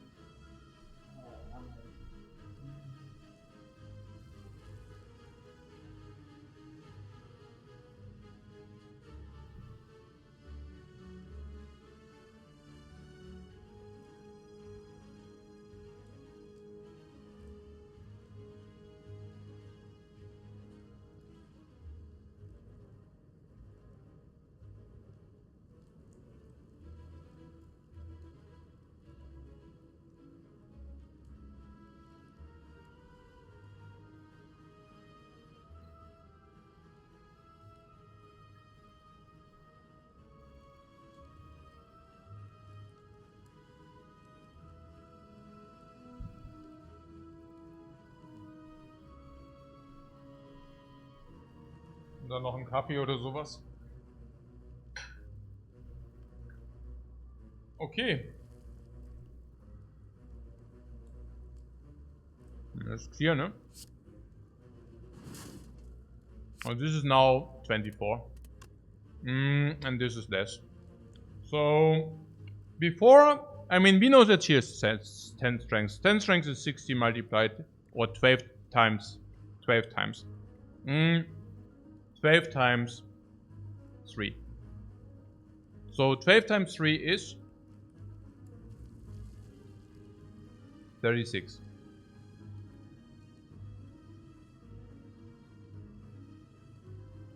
We currently do have a block of 21, so we would take 15. So currently in average we take 7.5. I could have reduced the 7.5 to 3.75. So I effectively misplayed for 4 HP. Which is ultra sad. She takes 18 too? Yeah. She does. It's 75% to attack? No, it's 50% to attack. And otherwise it would have been 25. So I basically made her a little bit angry. What? Misplaying for 4 HP with Running Dome is okay? No, absolutely not. 4 HP is a big mistake. So, being confronted with a average of 7.5 life loss, this is always solved. So this always saves the 7.5. And in half of the case we get a potion. If the potion is better than this, it's an average 15. Otherwise it's like 12. We can use this tilt here for 12. This tilt for 12 here seems to be...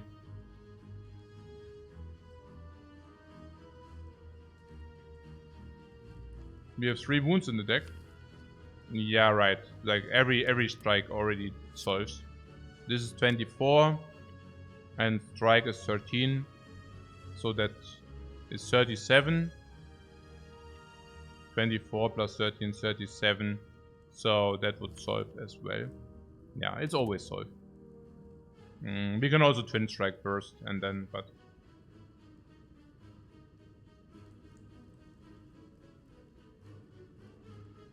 taking 15 would be good for the bites. Yeah, genau. If we take 15, we go to 43, we go to 49, and if we find bites, it's irrelevant. I would also make the point that if we find Bloody Idol, this also becomes irrelevant.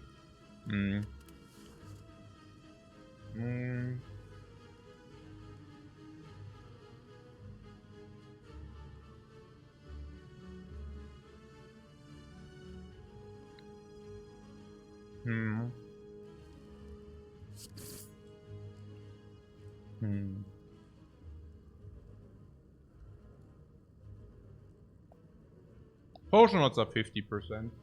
But if it's a very good potion like Fairy in a Bottle, it doesn't matter, then we just take the Fairy in a Bottle.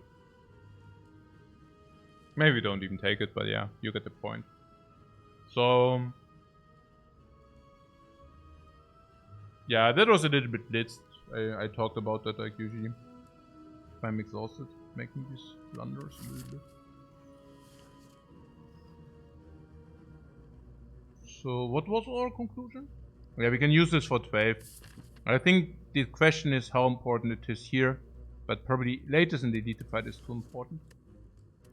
So. Yeah, cool. Red Skull. Red Skull also mitigates nearly completely.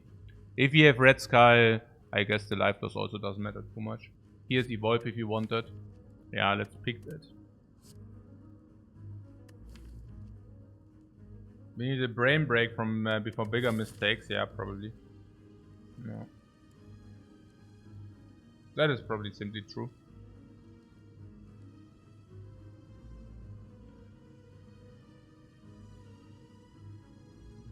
Oh. Yeah, probably like 10-minute break or something. And then come back in all freshness.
Wir sind halfway through the Spire. Ja, genau. Genau. Hey Peter, thank you so much for sub, man. Also was jetzt? Evolve, ja. Da, Evolve. Okay, cool. OMG. Rachel, ja, klar. Okay. Emulate upgrade. I think we already talked about it, right?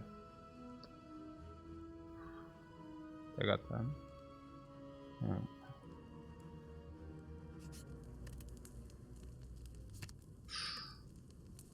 Or deck upgrade maybe, yeah. It's funny because upgrades are also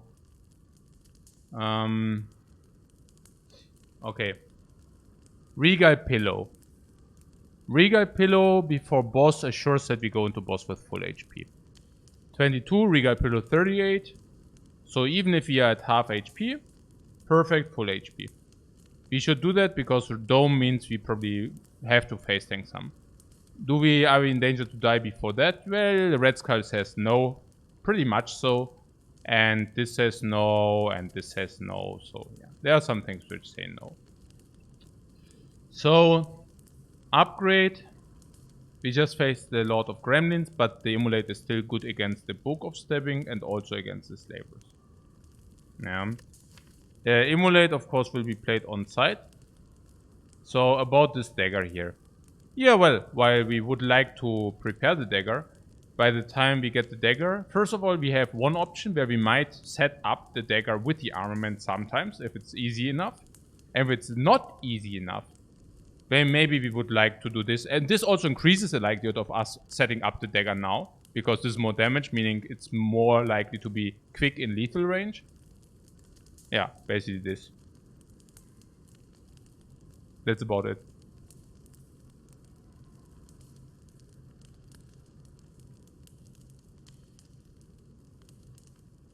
We cannot stall though.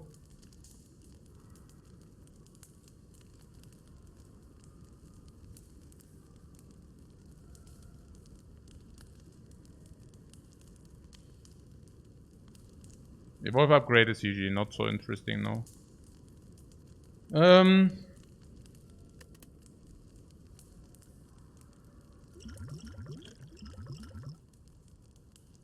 I really want to use the Distilled Chaos in the next fight. And the reasons are that we have now 60% potion drop, which is a lot, right? So if you can use the Distilled Chaos to save whatever 10 HP in the next fight, even 5 maybe. Then we have the potion for 12, which is like, yeah. So, but I'm also thinking that we might not be able to set it up that often. And the reason for that is, once we have Corruption online and we want to block, we can set up block, but then we also deal damage with ashes. Or, we do not play the Corruption when we get it, but that is a stall we can very often not pull off, right? And then there are some enemies with scale where we can also not do the dagger. And I think against the enemies where we really have a lot of time, Knight and Cleric, we could even armament into dagger. We could even set this up. So I'm pretty certain. Also against slavers, this is so much better, right? Also against the boss, this is so much better. Ornithopter. Now this is interesting. Usually I wouldn't take it, but I'm a little bit afraid. I don't know. We can also make the argument that it's immediately 10 life, of course, but I wouldn't take this argument as the biggest, but yeah.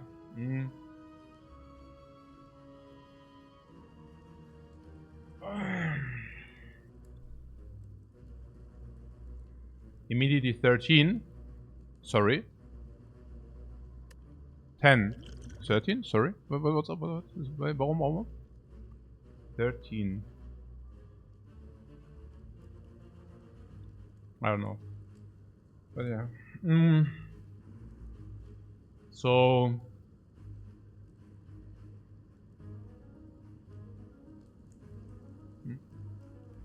Victoria?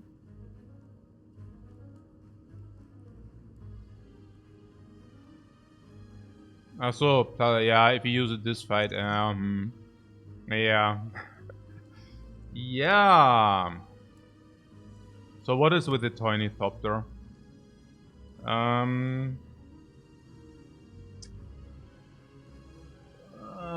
Yeah, I don't know. Pillow talks key here. Yeah, Pillow talks key. Red Skull talks key.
Yeah, I'd probably rather not.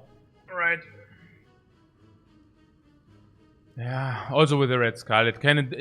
Also, first of all, it's Regal Pillow, which speaks heavily against this because we can just rest for twice the value now, so this is half the value. And second of all, disabling Red Skull is also half the value. Ja, ich meine, das kann ja fast nicht sein. What, the Collector is scary? Ja, no. Ich meine, irgendwo ist ja auch Schluss. Also at some point we really have to say, okay, this is more than enough now. Okay. Shrug it off. These are not attacking this turn. So top 3 is like, because of the block, is completely stupid. We do have Immolate plus, so this fight should be easy in this regard. We also exhaust. So now there is the Evolve. There is also the Strike. So the Evolve, it's doing nothing, right? So if you could just Strike and also the lowest one, then we basically hedge for Immolate, if you want to say so. Yeah, like this.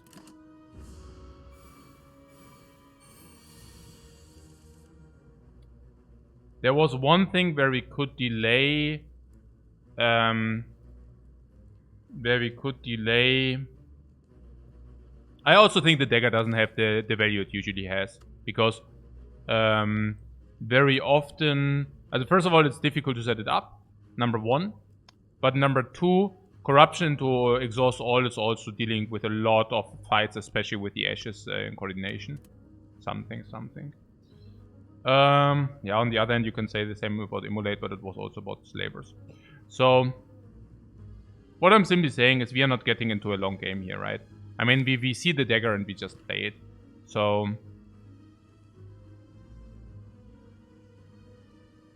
So, corruption... Flame Barrier, Armaments on Twin Strike, and Twin Strike means 20. That is relevant if you do not draw the Immolate. And if you draw the Immolate, it's even better. No, actually, I don't know. Yeah, probably. Probably just simply true. So, this and this and this does kill 1. And we can now, this attacks for 8 or something, whatever, yeah? So next turn there's some dagger action. Do we always get the dagger? Yeah, pretty much. So this is 19 and then we can kill 1. We can kill the back one. Do we always kill this if we draw the 1 reach or dagger? Yeah, always, right? 22, yeah, we always kill. So, yeah.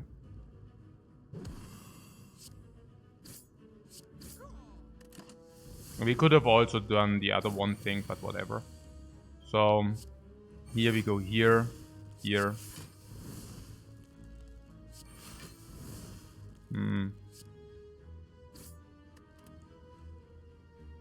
Yeah, we could even play the other attack, but whatever. Okay. So Liquid Bros is complete crap.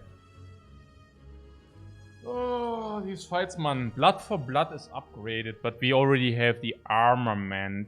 And we also don't have anything to damage us that much.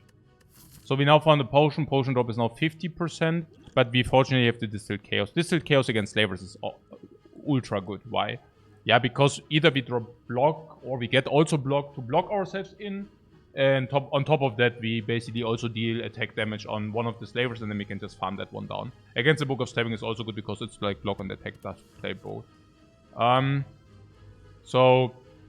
Heavy Blade, there's no strength or not much strength for us going, so that doesn't make any sense.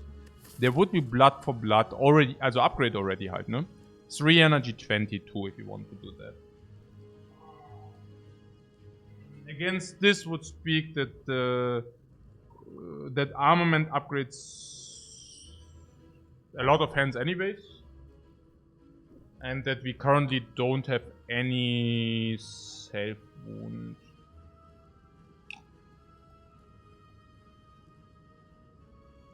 Zero, that's what weakness 1 plus 3 again. Yeah. But taking non-upgrade heavy blades is not very clever. Especially not if you just want to go into corruption. So that your skills suddenly play. And that you can block in while not knowing what your enemy does while still dealing damage simultaneously. I'm really curious about the Blood for Blood. 3 energy, 22. But it's upgraded. So one time damage is average. 2 times 2 damage, 2 energy, 22. Now I would love to have the dagger upgraded, but cannot be. Upgrade the dagger here.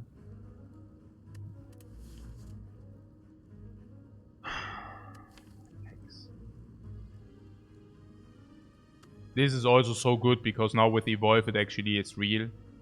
The other attacks are more scaling. Blood for Blood is not really a scaling attack that much.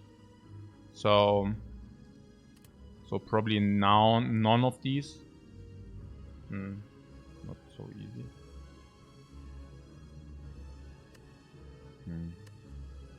Upgraded attacks. 3 times damage needs to be taken for this to be 0 energy.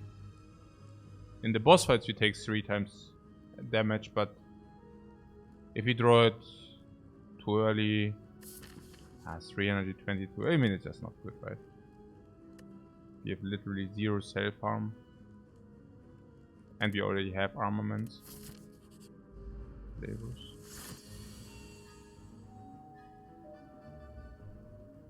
Top 3 then.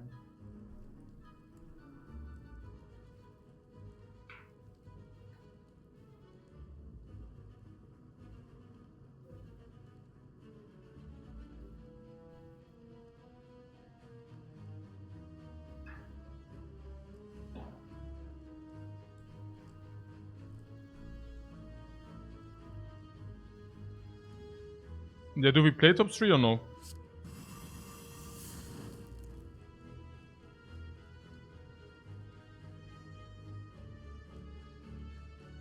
Yeah, because we probably don't even go into Half-Life, right?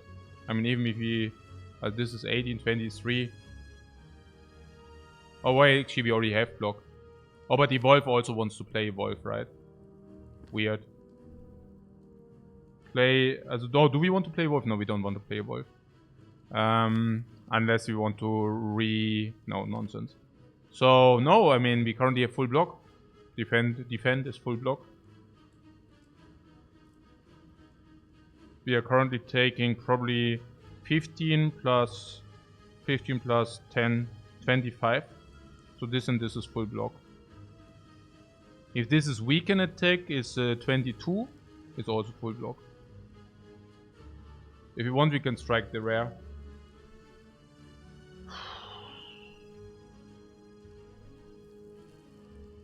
The downside of using the potion next turn is simply that we are weakened, but that's about it. So... yeah. And Very often that's not even relevant. What takes some to activate the skull? Voluntarily? No. I mean, they will die at some point, so I don't think that's any clever. And 9 damage for taking 5 is also a little bit weird, given that once we have corruption, we do not even mind if we, you know, we do not even mind, we are weakened. Damn. Ist natürlich einfach Pech jetzt, aber ja.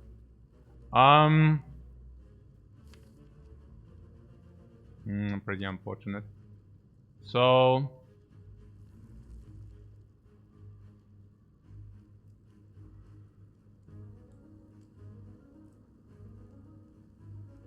so corruption top 3. Yeah, but corruption top 3 is better.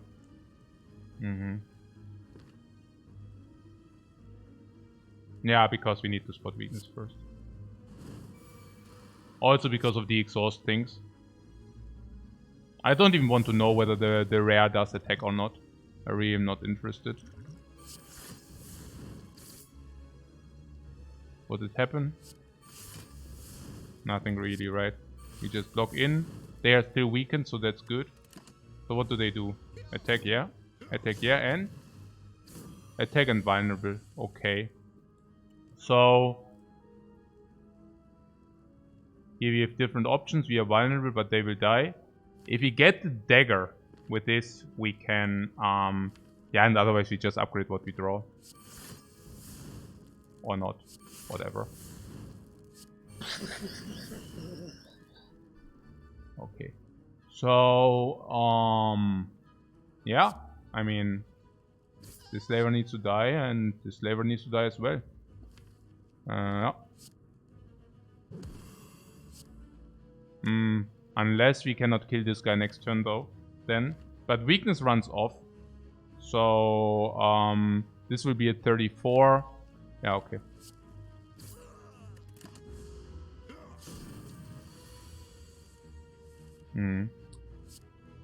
Yeah, I'm a little bit regretful about this dagger here. I mean, now it grows quite slow, but hey. Ancient Potion is not a good find. Letter Opener is not a good find. Feel No Pain is a good find, though. Feel No Pain is good find.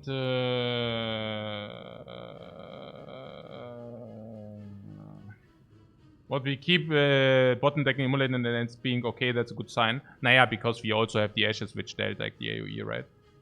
Feel No Pain is pretty good, yeah, we take it. It's not insane or something, but after corruption is of course very good. And what else? We need to go here. We can use artifact here. I mean, this still being good because of Golden Idol, of course.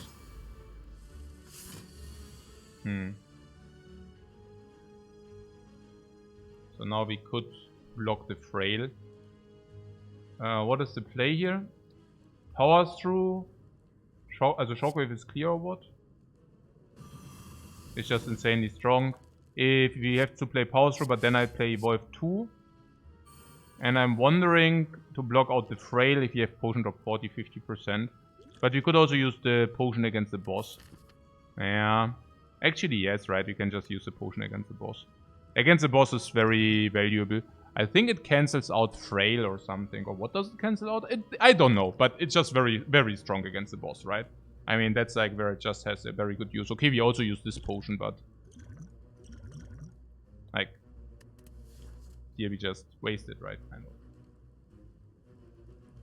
And then I'm really wondering about upgrade on... oh, wait. If you get out of this fight not harmed, 61. I'm probably willing to upgrade the dagger there or what? What?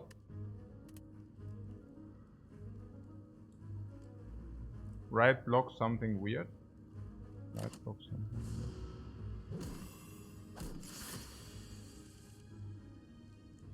weird.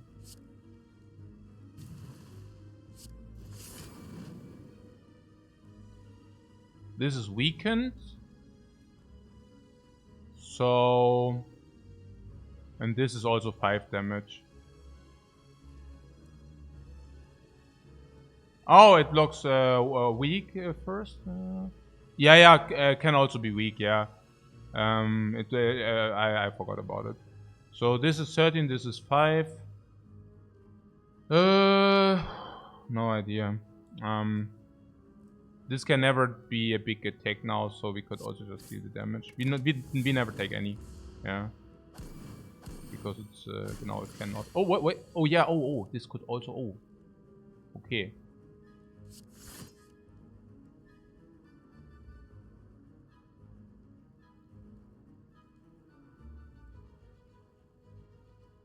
Huh.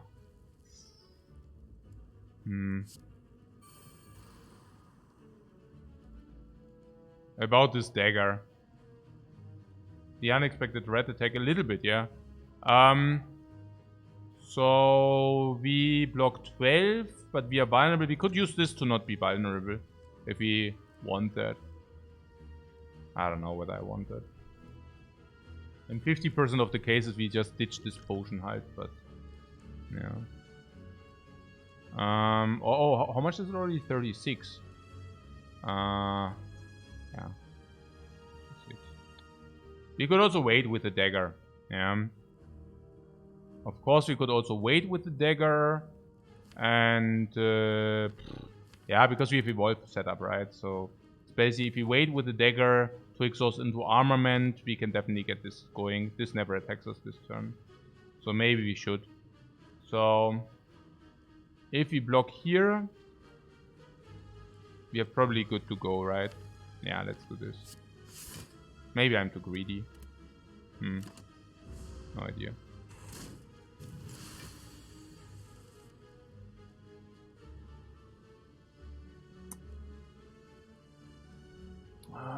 Trail wears off, that's good.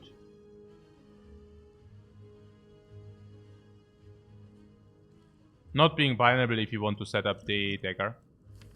Next time we don't take it. But not being vulnerable is also good if this is the big hit. I don't know. I don't know.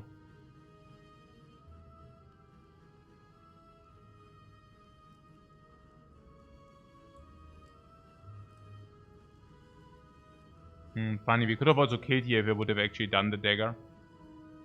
But yeah. I don't know. Jetzt bin ich so greedy gewesen, oder was? I don't know about that.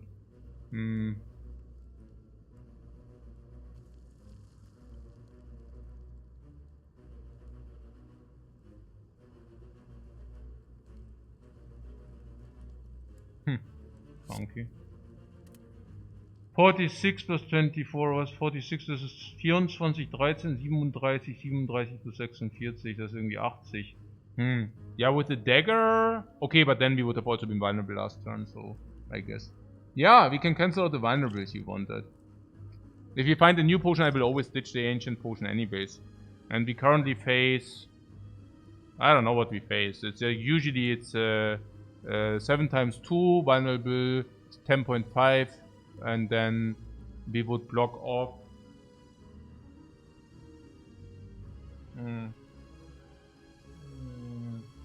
Also 21, 15.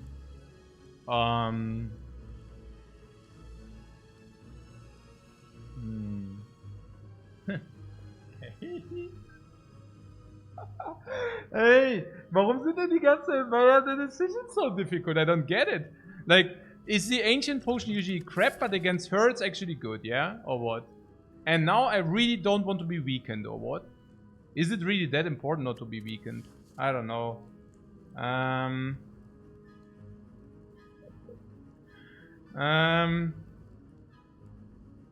The opossum, the red, yeah. Runic Dome is a Time Lord. Yeah, no, I don't know. I mean, in average, we can also take average 14. And if 14 is weakened, it's an average 10. And vulnerable means we take 5 more, basically. And now we can actually cancel out the 5 for the artifact potion. Yeah. But if you get 1 potion, I will always ditch this potion. So there's that. And next turn, I'm not even sure. I mean, if we want to keep the armaments, right? So we block this, we block with this. I use a potion. Why are we just not killing? Yeah, because there's a dagger there. A dagger in the deck.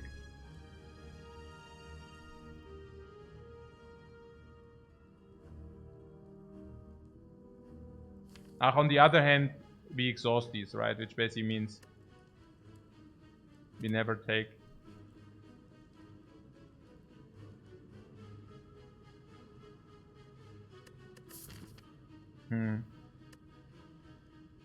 But this could also be a fight as well. And then the artifact is not good again. I wonder how much the artifact really matters. I don't know. But in the boss fight, not being weakened 5 turns. Pretty cool. Especially if you need to deal the damage. Weird. But this potion always goes away if you find one. Is this potion first? Yeah. 16.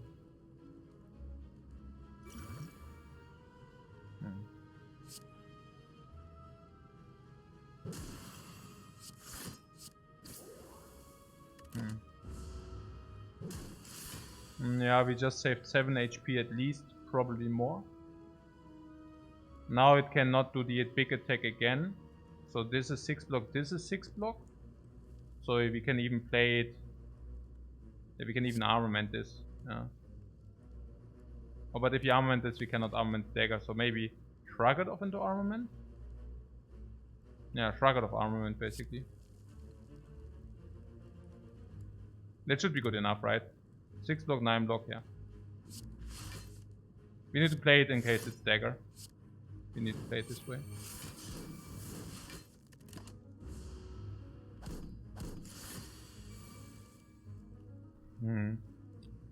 Yeah.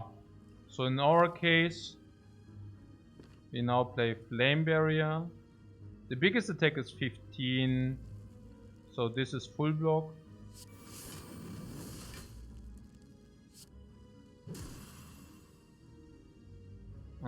We should also bring it into dagger range or what? No, I don't know. It already is in dagger range. So whatever, I guess. The rest doesn't matter. I guess if you just do this or whatever.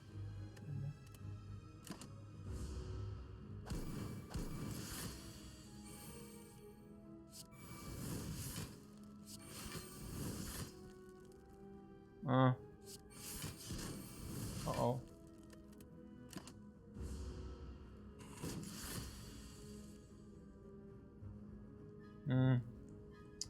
Yeah, we could have had this quite cheaper, I have to say. A little bit sad. This is 8 block, so we need to do this. There's no question about that. And now there's 5 block and this is 8 block. So we can wait again. But if we draw too many attacks, we cannot kill. So what is too many attacks?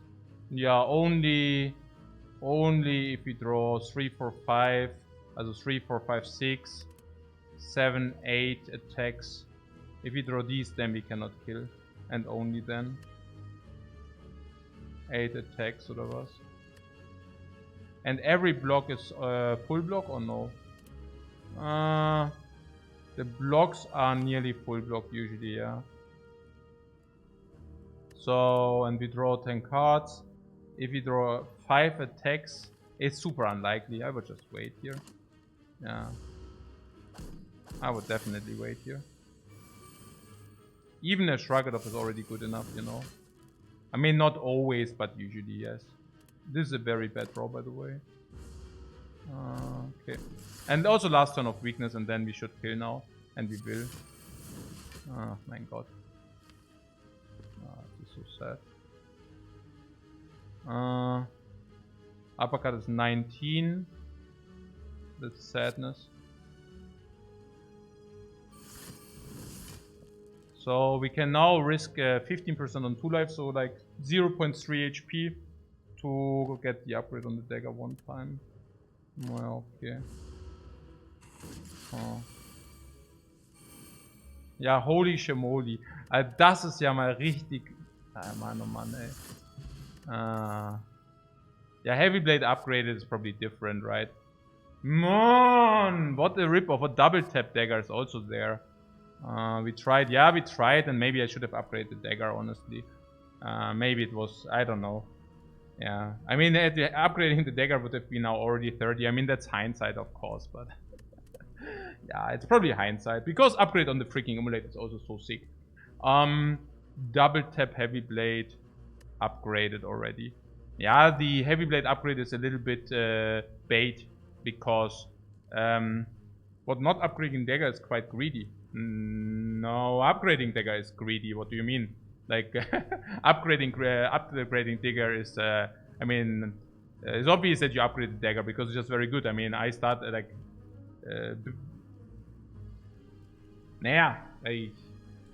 I'm always the guy who says, yeah, let's please upgrade the dagger ASAP. But that's not the case if you're dying. Then you should definitely not upgrade dagger. Like, upgrading the dagger is a future investment. That's clear, yeah? Okay.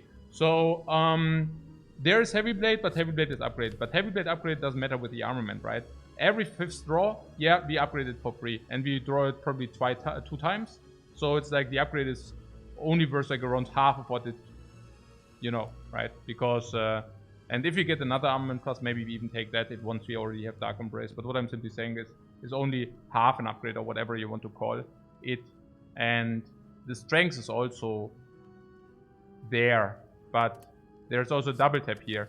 And double tap Immolate is super sick, oder? Especially with Evolve or whatever. And double tap Uppercut is okay, whatever. Double tap Dagger can be so super sick. Because obviously, ja gut, also 52, so the question is, do we rest or upgrade? I guess if we have the Cultist Potion, we probably want to use a Cultist Potion here. We don't rest, we upgrade the dagger or whatever.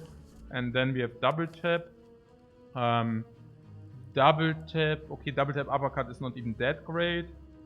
But this also disturbs the piece, and double tap can also go into corruption, and that's very good because exhaust 0 energy and also feel no pain shenanigans. Cultist Potion helps heavy blade. I'm not sure we need it to beat this boss though. Yeah, that's a question. Yeah, I also don't know.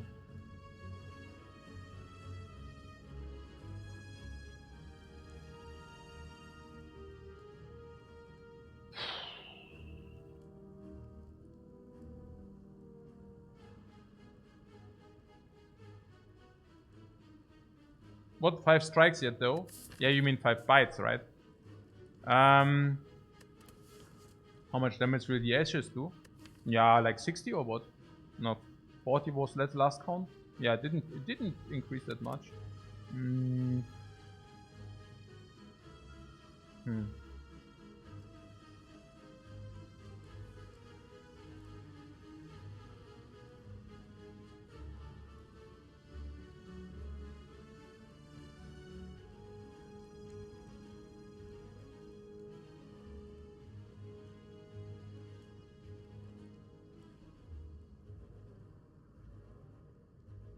Pommel, heavy blade, double tap. Heavy blade. Heavy blade in general is 2 energy 14 before anything, which is super bad. And with the red skull, it goes to 29 with 3 strength, which is still super bad.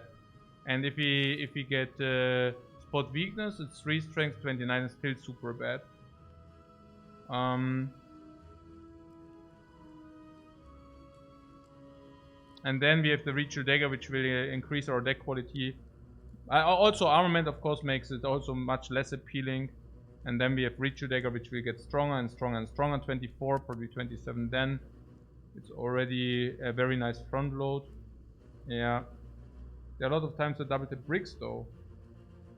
What do you mean brick? It's always a decent strike. Oh, you mean with uppercut? Uppercut, the utility is not even that good. Yeah. And bash utility is not that good. I mean, the double tap Ritual Dagger is of course very good, that's clear, yeah? But what you're saying is Ritual Dagger very often also is doing it alone or what? I don't know, double tap Ritual Dagger can be very strong against some bosses, but yeah.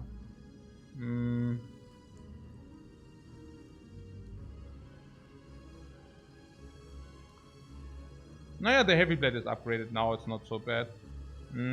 After corruption, maybe it's also not that important. Like if you say it's another attack, we also have 4 energy, maybe even 5 afterwards, which basically means we have infinite energy anyways. So it's not even that sick if this, yeah. But how often are you drawing them together with 25 cards and the deck is exhausted? You would be surprised. Yeah.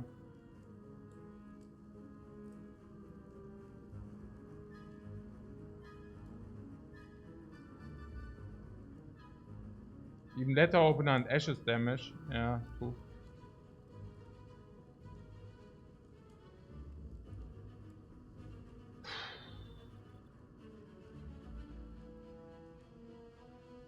What does it scale twice on the Ritual? Why is it so good then? Yeah, because it can scale to 100 damage later. And then suddenly you deal double tap Ritual Dagger 200 damage. Yeah, pretty good. Turns out that this is pretty strong, but it's also... Yeah, I don't know. Yeah, vulnerable you also have, and then you can one-shot them. I mean, there's of course a good question whether we need it still. Yeah. Also makes it easier to proc it sometimes, exactly. But that's also about the range again, if you want to say so. I mean, what about that heavy blade there?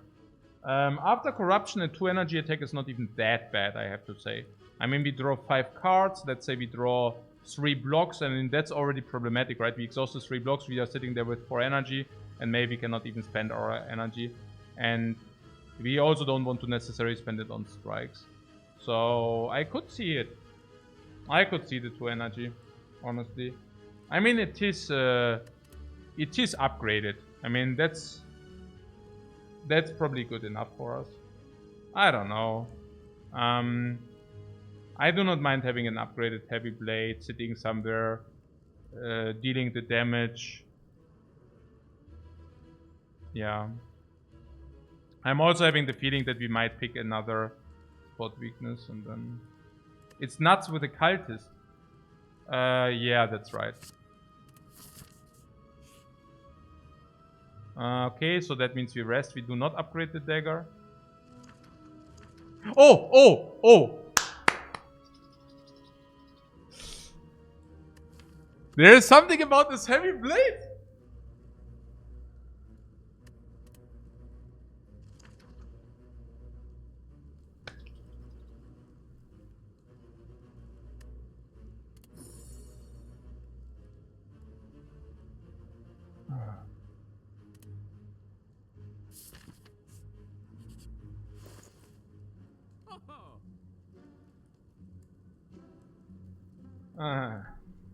Still good with corruption.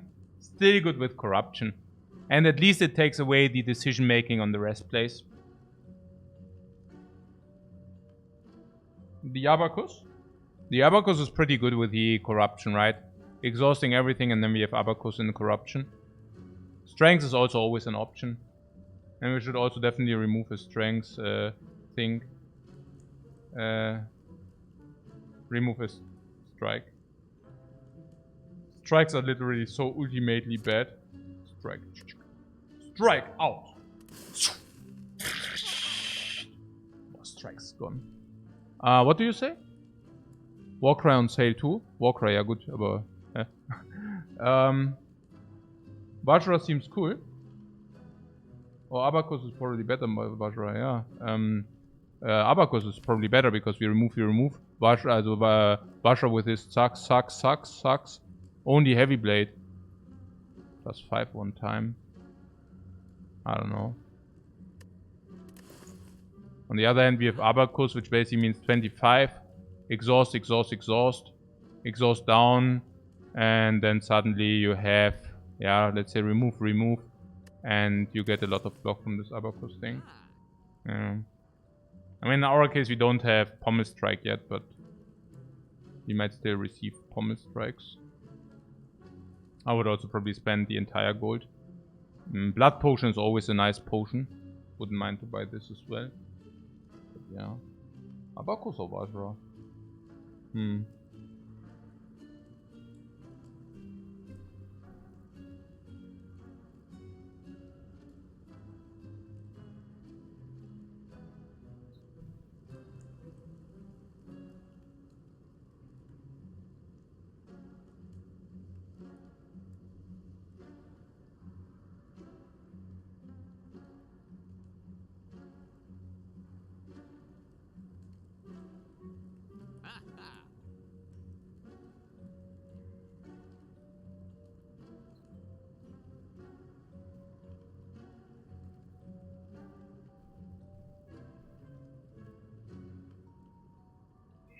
a lot of fights, Abacus will not do anything, but Vajra will do some. Probably Vajra is better, no? Why is Abacus so sick? We cannot even buy Abacus and think.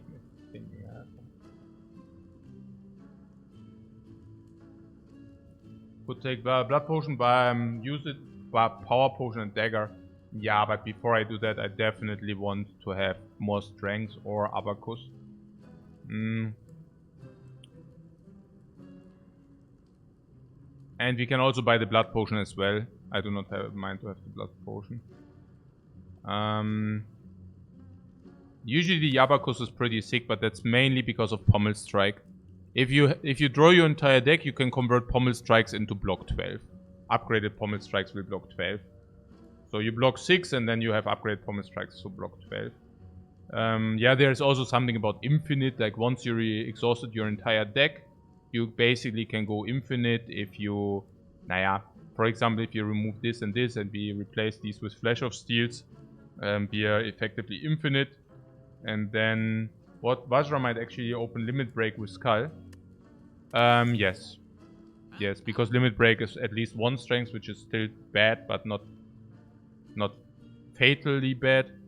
And so we can take it, because if we have Skull, then suddenly it's very good. Yeah. True. Yeah, I just don't see this Vajra thing that much, especially not after having actually taken Heavy Blade. So we are not really relying on any kind of infinite. We also have this, which also doesn't speak infinite.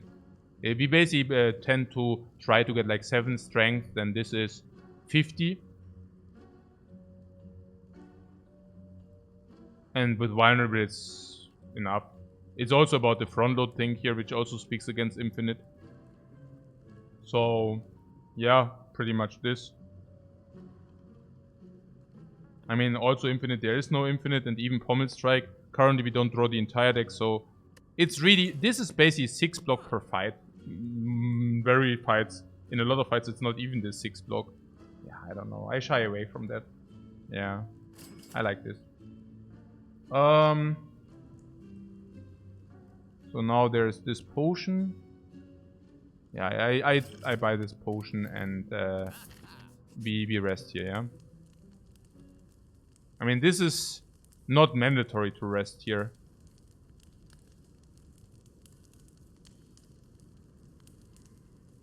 But I think I want to rest here. It seems to me, I don't know. I mean, I'm just thinking there is a risk of ruin, which I don't want to encounter or something like this. Oh, here we could have drawn. I didn't want to draw. Blood for blood is probably good in this fight, but yeah, whatever.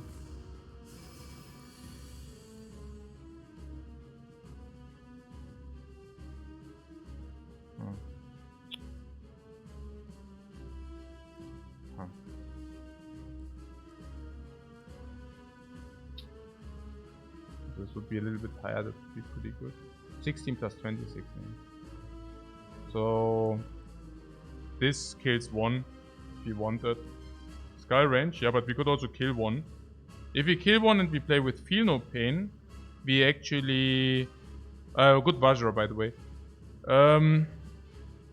Because we didn't upgrade Ritual Dagger, we do not need to throw it necessarily on her, but we can actually make a decision on that.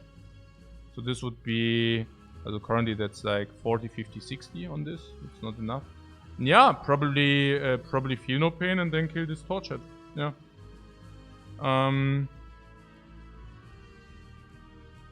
Actually killing this Torchhead, of course. That would mean no Corruption though. We could also play Corruption, Feel No Pain. Then we take 7 more. But for that we are finished after. Huh. Huh.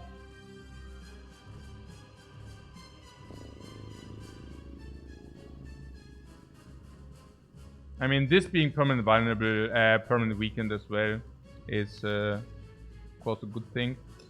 So about this corruption thing, we can now set up corruption instead of these 3, which basically means we take what? This is 7 attack, right? Yeah, 7 I think.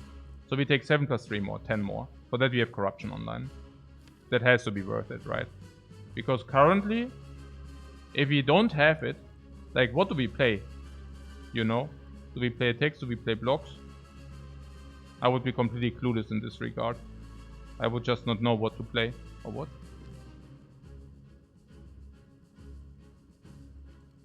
There's also something about red skull range you guys talked about. 35, then we go red skull range.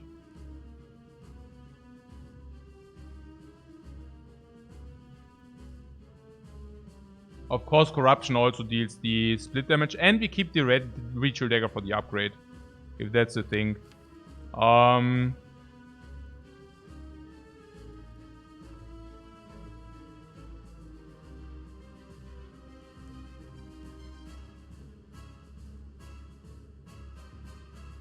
Oh, she could also buff now, by the way. She could also buff now. If she buffs now, obviously, this is also much better. Okay, so how much do we take? Oh, Shrug It Off is really good. How much do we take? 7, 7 and 15. 7, 7 and 15. And no red skull range. 7, 7 and 15. Okay.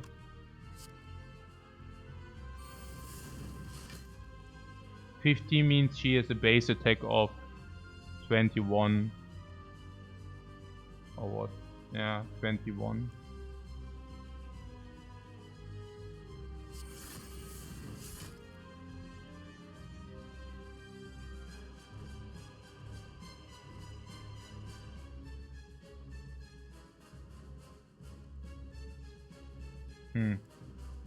So Heavy Blade kills 1 torture, that's pretty cool.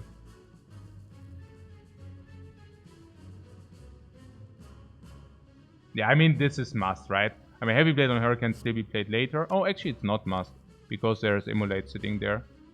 So something about no uppercut on this guy ever, right? Because why would we? This goes to 2-2, then it goes 1-1. So kind of like this, no?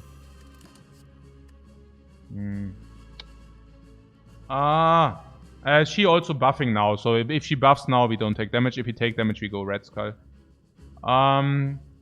Seeing Red is not good enough if I take a look at the deck. There's this, which costs energy. The rest doesn't cost energy. This Shrug It Off apparently still costs 1. There is Whirlwind. I think if you only draw blocks and Whirlwind, we would really be happy about this Whirlwind there. Having 7 strength, the Whirlwind is killing the minions.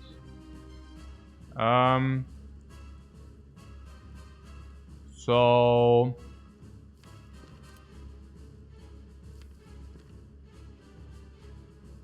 the Whirlwind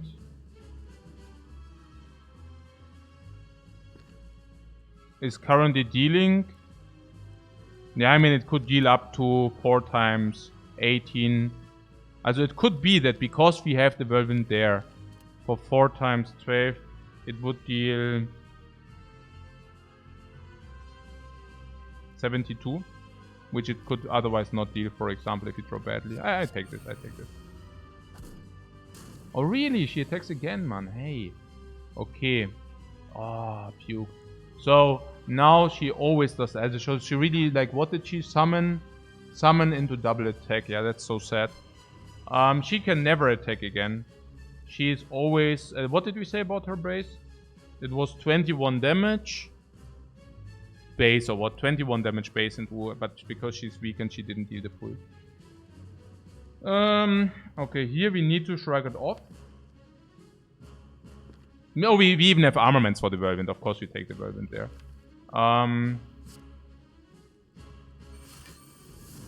Into Shrug It Off.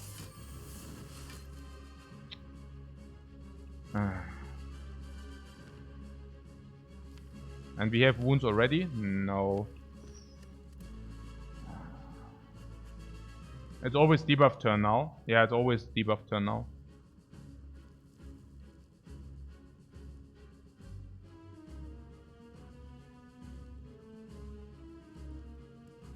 We increase the chance for her to summon if we kill this guy this turn. But I'm not even sure whether we want to summon. I mean, we want her to summon. I don't know, you know. I mean, next turn, we have guaranteed Flame Barrier, you have guaranteed defend. So there's not really a benefit for us that she summons.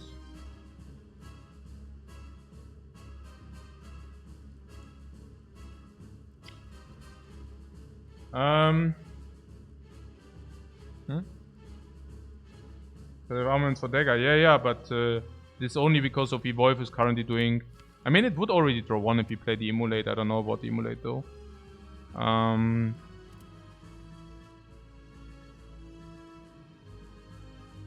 Also currently our decision is about keeping this alive or not. And if we do not keep the, if we keep this alive, also the sum likelihood goes down, and she will either attack more often or she will buff more often, which is probably both in our interest if we kill this collateral next turn. And then last but not least, we can now put the Evolved, and it draws 1 more card later. Yes, we can get the armament again, and then the armament can maybe upgrade the dagger. But are we really that greedy here? No. I mean, there's a difference between greed and stupid greed. And I think calculating on the one thing again is just a stupid greed, you know.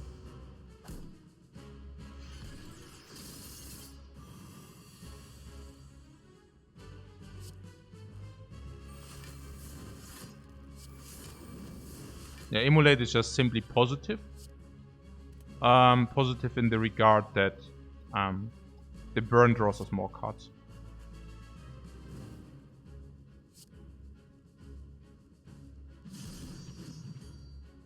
Okay, so the 21 base are 31 because we are vulnerable, but she's also, oh, that should be good, right? Dropkick is also probably very, dropkick is better. We want to draw the dagger, no? We don't want to fiend fire, we want to draw the dagger. And we also see her action now, so she really summoned. Huh, so interesting that she summoned.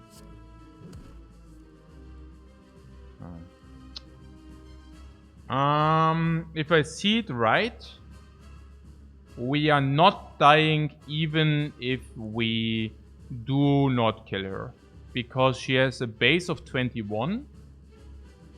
I mean, we just took the hit, right? And it was 15. So the base has to be 21, because 21 or 20 even. 20 minus weakness would be 15, 21 minus weakness would be 15. So if the base is 20 or 20, I think it's 21 by the way. Then we are vulnerable is 31, so we would die. But she's weakened. So I think we can even wait. Emulate. Attack.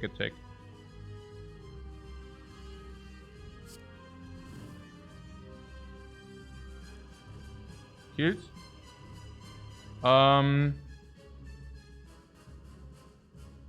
We could attack 13 and whirlwind 12. So kill this, and this is still alive at 9. Yeah. What, 21 plus 7 plus 7? No, I'm saying the base is probably 21. So the base being 21 means vulnerable 31.5. But she is weakened. So the 31.5 should be minus 8, should be 23. If I'm not completely brain dead. But yeah. She can also buff, by the way. She doesn't need to attack. But yeah. Yeah. There is. I don't know. I mean, I'm always a little bit afraid, because I'm always thinking maybe I'm overlooking something, you know? Like maybe... one mistake and you're dead, you know? It's like... it's like a little bit stressful and such. Yeah, no potion, but we have one here. Oh, the dagger again. So we did the dagger again. Now we did the dagger already 4 times. What a pity. That could have been. Yeah, could have been. You know, it could have been on 35. It's not wrong. Okay, but now it's on 27 though. Naja, good. Nice and clean, more or less. Limit break, you say? I think the point about limit break was if you see limit break and nothing else. I guess that was the idea about this limit break thing. A limit break over offering seems like pretty dumb. I mean, generally speaking, the limit break, man. Offering seems really good here with limit red skull. Yeah, it's not. It's just. Yeah, let's take this. Armand was not in the draw, no. Otherwise, we would have shrugged into it. Limit break is currently 1 strength. It's like, wow. Yeah. Oh man, Sozo is no potions. I cannot do that. Coffee dripper is energy, but cannot rest. And we have Regal Pillow. And we don't even need the extra energy, probably, most likely. And then there is Astrolabe. If you transform into powers, okay, it's late game, so powers are better than in early game. Way, way, way better.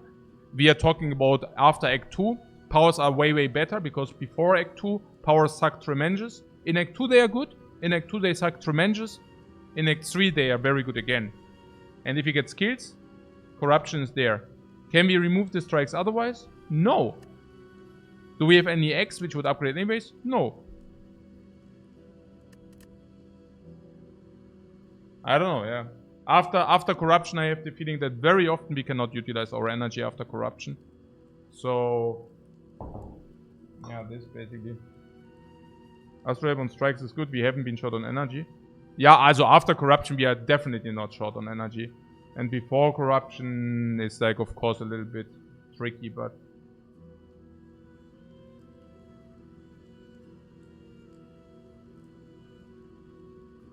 No, we are not wasting remove whatsoever. Nah. The reasoning for the bludgeon being bad. What? It solves the whole act? Yeah, it solves Act 1, exactly, yeah. That's what it does. Is it ever a skip? No. Ah, for the memers. For the memers. Hey, die Bludgeon, Mann. Also, there's a freaking Carnage. And the Carnage is so infinitely better than the Bludgeon. Even like disintegrating itself after you needed it. So yeah, Bludgeon is pickable, of course. But it's simply worse than Carnage, honestly. Okay, Carnage is also good, but you know. Yeah, Limit Break came back, yeah. It's super. Good stuff that we took the giant bash of the ages. If not giant bash of the ages, really sad. By the way, very, very happy about this Vajra there. Because, hey, if we actually transform into Limit Break, we would have had it in the deck now anyways. I'm so happy about the freaking Vajra. Warcry. That is so good. Yeah, with the dagger too. With the dagger too, now we can armament the dagger or put it on top to armament it then. Rampage. Ja, super. Rampage is complete crap, of course.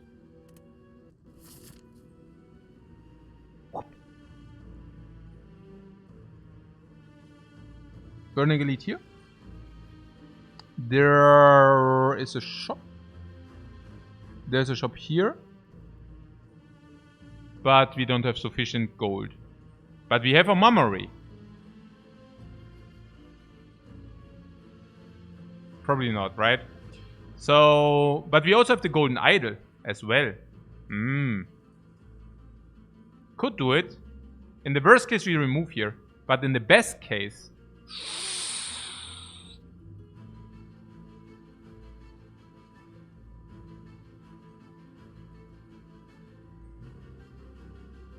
Yeah, 1000 gold, no?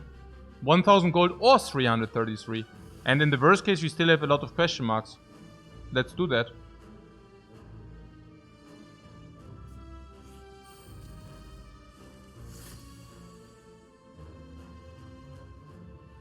Oh, 10 block. And no. Oh. Okay, actually that was a misplay. Because this attacks 16 or 11 or 12 or whatever. But I said there are no burns in our deck. But that's actually not true. This sometimes shuffles burns. I mean, maybe it was not a misplay. I'm just saying there are times where the burn, like this is 1 extra card and this is an average blocking 3. Maybe this is even 2 extra cards. But honestly, once you draw the dagger, this dies. So let's just block here. Yeah. Skip. We need to draw the dagger. Whoa, boom! Perfect! Yeah, shrug it off, hold. No! 40? Wait. I mean, we kill, but do we want to kill?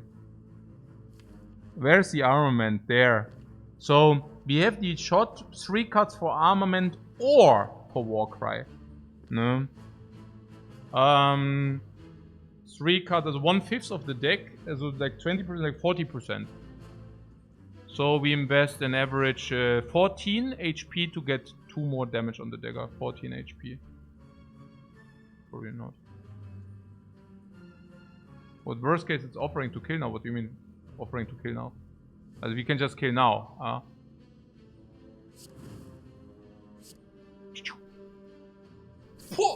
For sacrifice to the gods.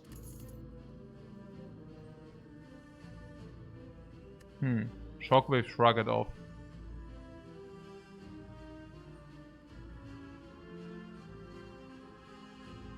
Man, Dagger 30, ja. Hey, oh, ja. Ja, Mann, hey. Okay, whatever, das wird schon passen. Especially now with the strengths, we don't need like the front load blah, because we have this infinite strength here. Okay, na gut. Was? Non-upgraded Pommel. This? Nein, here, guck mal. The Shockwave or the Shrug It Off, both are pretty good, because the Shockwave is also getting better if I... Whoa, who's the enemy? Time Eater. Yeah. Yeah, Shockwave is also very good, I don't know. Shrug is always good, already have a Shockwave plus and uppercut. Yeah, good. And we can just get 1 more. Shockwave is pretty sick, right? I mean, currently we don't have initial weakness or vulnerable infliction. Which basically means the first source of those we draw does either, does basically inflict vulnerable and weakness simultaneously. Which is super good. Simply. And against stuff which is artifact, we are very celebrating that we have extra. And against the heart, the initial 5/5 will wear off in iteration 3. What better second Shockwave than third Shrug, isn't it? Question mark? I don't know. And that's what we are currently discussing. Not exactly sure about that. I think the point is that we also do have uppercut, yeah? So there are enemies. Let's take a talk about elites. 5/5, and then this goes to 7/7. And 7/7 is sufficient, of course. Yeah. Against Snake Lady, also 7/7 is always sufficient. You're a big Shockwave believer, but the Shrug is so juicy. Yeah, it's pretty sick. It's also with the corruption, it's just like so good, right? I mean, it's also, Shockwave is also so good with the corruption, so I'm not sure whether that's like the ultimate argument. But yeah, I mean, there's really something about the Shockwave just overlaying.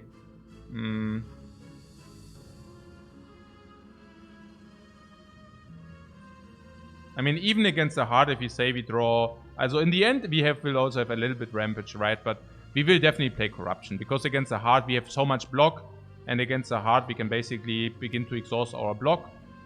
Also Shrug, and we will have the ability to block in with Feel No Pain then, which is very important. Also get a little bit higher attack density, kind of. And once that is the case, our deck is so small that we kind of, after having removed these, we kind of redraw the uppercut every turn. So yeah, probably Shrug. Yeah.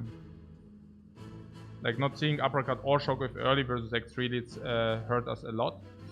Not so sure against the giant head, it actually doesn't even hurt us. Yeah. Against the Snake Lady, there's also... It's also not so clear, honestly, against the Snake Lady. Because...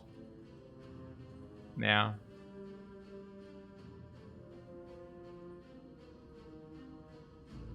Double Shockwave is good versus Decker and Donu. Yeah. Against the Snake, against the Time Meter, not so much, right? Against the Time Meter, Shockwave is permanent vulnerable weakness until it's low enough where we can one-shot, or even if we do not one-shot, we can draw Uppercut again. But if the deck is small, we have Uppercut again. There's like Decker and Donu, sure. But Decker and Donu should be easy for us. Decker and Donu generally not that difficult, and we don't get domed. Oh, hell, we will get so domed against the freaking Time Meter. Against the Heart, not having drawn Shockwave or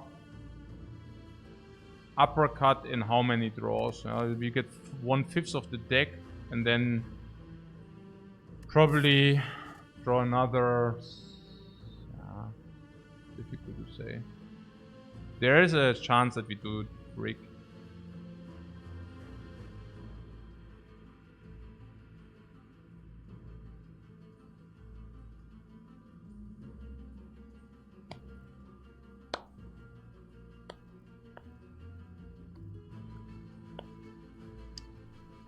This also gives us extra skills. So we always play Corruption. That is clear. Yeah. So the deck will always become smaller. And our 26 cards are not 26. After the shop it's 25. And after that it's 24.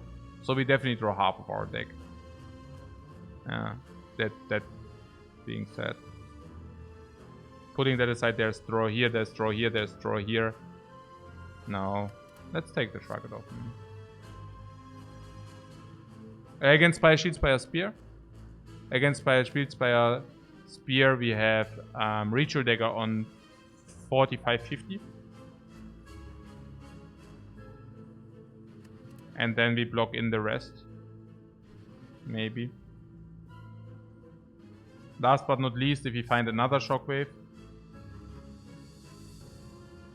Would we take Uppercut Plus? I don't know.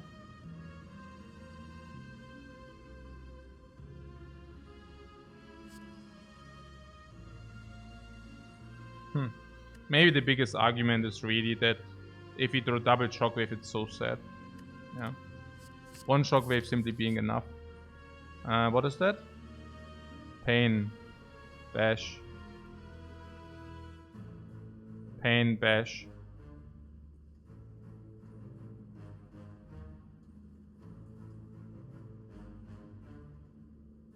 Okay, that wasn't it, but we receive a remove.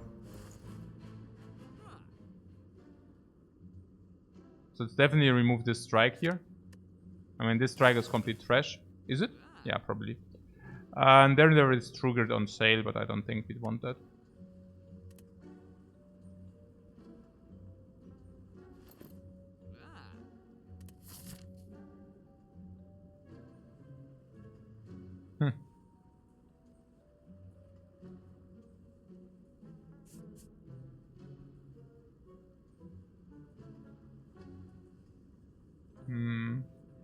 Yeah, let's collect the gold, no?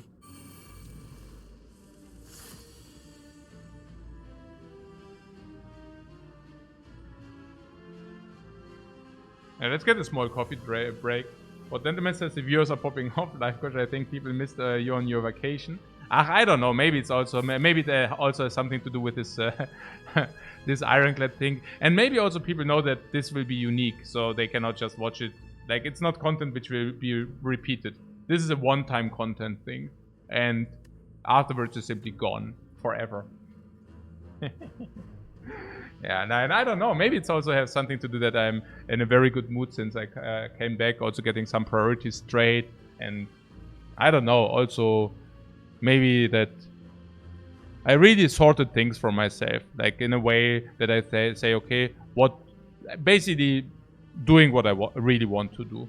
So not forcing myself to do something if I don't really want to do it. I think that's probably the biggest difference. No. And maybe people also feeling kind of that vibe. I don't know. Yeah, cool. So I do a coffee break now. Ja. Genau, so 5 to 10 minutes.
Hey? Ah, what? We're strolling around here, was it? The one mute. Hey, thanks very much for your sub, man.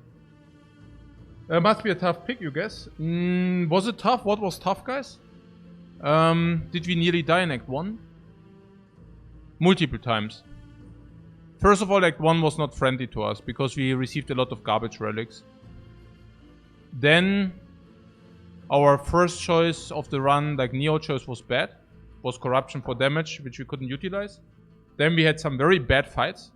We had a gremlin fight with multiple gremlins where the wizard shot us in our face for 30.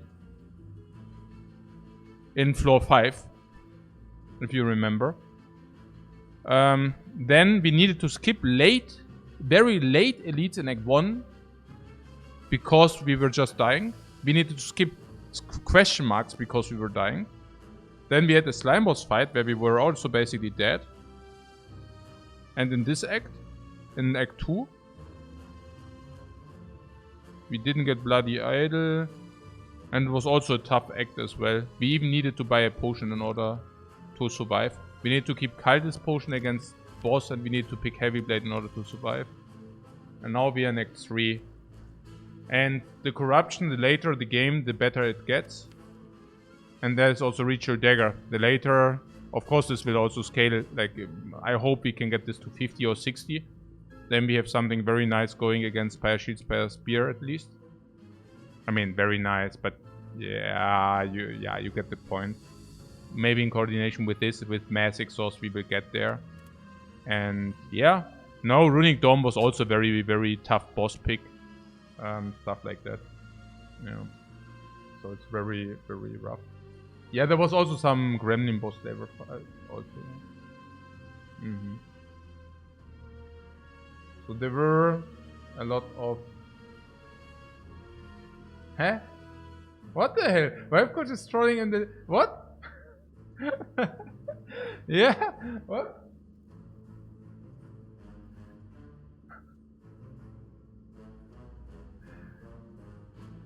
What? The Wi-Fi password? Hey, was ist denn hier los?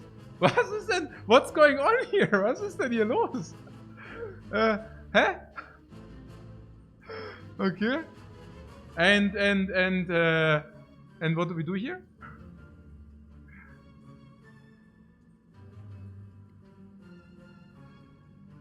Oh, we didn't find any sustain.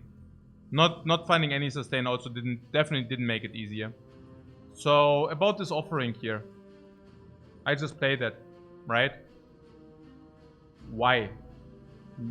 Yeah, there's no real downside. I mean, unless you tell me that this is not saving us 6 here. Yeah, maybe that's true, right? Maybe it doesn't save us 6 here.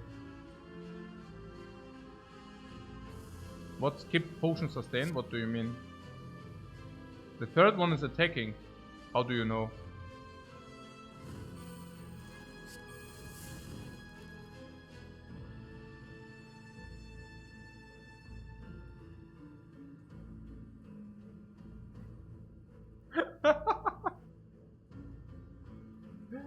Okay, I guess it was a guesstimate, right?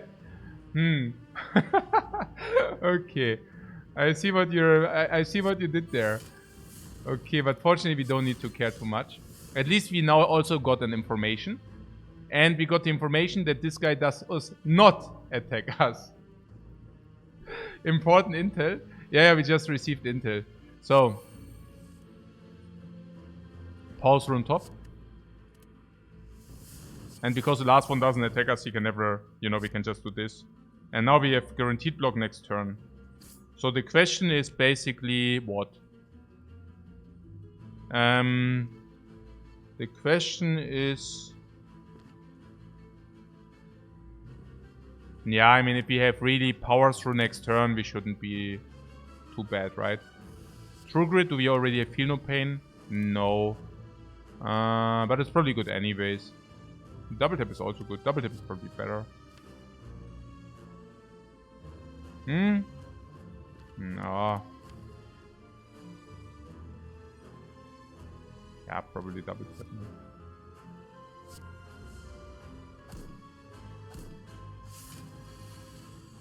Yeah, okay. Feel No Pain is really good. Armament first. No, wait. Okay, this first? Yeah, dagger. Man. Hey, this dagger. Do you think this dagger will ever happen? Because I think, nah, I mean, here we don't need to try it anyways, because in this fight it's so annoying to set it up, right? So before we set it up, whatever, we just do it this way. 53 should always be there. So, we can also attack somebody else because, you know, 53 should always do it. That was close. Man.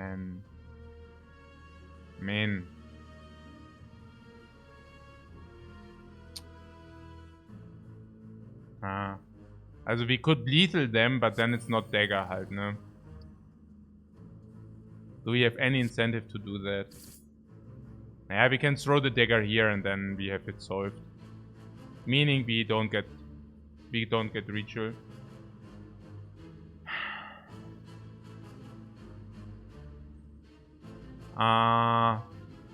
I feel trying to set up ritual in this fight is also, yeah, whatever halt, no.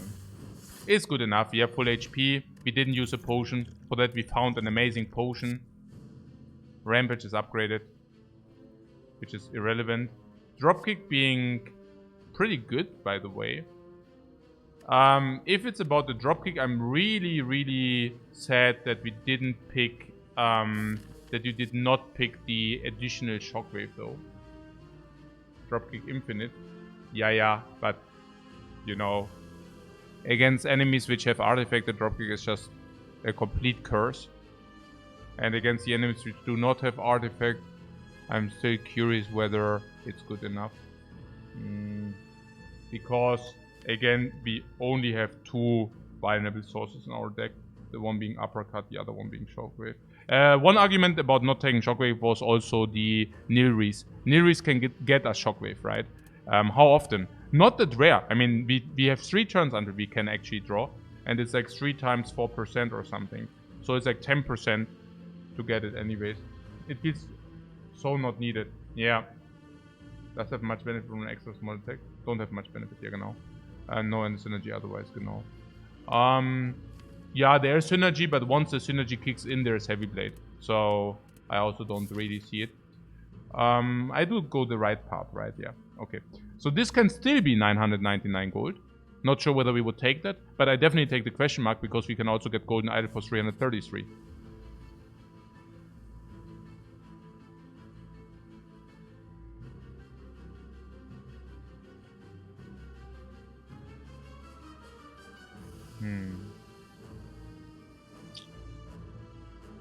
Oh my god, hey, give me back my shockwave, man. That is so bad. Wow. Can we have this other shockwave now? Yeah, definitely, man. But I guess the uppercut needs to go, right? Like, I don't see much else. It's, we can receive a shockwave, an uppercut from the dude. I mean, okay. Let's discuss about the things here. There's spot weakness. How good or bad is the spot weakness? In my opinion, the spot weakness might be one of the key cards. Because we do have limit break. And in my opinion, spot weakness into limit break is basically enough damage for every fight. So that means we need to play spot weakness first. Yeah. It also shows what attacking, yeah, but whatever. Feel no pain is just like, I mean, I don't need to spell it out, right? It's just like 1, 2, 3, 4, 5, 6, 7, 8, 9, 10, 11, 12, 13, plus, yeah, okay. Good. And uppercut is only damage and like, but yeah, hey. Giant set. So, feel no pain. Shockwave Rampage.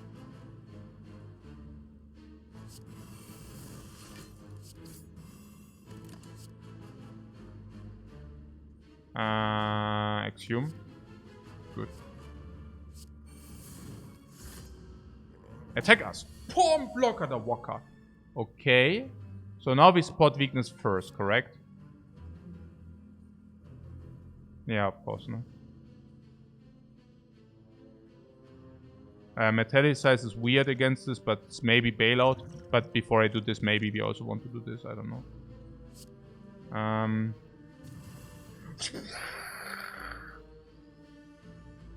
Very good. So this is full block, is it?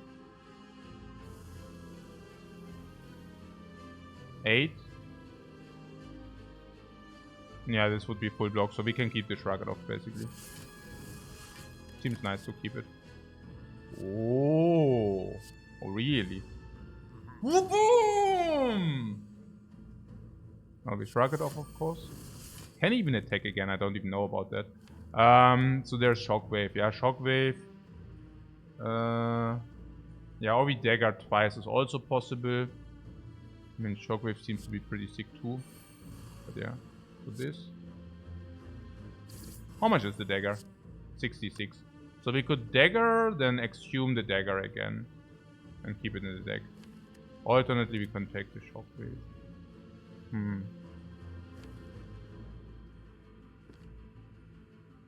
This goes 2-2 next turn. Then it goes 1-1.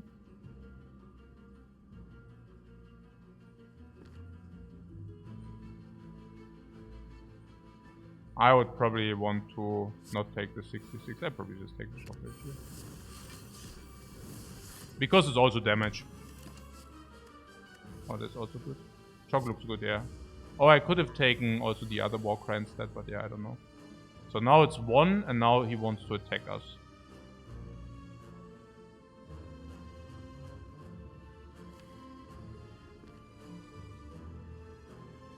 This is simply positive. No, it's not. It's like whatever. The attack is how much? 30 or something, yeah? And we have this armament. We really want to do the armament thing. So how can I do the armament thing? This is like 18 block plus 8, so that should be sufficient for this turn. Then we could Warcry onto armament if we think that we draw the dagger next turn. But if we do not draw the dagger next turn, well, then it's just sad. So maybe we want to keep the armament in the deck. And the Warcry, actually, we could just keep the Warcry in the deck. Or do we do the offering then? Offering is kind of free. We could do the offering first.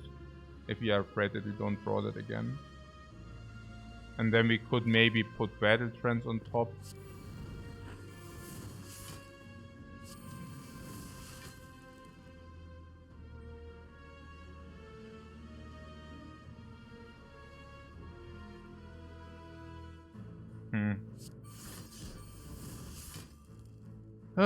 Power through is full block. Defend is still blocking nicely, I feel, or nice enough if I see this. Warcry still in the deck, armament still in the deck. Like this. Power through, Shockwave, power through. Yeah, power through. Boom! 30! 34 now. 34 now. Not this, so this first. Into Battle Trance. If we draw the dagger, we kill or what? Is that so? Nah. I don't know. Do we? I don't know, but let's do it and then see. Let's ask the questions later. Okay. So... yeah, let's do this. Well, 100. 100 and 100. Okay, that seems fair. Oh, Impervious. Yeah, if you draw this. But on the other hand... this time I won't miss it, guys. Really, I don't want to miss it this time. But, yeah, let's take this one. Cannot be too bad. I mean, this is a single block one time. Like one card solution block. Okay, now... Warcry. Armament on top. Yes, we got it. Yes. Okay, wow, guys. Wow.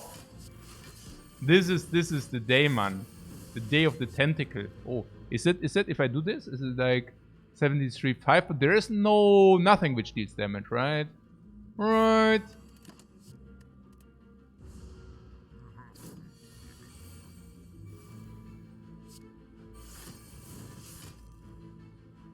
Ha! Yes! Oh, it's so stupid. Thread and Needle actually a good one. Oh yeah, we receive a definitely good one from the chest as well. Because we skipped the other one. Flame Barrier. Oh. After Corruption, Flame Barrier is super. Yeah. After Corruption, Flame Barrier is basically an ultra block. Like big time block. Feel no pain block. Very good. Very, very strong.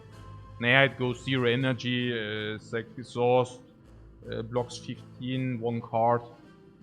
Pretty good. Before Corruption is bad though. But it's not even completely horrible because we have 4... before Corruption is pretty bad, of course. I mean, against Time Eater, we never know whether she attacks or not. We will probably just play it in a way that we just assume she always attacks. And then we will cry if she doesn't. Yeah.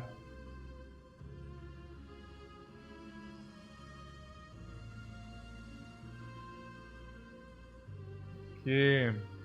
You're in a take any skill kind of mood. Yeah, I'm definitely not in the take any skill kind of mood. But Flame Barrier after Corruption is simply one of the good skills, probably. Now, but besides any skill, I mean, let's just look at our attack. So we have Bash. Okay, Bash is indeed complete crap. Now it's less crap. We just lost Uppercut Plus. But it's still pretty bad. Now we have Heavy Blade, which is just like our late game attack. Yeah, it's the attack we want to rotate. Maybe the same can be said about the Rampage, but yeah, Rampage, man. Okay, Immolate is like for AoE, that's clear. And Dagger is against certain enemies / front load. Yeah. Being 35 can kill pretty much anything, which is small. Yeah, basically that. Twin Strike is also, funnily enough, with strength scaling, so there's that. And then we have Corruption, Feel No Pain we really want to have. Evolve, okay. Armament, okay. Armament can upgrade the Flame Barrier though, so that's fine. And yeah, Shockwave, okay. Offering is also skimming. And then there's a lot of blocking game. And we have also Warcry. So I guess Armament make the Flame Barrier minus a little bit better, sure. But the idea is still to get ASAP to evolve, Corruption, and Feel No Pain. And I feel that Flame Barrier is blocking that. We do not want to deal damage with Flame Barrier. That's clear, right? Which basically means we want to go Evolve, Feel No Pain, Corruption ASAP, and Flame Barrier blocks 1 draw for that. And my question is simply, once we get Corruption, do we really run short on skills or not? And that is something I cannot really believe, because currently, once we have Corruption, we have kind of a blocking game, let's say 25, 40, 50, 60, 70, 80, 90 respective Feel No Pain, 120, 130 respective Nilris. So it's rather go to Corruption, evolve Feel No Pain. Once Corruption, evolve Feel No Pain is down, pick any skill from the Nilris, right? What? Clothesline for the weakness? Ja, nö.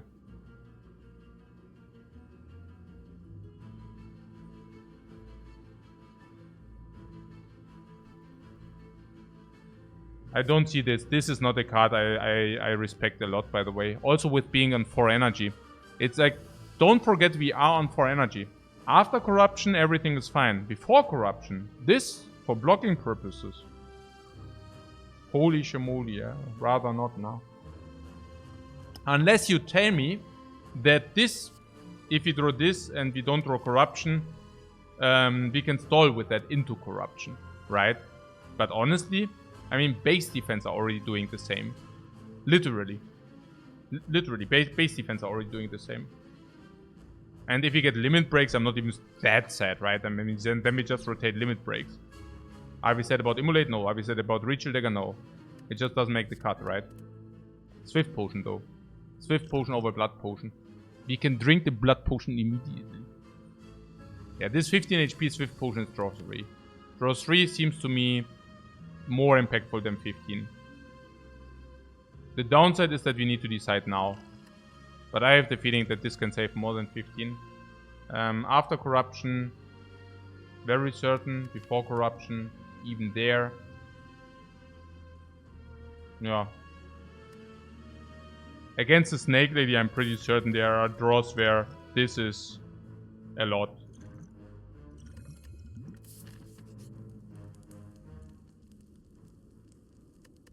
Yeah, I would recall because resting is with the Reguide pillow. We have some options. So, I mean, some option in one option to go full HP. Of course, there's the question about this elite fight now. We can either go... Oh, the shop here with no gold. So we go into elite with 120. We go here. Maybe we gain gold, but maybe we don't. And then there's this, which could be golden idol, but that's about it. Then we can spend all the money in the shop, don't have any money into shop 4. Or we go question mark, we have more chance to find this 333 gold. We have more chance to find this 333 gold. And then if we really found this 333 gold, we go into the shop, and if we didn't, we go here. That's better. We also already saw falling, which is like a little bit sad. You can go left from question mark. Left? You mean skipping the burning elite or what? You mean here or what? I think if we do this... What? Trading elite for question mark seems bad. No, because... Oh, you mean we can go left here? Ah. So if we find the gold, we can go here. And if we don't find the gold, we can go here. And this is currently 2-2, which basically means we trade elite for a question mark. What kind of elite? Nemesis. How's Nemesis?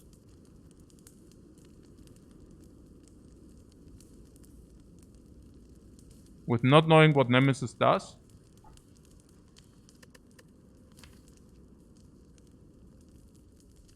I mean, we do have Evolve.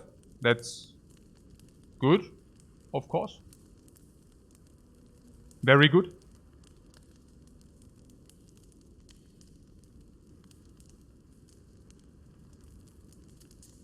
We also do have a very strong blocking game. It shouldn't be a problem. With unknown intentions, pretty scary. Yeah, but we can just exhaust our blocks. It's not a problem. We just assume that he will be permanently weakened.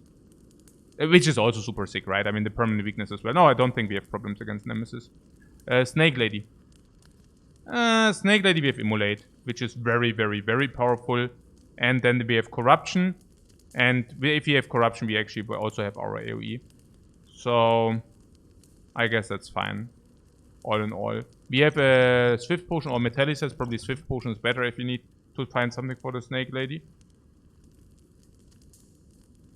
It's also not completely irrelevant that we sometimes just get like AoE damage, or we can kill the daggers in a nature progression way. So no, we can take the elite, is fine. But we recall this here, right? Yeah, that's pretty obvious. So you're saying elite is better than the question mark. It's interesting because we haven't seen any rare relic yet. So I wouldn't even... I know, actually, no. Why do you say... I mean, that's not even clear. This is risk. Like small risk, but it's risk. And there are question marks. As a golden idol, to put things into perspective, is straight up 333 gold. Minus 20. So the golden idol is worth 310 gold. Straight up. That beats any kind of elite fight, because elite fight goes with risk. There's the boss, of course, which gives you a rare relic. The rare relics are usually late game relics that should beat any elite fight. Of course, Mind Bloom beats any elite fight, clearly. Then there are the Orb Walkers. Against the Orb Walkers, again, we have Evolve for the burns. We have the Immolate and the Corruption Exhaust. It should be clear that Orb Walkers are better than the elite. Yeah. So, yeah, I mean, I don't know. It seems to me... I mean, Snake Lady, we also already said it might be a risk. Yeah, so... I do not necessarily agree that... If this is Tesseract, it's even also on the level on the elite. Yeah. But it can be shop or normal fight. If it's shop, at least... Yeah, okay. Falling event is already out, you say? Yeah. But, yeah.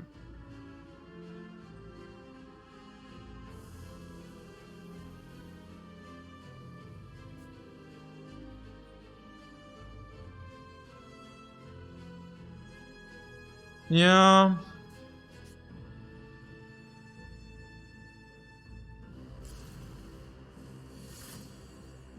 Bad Terrence says if we get the Slimos, we can exhume quad dagger with Nilri. You were saying that as a joke, right?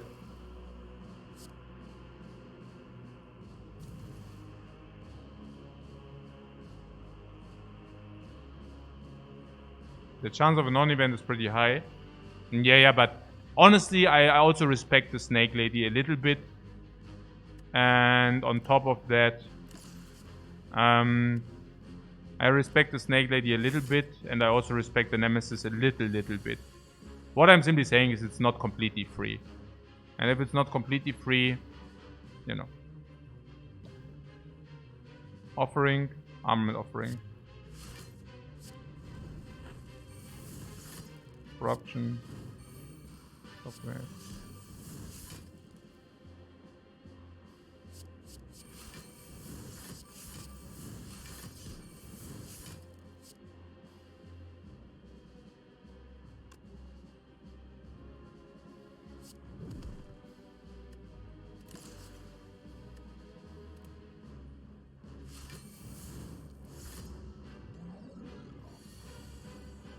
And crush. Cool.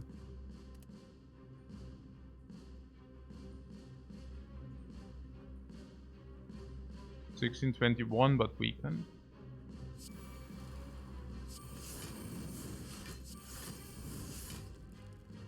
Um, 31 blocks, so we don't take.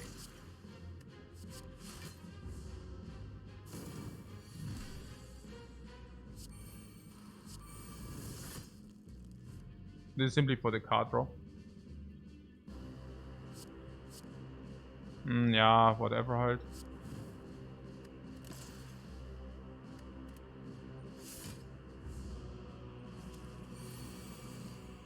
Yeah, the armament thing. I would really appreciate... Yes. Yes, guys! What? Boom! The trigger! And now I'm not stalling for freaking Exhume, guys, if you're wondering. Well, actually, we could stall for Exhume, right? Or we could actually stall for Exhume. Yeah, no, we cannot. Okay. I didn't want to do it anyways. Where is it? Where is the kill here? Okay, cool. Bring! Okay. Potion? Okay, whatever, who cares? Tungsten Rod, how is that? Yeah, it's very good against the heart. For sure. Definitely. It's also good against some of the other opponents. But mostly against the heart. It's very good against the heart, for sure. So, what else? Dagger. Fire. Against Fire Shields, Fire Spear. Ja, super gut halt. Ja, Mann. I don't know what to do, Mann. Jetzt geht's ab. Jetzt geht's richtig ab. Ja, or Sentinel halt, ne? Why is it so good against the heart? Ja, for the multi-attack only. But yeah. Wieso denn nicht, oder? Multi-attack, oder? So, what Sentinel you say? Yeah, or Shrug It Off. Before Corruption is definitely Shrug It Off. Because Shrug It Off is simply more block and draws a card. And afterwards? Did we not say after Corruption Sentinel we need card draw? Shrug It Off is all probably even better against... probably Shrug It Off is better even after Corruption. Yeah. Yeah, and also for the Heartbeat of Death. Yeah, the Heartbeat of Death, that's also huge.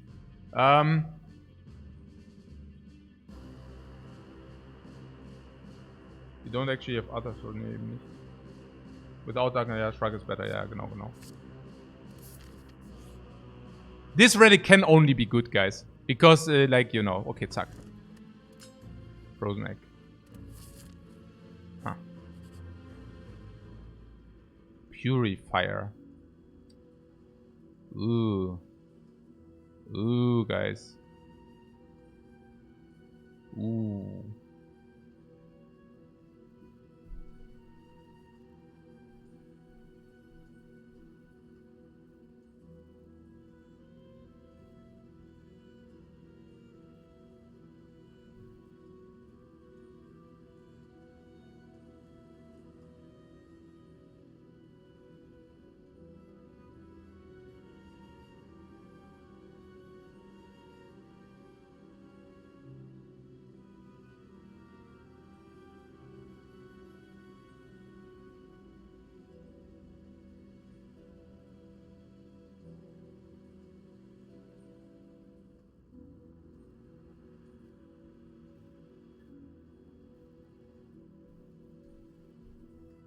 Also if you really remove the upgraded Rampage here, we basically admit that Rampage is the biggest garbage trash card.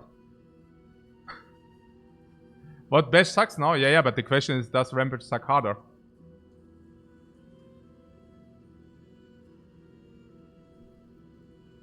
And this I don't know. What? Rampage is upgraded and the deck will be small, it's fine. Rampage is fine, you say.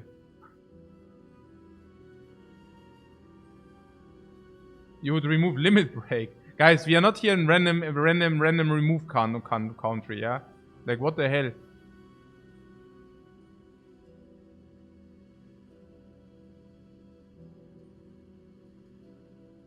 Even removing a defense to not draw it is, what? Isn't awful. The defense are representing 8 block per card, 0 energy. Also into exhaust. After corruption and beforehand, it at least blocks a little bit.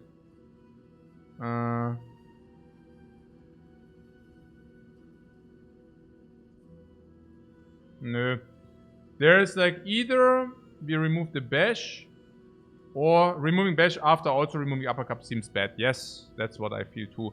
And I also have the feeling that after corruption, the energy doesn't even matter that much. So the card text on the Rampage is deal 8 damage. And the card text on the bash is respective deal 8 damage at 2 vulnerable. And I feel sometimes the 1 energy after corruption, the 1 energy, sometimes we just have it left and then we just inflict vulnerable as well. For free, yeah. And if you really pay 1 energy for vulnerable, sometimes that's even okay. It's also that we get extra Nilri. So Rampage is also, what Twin Strike? Oh, come on, guys. We are strength scaling deck, but yeah, let's remove Twin Strike. That's very clever. The Rampage, we have also Nilris, and Nilri also makes Rampage worse again. No? So, yes.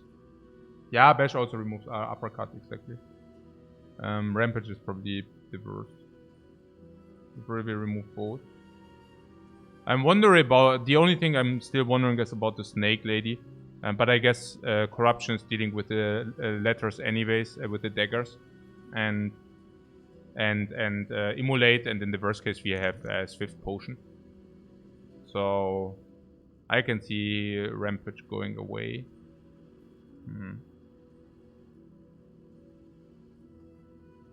Yeah.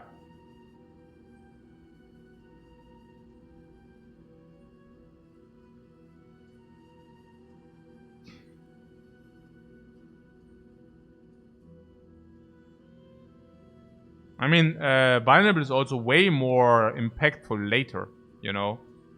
I don't think the Rampage, man. Rampage is so bad.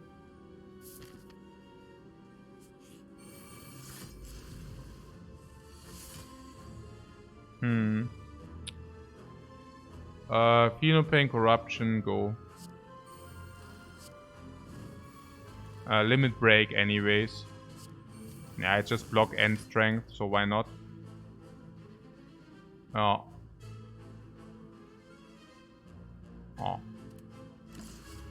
Oh, Dark Embrace, yeah, let's take that. Oh, attack me! What? They really attacked me. Okay, Tungsten Rod, okay, whatever. Okay, Spot Beat. 3 Strength, give me that. Or also so 3 here, alles. Yeah, we are going full in. This is 30, means kill on this. Oh, actually... Oh, what?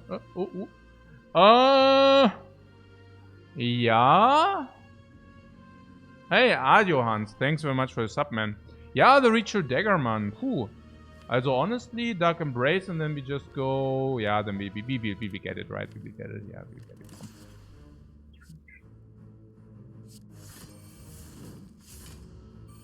it. Maybe Entrench was bad, by the way.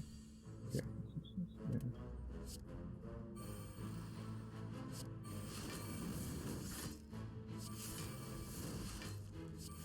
So, Dark Embraced. The darkness! What? Yeah, let's get this into the shuffle. And then whatever.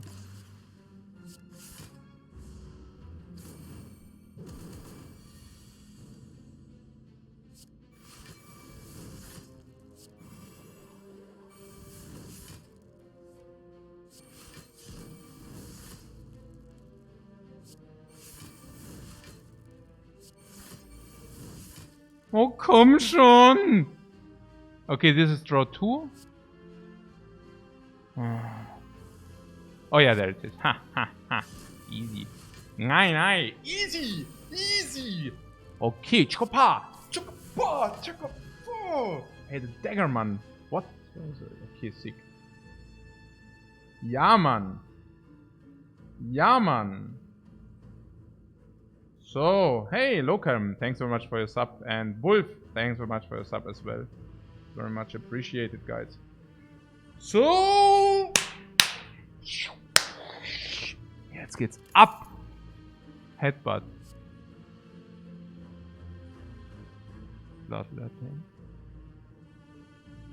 Bloodletting after corruption is so freaking weird. We will have way too much energy.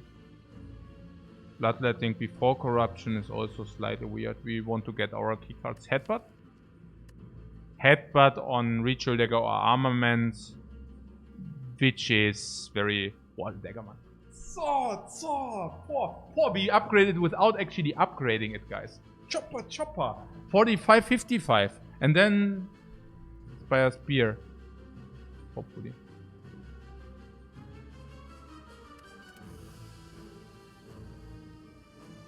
Oh, the 3 HP more valuable than 2 energy still. Yeah, it's about the card draw. Headbutt Rampage combo, Pog Wait, yeah, klar.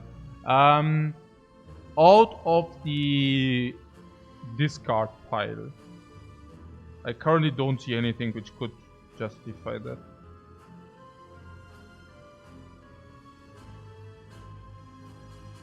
Nothing, right? This currently is just simply an attack which is not doing much. Heavy letter limit break maybe. Yeah, but limit break before corruption.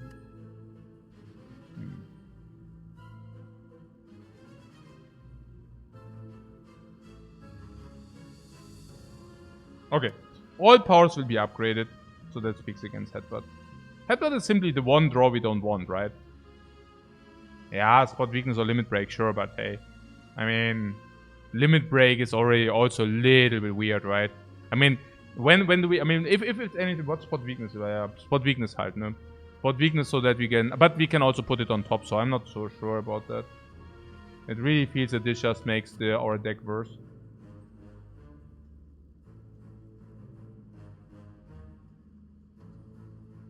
What's up?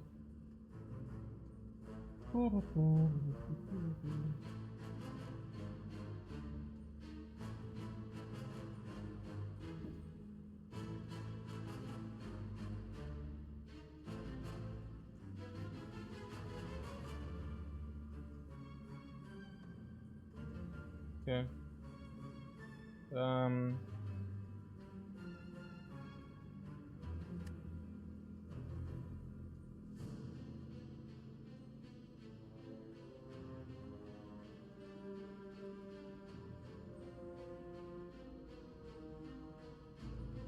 What's up?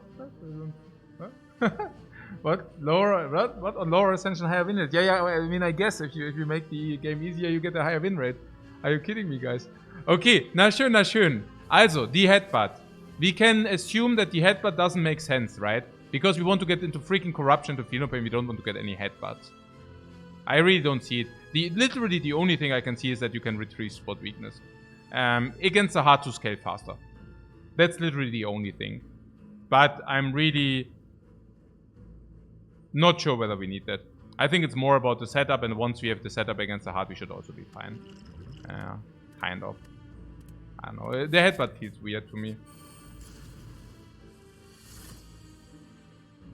The Headbutt would have been... Oh, nein. Oh, yeah, Mummery, but oh my god. Hey. Okay, I really need this fight to get over.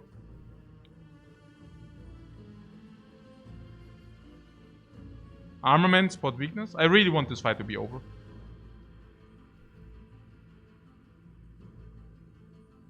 I could see Armament, Feel No Pain, Flame Barrier. I could also see Armament...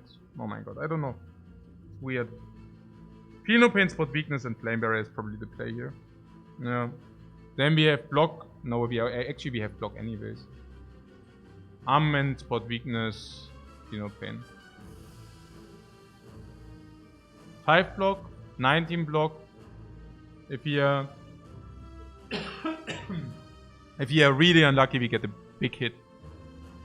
That would be literally very sad. But yeah.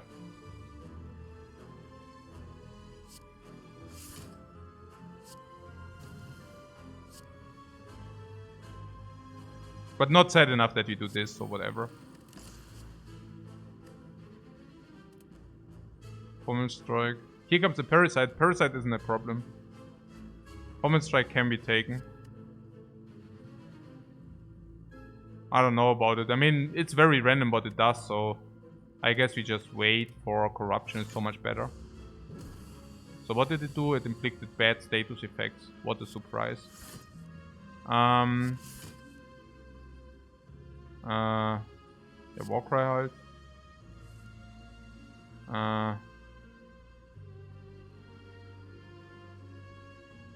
Currently we block 33.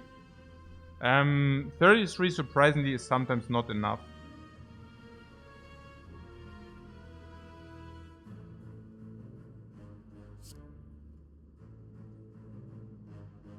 I don't think we can ever kill with the dagger next turn, but can be upgraded. No. So if we put this on top, we block 10, we block effectively 33. That is usually... Actually, we block 37. 37. 37. 37. That is good enough in the most cases. Yeah. So let's do it this way. We're also not cursed yet, so I take the lower block. Actually, it's 41 block even. So they're seeing red. We still don't have weakness infliction, right, as Wahnsinn. This is crazy that we still don't have weakness inflicted. I guess with this amount of card draw, we might opt in for seeing red. Maybe not. Maybe not. I don't know. Oh, seeing red? Not good enough, right?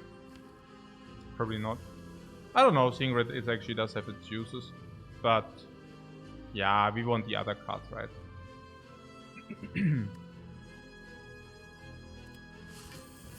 So what does it do?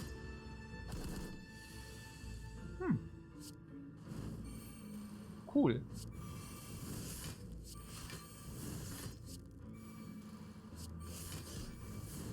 Yeah, also it can do the big attack, then we definitely need to play the powers through here.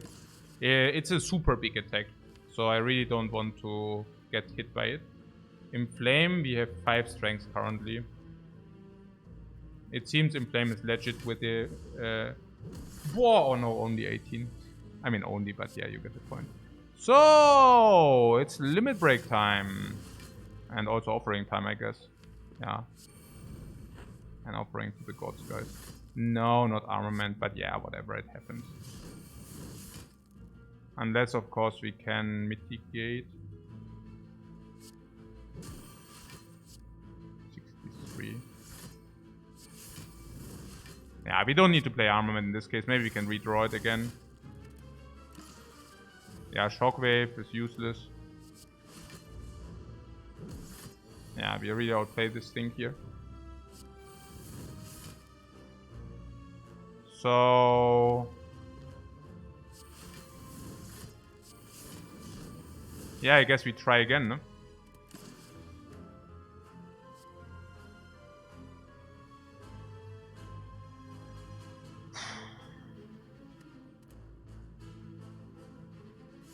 Guess we try again.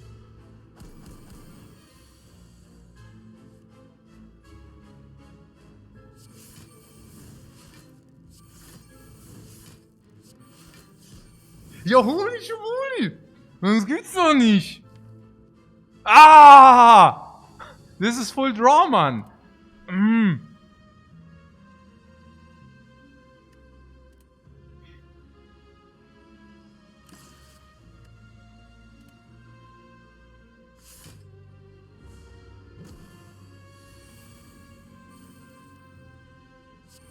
Ha! We could have also just upgraded the dagger, you know? We could have just upgraded the dagger. You know? But, I mean, why would we upgrade the dagger if we can just get it for free? Free. Okay. So, Oh. Okay. Ja, the curse we have on Mamory halt. Shrugged second wind here. Shrugged is super sick. I don't need to get, I mean, it's obvious why it's super sick, no? Second wind though. Second wind exhausts the status effects which are not even negative.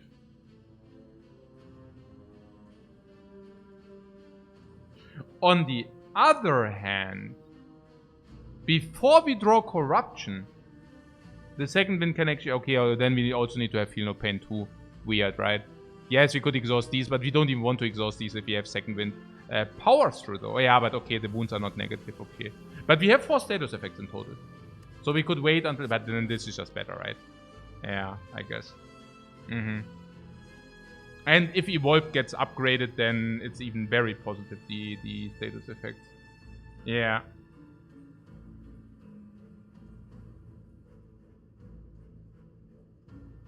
It's not the second wind, guys, right?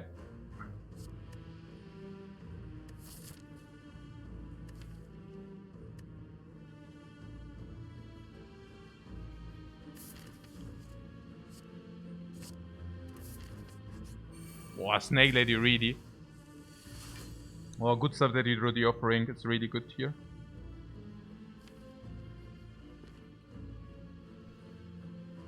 Yeah. Without Dark Embrace, the defense are positive. Yeah, I see the same. I see it the same way. Well, the offering only costs 5 HP. I mean, not that we didn't know that.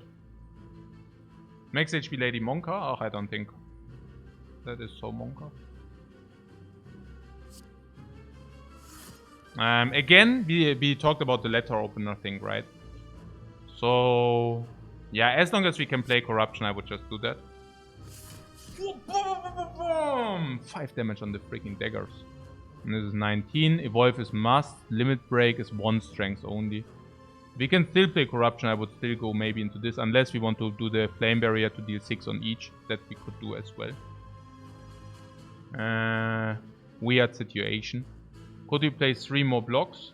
Yeah, we could play block, also 3 more skills. We could play skill. Then we also return 5 and evolve. So before we do the 1, we always do the evolve thing. My question is only Heavy Blade, but that doesn't make sense if you already deal so much AoE. And this can still go into corruption. Yeah, it does. Yeah. No, yeah, it's just the thing. Yeah. So, yeah, maybe exhaust everything halt. Whoa! Or Immolate. Nah, Immolate doesn't make sense, right? We already have Immolate in the deck, and then if I don't know. Oh, maybe this was wrong. Probably it wasn't. Yeah, probably it was just correct. Okay, so yeah, I mean, if you get Feel No Pain is just also insanely strong, yeah, without any question. So, what was the other card? Ah, yeah, the Immolate thing. Yeah, no. Okay, so what is that? This guy dies next turn for free. Like this, yeah. Shockwave, no.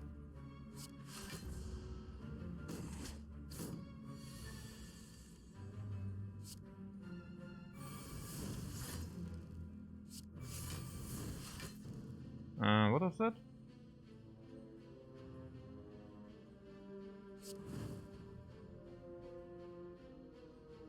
Huh? What? Oh yeah, we don't have Evolve online, right? Maybe this is better.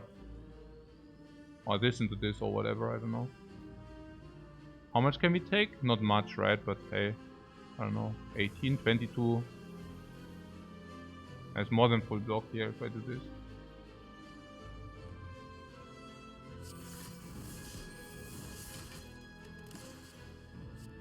Oh, Fiendfire too. Oh. Feel No Pain.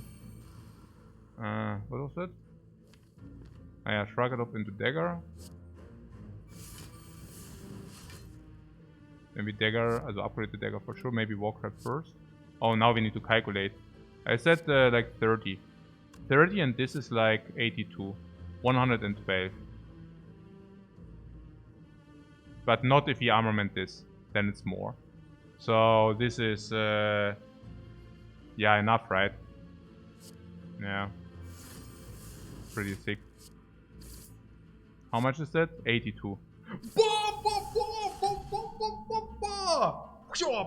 Berserk, man. Perfect, lethal, perfect, sick, perfect, upgraded again, dagger, man. 55, no upgrade though. Duodol, 1. Hey, do we have, is that a toxic egg? This is 3rd upgraded skill in a row, or 4th upgraded skill in a row. All skills are upgraded, man. Voll sick? Ja, True Grit, oder? Oder? Das ist sick, oder? We find we have Regal Pillow. I don't think we need the Regal Pillow. We can now True Grit if you want. Or Pummel Striker, no?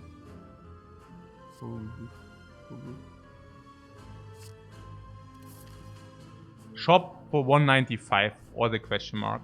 We still have on memory the question mark has to be better, right? Unless there's some super powerful shop. Yeah, but no, we just take the next shop.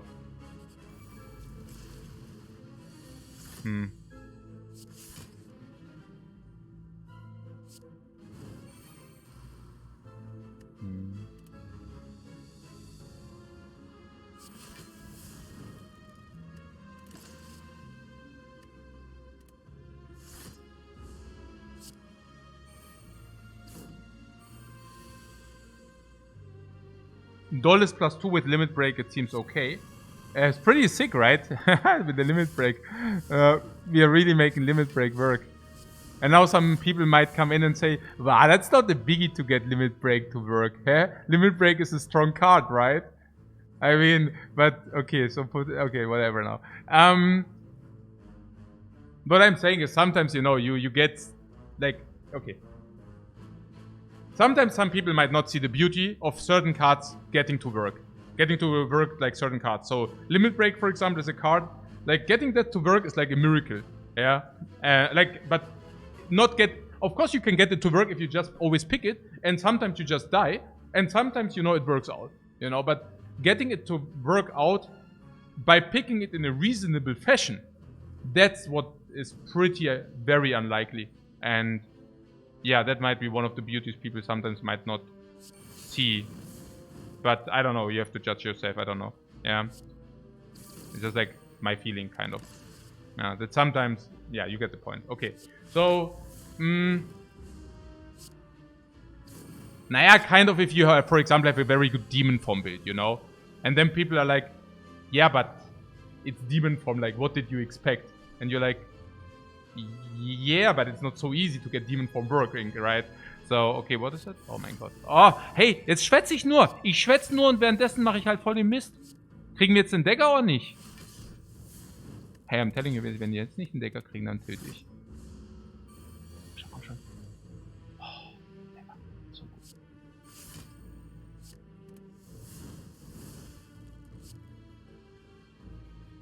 Yeah! Okay. Hardware DS is pick it in a reasonable fashion like Astrolabe. Yeah. Exactly. Especially if you get it in this fashion.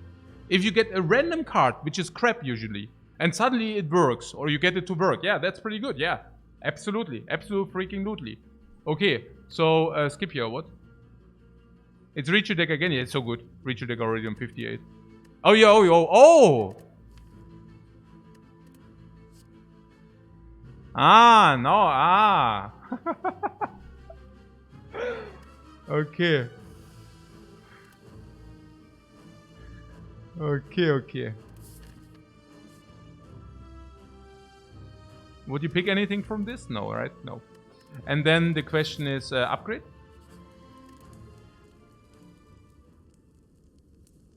Yeah, now we don't need to upgrade the dagger any longer, by the way.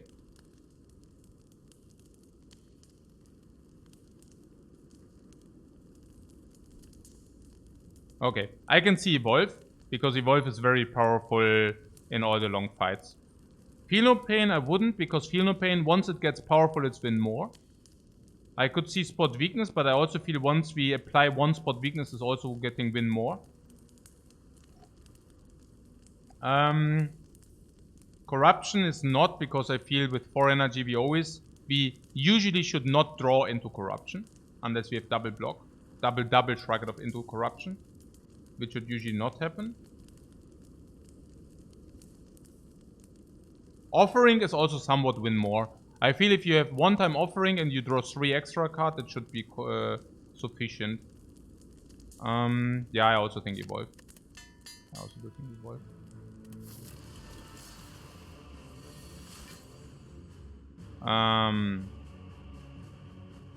Spot. Limit break. So she attacks. We want to, yeah, just block in, not the dagger. Maybe we can get the dagger upgraded or whatever, especially with all these strengths. So like this, right? What is this? Dual build? No. Skip. Zack. Oh, big attack. Wow, 12. Du kleiner Slug, Mann. Hey, Mann, oh Mann.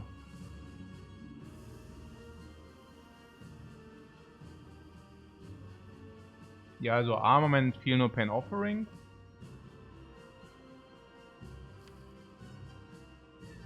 I said Slug, yeah? Also not that anybody says, oh, Lifecoach said this and this. Slug, yeah? G. Okay. Armament. Yeah, no, I was, yeah, klar, yeah. Okay. Armament. Feel No Pain Offering. Corruption. Corruption for sure. I'm not willing to take a single life more in this fight. Like a single damage more. So maybe... Yeah, just skim... Oh, how many shrug it offs have? Was? Hey, I just shrug it off. Hey, I just shrug it off. Ist ja gar kein Problem. You just shrug it off. 858. Okay. And we can just play 3 more cards, right? Otherwise the next turns are somewhat ugly. Is it so? We could also just take the heat, honestly. So, okay, it completely depends on the next... 24. Currently 28 in the block.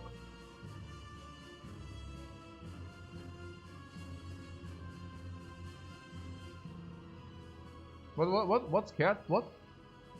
Scared what? What's up?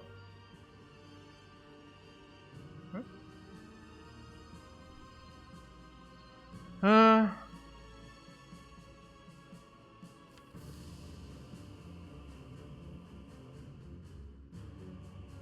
So we are currently blocking 28. And that is good enough against pretty much anything. Unless the big attack, then we take a little bit. But it's only exactly the big attack. Yeah. So 3 cards, we can block with 3 cards if you want. Unless we want to play something else, but I don't really see what we would like to play. Do we have enough damage without so many cards? You mean if you don't play... What? And what?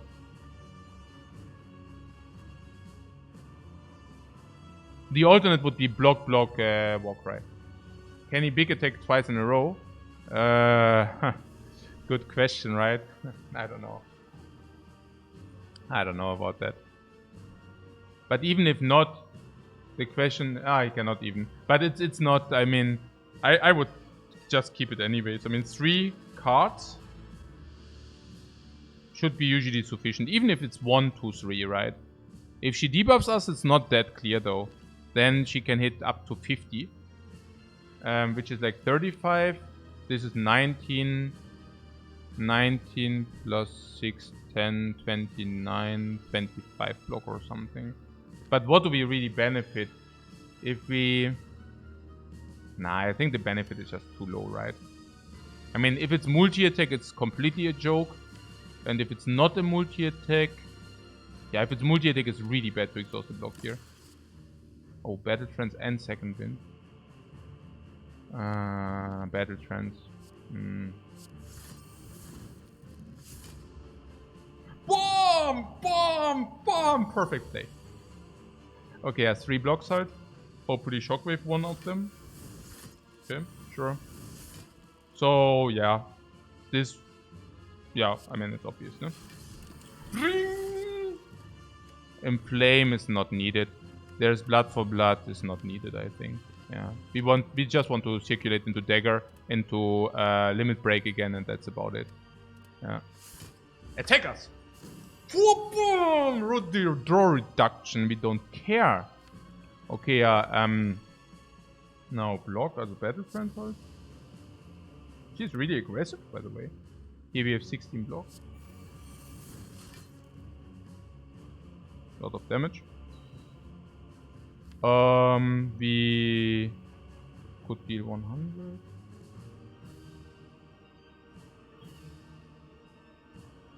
Evolve 2, right? Evolve 2 is we have to play emulate, kind of. Like, that's must, no? The question is whether we want to do this too. But I would also not know why not, no? A lot of damage. And now she can attack again. What, exhaust the bash? Oh, I don't know about that. I mean, this also goes away. This is currently 12 block, 16, 19. And she cannot multi-attack again. So 19 and multi-attack is what? 21. So that shouldn't matter then. Yeah, Bash can play after debuff, exactly. Yeah. So I guess I just exhaust this here and take it from here. Pause through.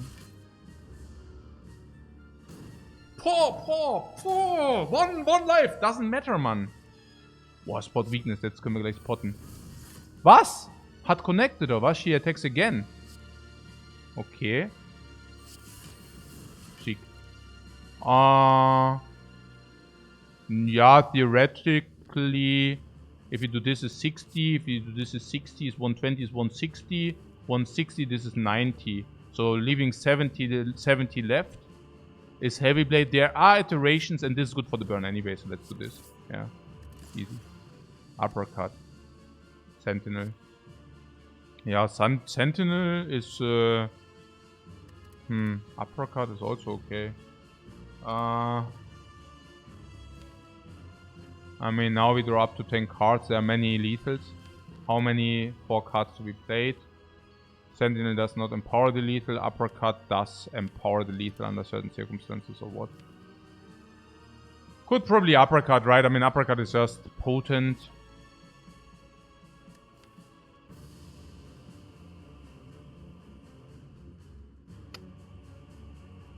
I guess it's good enough.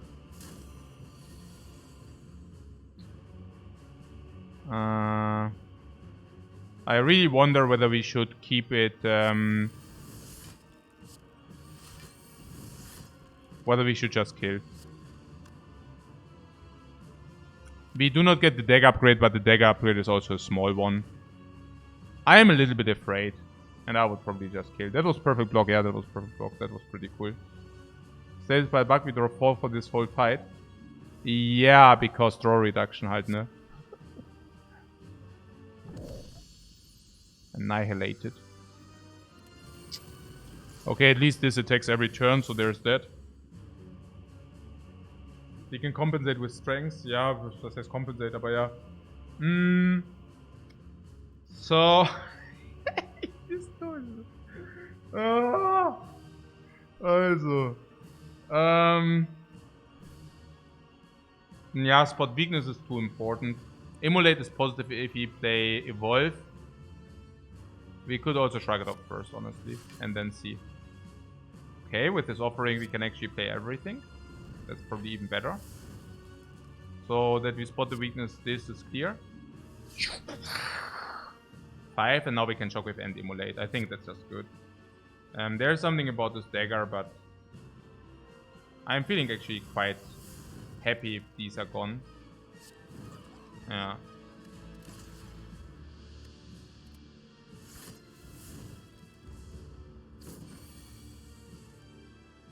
What? Last you checked I had about 60% win. No, I actually never had 60% with the Ironclad.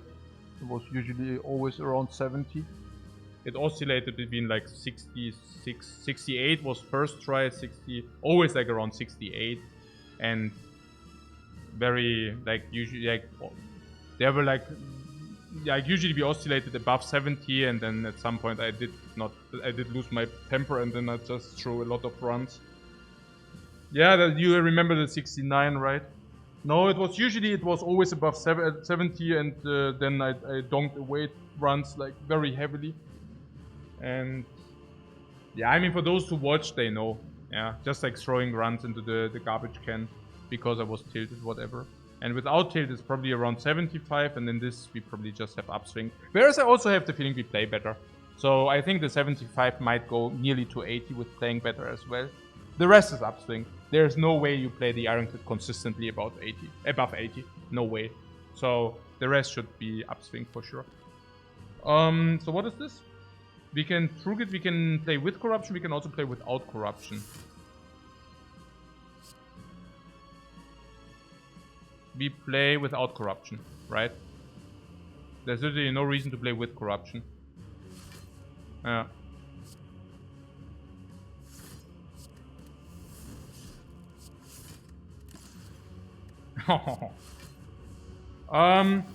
What? I love what Mom says at trading there's intentionally like zero lore in this game. Oh, the lore in this game is heavy. What do you mean there's zero lore? There is a lot of lore in this game. Yeah. Wow, super lame even remind me if I ever, yeah, okay, I remember that. Yeah. No, there's a lot of lore in this game. Yeah, absolutely. So what?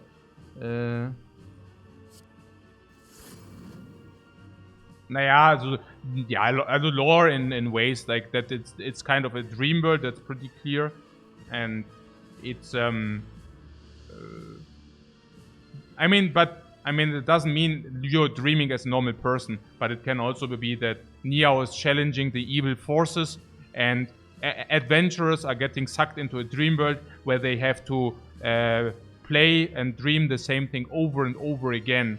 And that is also, and you get a lot of hints for that. Like, for example, the missed memory, where you have the feeling that you have been here beforehand, and kind of in a way the eternal struggle, like Sisyphus, right? Where he rolls the boulder up the hill, and the boulder like rolls down again, and then you need to roll it up again, and it's kind of Sisyphus work. And it's also like very coherent with the player experience, right? Because you play it, you die, you play again, you die. And there's also a very big trick about it, because if you do not collect the keys, then the Spire is against you. Like, their heart is basically the evil being. And if you do not collect the keys, even if you actually succeeded to win, it's kind of an inscription, right? You won the run, but the heart still blocks you because you do not have the keys to the heart. So even if you beat it, you're still not getting to the heart because the keys are completely blocking that, and then you have to restart over and over again in a very devilish manner, right? In a very, very evil manner. But if you actually collect the keys, which Niao also granted you, then the heart is completely clueless because the heart definitely didn't see that coming. And then suddenly you unlock, and the heart is suddenly like, oh, whoa, the character actually found the keys. Oh my god. And then the heart sends like the Spire shield and the Spire spear in order to like block you and try to defend the heart. And then suddenly you kill the two minions as well, the two guardians of the heart. And then suddenly you're there. And then you farm the heart, and the heart tries everything in its power, of course, but that is like the true victory. Yeah, exactly. So what means here like no lore? And every freaking node does give you lore. Every freaking lore, like at every node. Also there's these things where the Tesseract, right? Where every character does have a different text, and the text is basically the characters basically having forgotten about this, right? And there are a lot of hints which pinpoint towards these things, where you can actually see that there is something you forgot, but you might there are a lot of things which are hinting you to that story. Yeah. Also, putting that aside, there's also something about this time meter being basically an old character, for example, the Watcher, like a companion of the Watcher, and you see that also in the things which are being spoken or talked about. And then ultimately there's also the shopkeeper, which is probably an incarnated being which already beat the Spire before you and now settled down in the Spire. And you can also see that like with a lot of of talks you have at the shopkeeper. The dialogues are not the same. So if you really happen to collect the keys and reach Act 4, the shopkeeper dialogue will be a completely different one than beforehand, because then he sees that you're also one of the chosen who actually can beat these bosses and collect the keys and open their heart. So no, I wouldn't say that the lore is low. Rather the opposite. It's pretty lore heavy if you actually see it. Yeah. But yeah, okay. So, what happens when the runs don't get wrapped in 6 hours? What do you mean? Yeah, Nemesis also appears to be a warp that's silent. Exactly. There is lore left and right. I mean, what the hell, man? 9, really, literally. I mean, it doesn't give the game justice. It doesn't do the game justice to say there is no lore. Oh.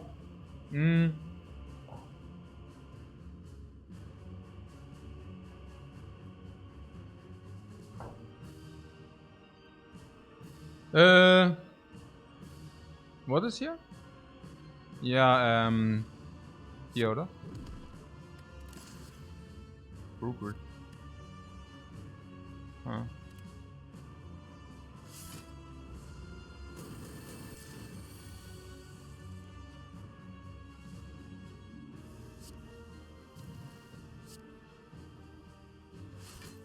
Did I really just do that before Warcry? Why would I do such a devilish thing? Stupidity? Yeah, probably. So,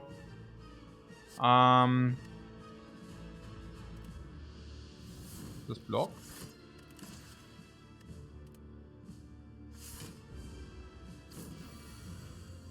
Did you take damage? No, right? Oh, we are about to take damage now, though. Oh, do I have... Oh, 1 burn, yeah? And I drew exactly the burn. Do we need to rest next act? Oh, this is a little bit stupid.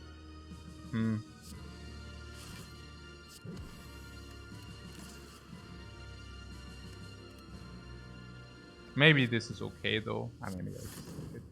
I don't know. Okay, we took 7. That's acceptable. Also, honestly...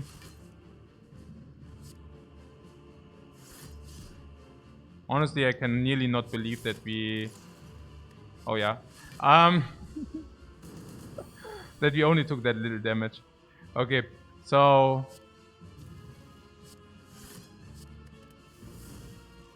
Yeah, what about Power Throw? I don't know. Power Throw means we play Evolve soon. Yeah, okay, let's do that. The barricade. Oh, we would have really gotten hit with big.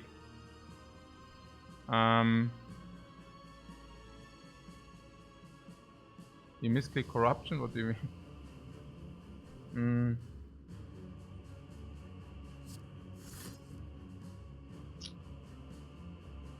Armament barricade. Yeah, no twin strike on purpose. This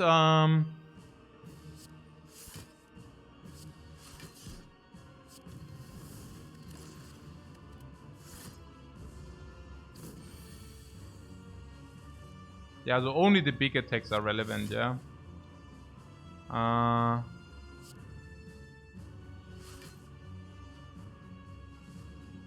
And the big attacks are sudden sometimes. Oh, there are 2 big attacks. Maybe I should have just played the Trooper. I mean, there's this and this. I don't know. Whatever, dagger. Why should it hit the dagger? Okay. Yeah, Flameberry, I don't know. Probably yes.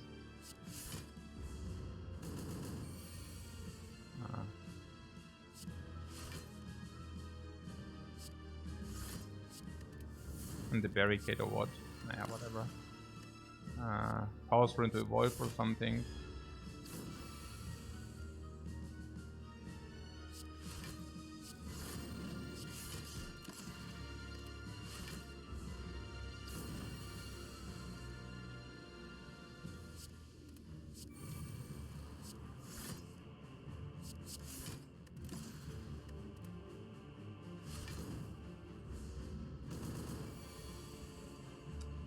Yeah, the dude is back to old strength.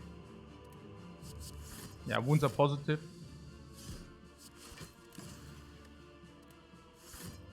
How do we heal? What do you mean heal? Exhume was a disarm. Yeah, we don't need that any longer, guys. But I hear you, I hear you. Okay.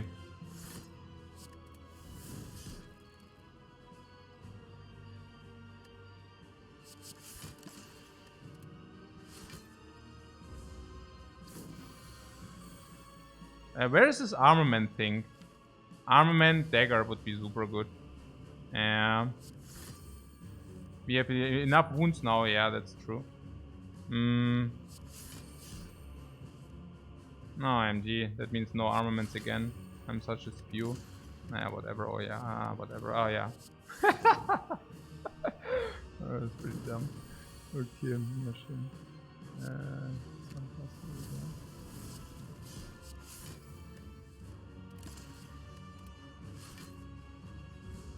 We missed the second armament. Damn. Okay, I really try to focus now.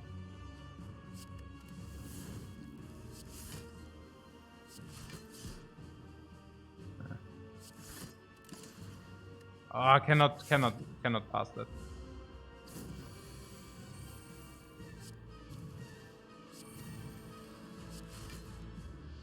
Ah.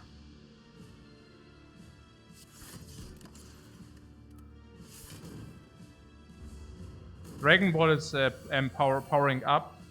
We are Dragon Ball powering up. Yeah, Super Saiyajin, guys. Okay.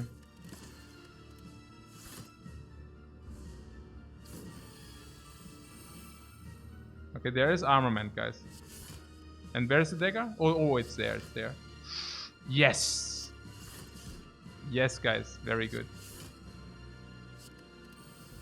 And we can also never brick, because we can always put an attack even if it would exhaust the last attack. Do we have one attack in the deck? Yeah, we have. Okay, cool.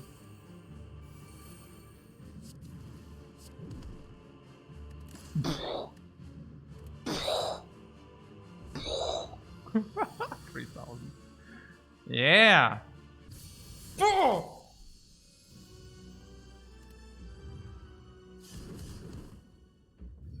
Yeah!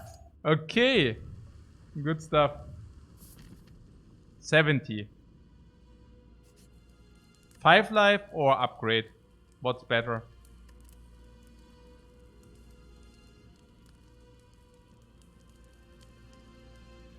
Corruption upgrade could play.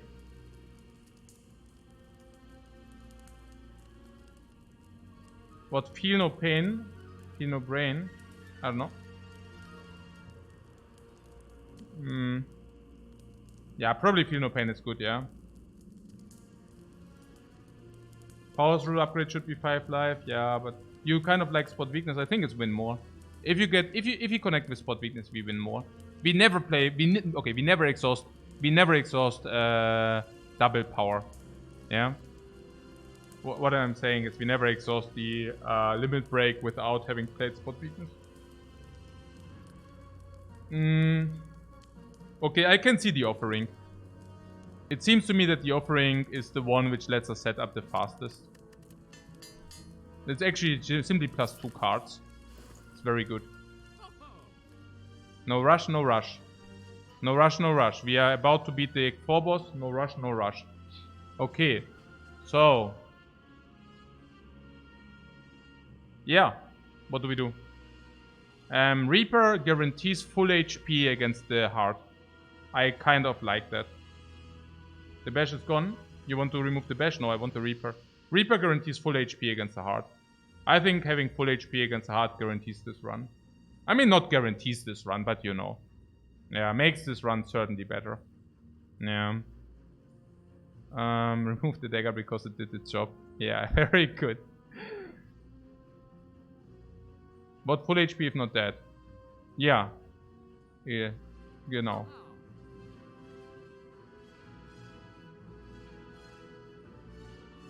There's duplication on Feel No Pain, but I feel if we get Feel No Pain corruption, that is not very important any longer.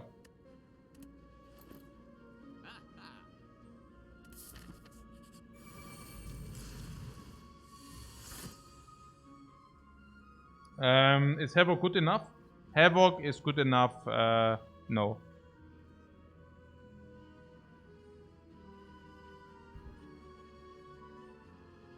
What Reaper lets us assume stall to full if we take heat here too. Yeah, I'm not so sure whether that's... but I hear you.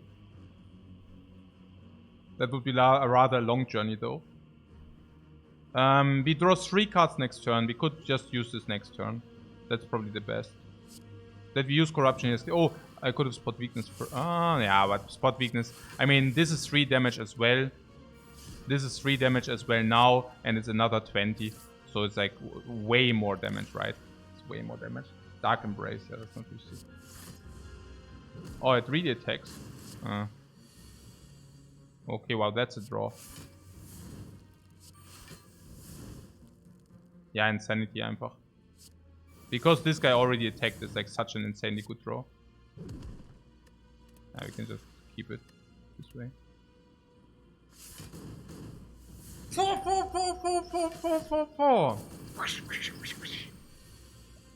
Ja.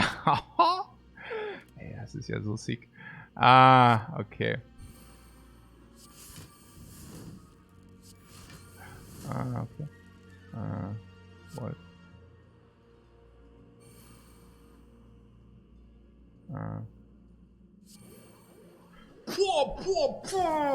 Double time.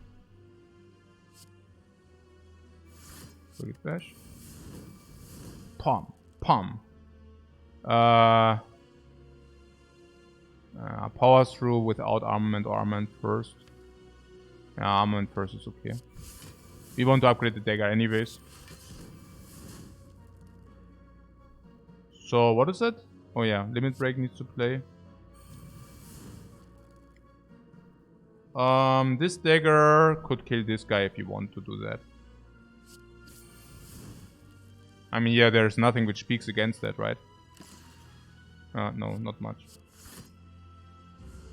Because Limit Break will be exhausted. What do you mean? Sorry?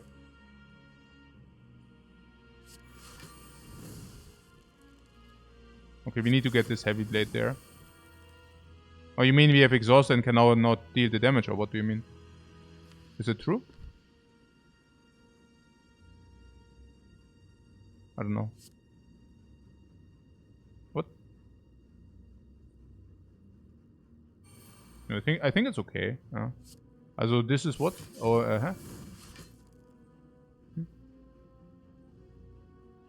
24. Double tap was also there. Yeah, I could have taken double tap, sure. Here, double tap, if you want. But I mean, since we don't have to set up anything, is whatever, right? A double tap, you say? And then we can Reaper ourselves up, or what?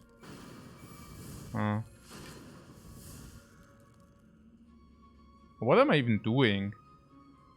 Draw pile is empty. Then a better kill now. Yeah, so Heavy Blade, offering Heavy Blade or whatever. So, was ist jetzt los? Shuriken. Yeah. Dexterity? No. Right, Metallicize? How is Metallicize so?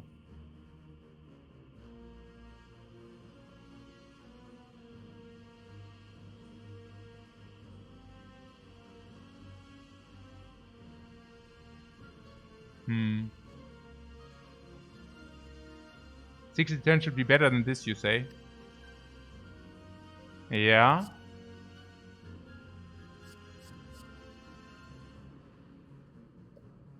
Boah!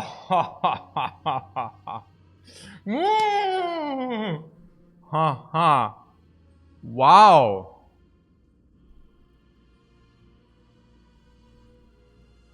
This is something which is actually not even that easy, right?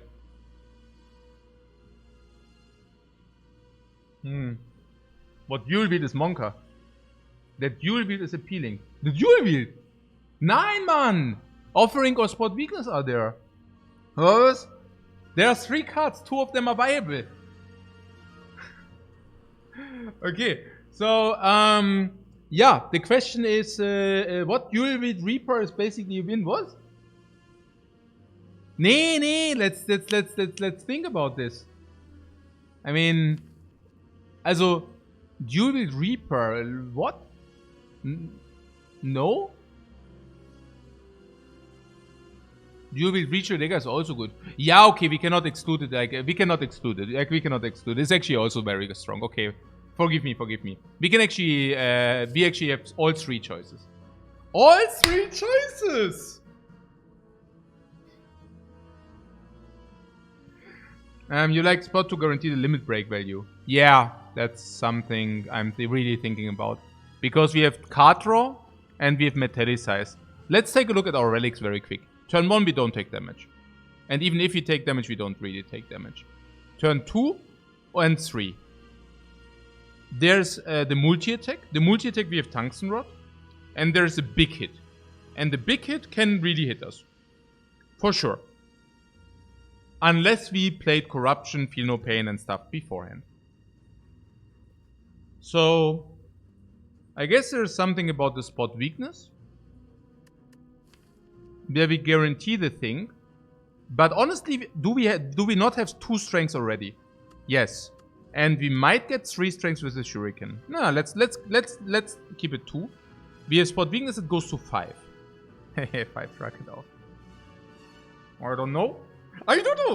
Okay, so we even have spot weakness, Warcry and such. So let's assume we play limit break and we just we can even play limit break. So the only thing which can happen, which should not happen, is we exhaust it to 4, and then we only have 7 or 8 strengths. Is 7 or 8 strengths a problem? Yeah, no. Also this is hitting for 75. Because we also have loop. And we can also get from Nilris. So I don't even think we need this to guarantee. It's rather that this makes it more likely that we take hits. Whereas offering is always good, yeah? We don't lose the full 6, we only lose 5 and we also have Reaper. This gives us energy and setup. It's straight up good. Offering brings us way faster to the stuff we want. Evolve, Feel No Pain, Corruption, and then we go off. And then there's of course also Dual Wield. Now Dual Wield gives us Reaper. Some people talked about Reaper. I'm not exactly sure about this Reaper thing. I mean, it is good, of course. But do you have enough max HP to mitigate all hits? Ooh, difficult, yeah. First iteration, yeah. Second iteration, yeah. Third iteration, there are sometimes 90 damage incoming if you don't have inflicted weakness.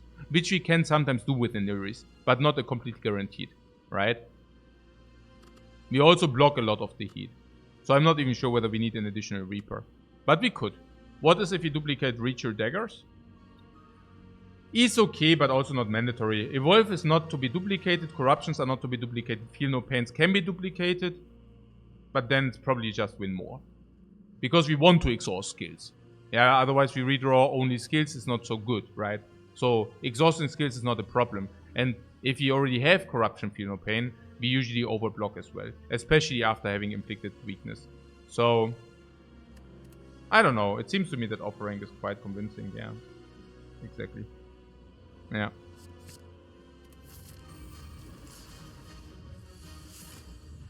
Okay, Wolf is insanely good. Trugrid on Bash, but I'm not even sure whether that's true. Trugrid can also hit Immolate. Immolate being a pretty garbage card. Immolate basically being a curse. It is a curse. Yeah. Drink Metallicize. Yeah, we can drink this, but I don't think it matters. I mean, we don't need to drink it now, but yeah. Immolate has to go. But Burn draws. Yes, that is true. But we also get curses from the heart. But you're right. No, actually not. No, sorry. You also get here. So we have not only curses from the heart, but we also have the Power Soul curses. It's a lot, right? I don't think that we need to play the Immolate for that. Yeah. And I wonder about using the draw potion here. But you're saying we don't need that. Because it might just bail us out later in certain instances. And we currently do have.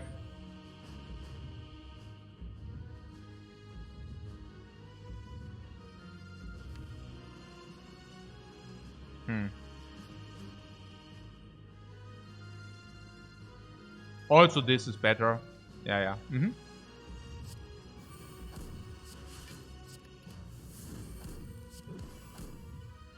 Cool. Oh, das nehmen wir schon. Impervious nehmen wir schon. Das ist schon gut. Impervious nehmen wir schon. Das nehmen wir schon.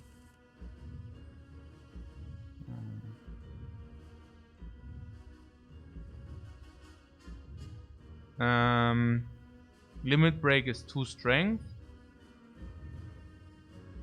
Yeah, now we use the potion, right? We could play the limit break first, that's perfectly fine. But yeah, for corruption, exactly. We don't need to play the limit break first. Limit break is only bad if we draw two status effects. And like this, we can still play Feel No Pain and corruption.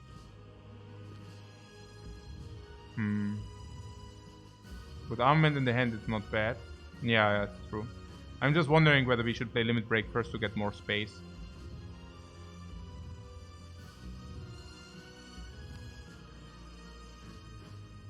If we draw a spot, we want limit break afterwards. Yeah, true that. Na schön. Yeah, perfect. Oh, I completely forgot about that. Oh, that would have been so expensive. Oh, that would have been really expensive. Oh, that would have been so expensive, right? Maybe our subconscious just saved us here. Oh, that would have been so bad, man. Oh, okay. Na gut. Also, armament or corruption to exhaust it as well. We keep the armament or what? If we keep the armament, what do we gain? Yeah, there are applications or what? Huh? What's return? Okay. So we are fine. Yeah, I think so. We can upgrade the dagger. Yeah, I'm not exactly sure. So the thing is, first of all, 2 strengths from the limit break. Like that would be something. Armament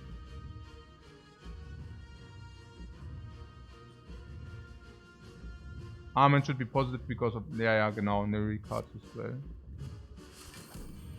So corruption comes down. Okay, bam. Block. What? Flame barrier because it could be multi-attack or what? No, we first want to draw. What? Eh? Draw first? I don't even know. I mean, honestly,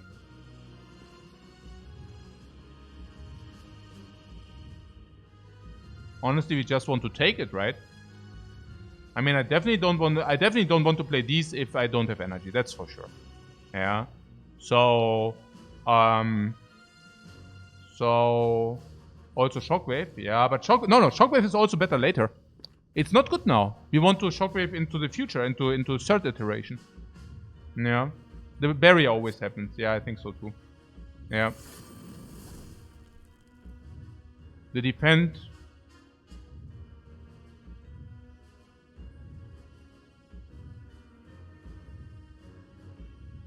I don't know. But it's probably okay. Because we can just add more other cards. Limit break is the question. Yeah. Limit break for +2 would go to 4. And then we might go spot weakness then, but then we took 1 damage. What? We took 1 damage? What? Keine Ahnung. Ich weiß jetzt nicht. Aber Limit Break is 2 strengths. I would just keep it, right?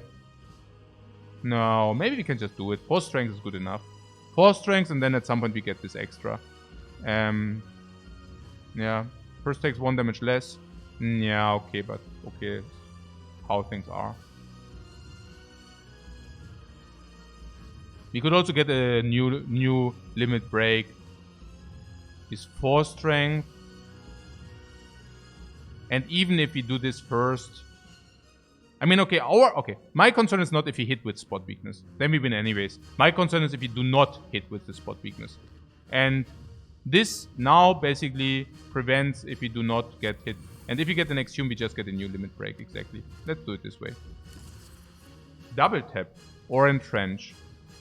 Entrench is very strong, for sure. Double tap is also strong, but not as strong as entrench is. Yeah. Entrench is simply better, no? Or is double tap better? Double tap is 100 damage, no? And entrench? Probably not that much. Probably double tap is better. Double tap into this is sick. double tap into Heavy Blade is sick.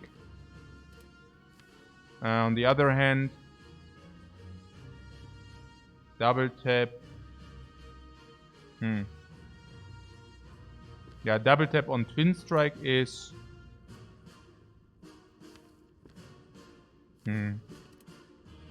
30, and then Trench.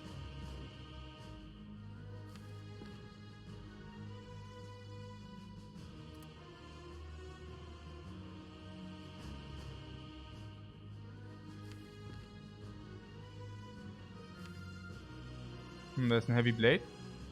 Oh, where's the Heavy Blade? What? Oh, it's in our hand. Okay. Good. Oh. And Trench. We already used the draw potion. And Trench.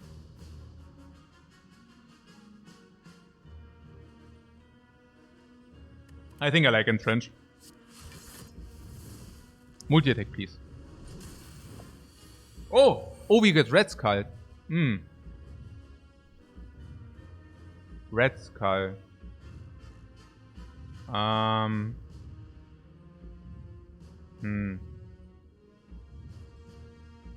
Also feel no pain. Red Skull. Yeah, but Limit Break was still okay. If we get an Exhume, we get another Limit Break, and otherwise we just got 2 strengths extra. That's okay. So,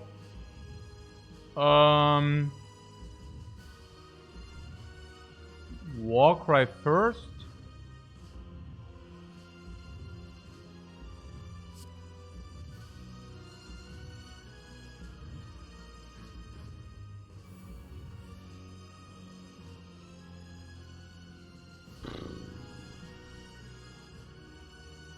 Warcry the burn.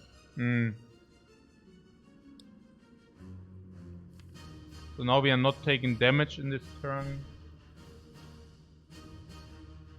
Do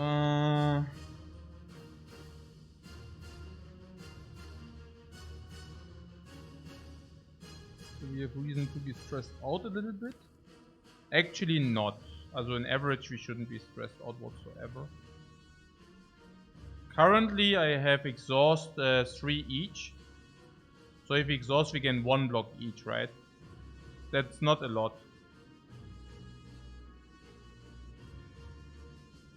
But if we get weakness and vulnerable inflicted, it's basically 15 times 2.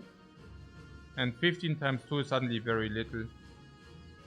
If it's 15 times 2... Yeah, I mean we have the tungsten rod as well. Oh, there was also something about double tap Reaper too. Enough to kill us at the moment? No, we have tungsten rod. Then nothing kills us here.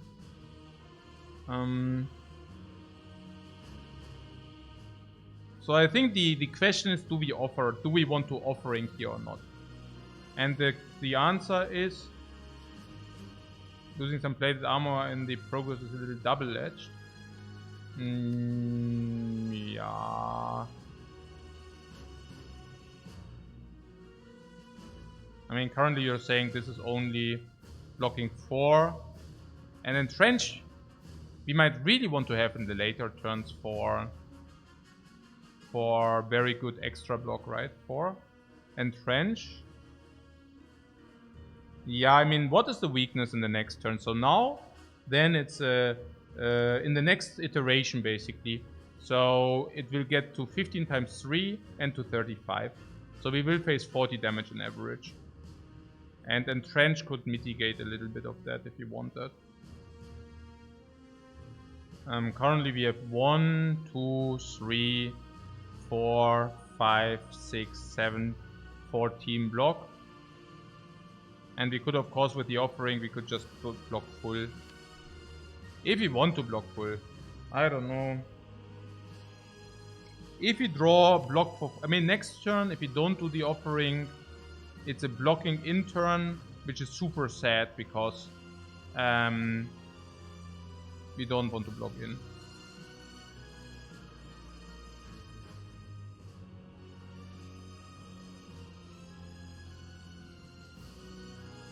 Yeah, okay.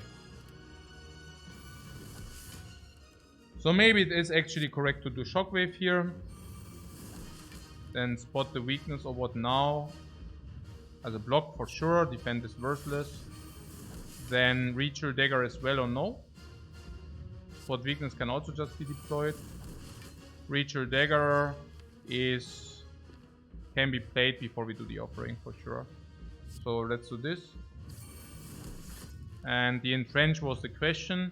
Now this draws currently 7 cards, but it probably draws 9. Unless we draw 3.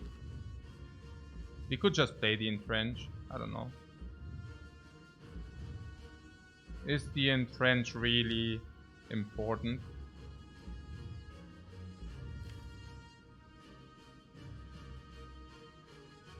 After impervious, not important.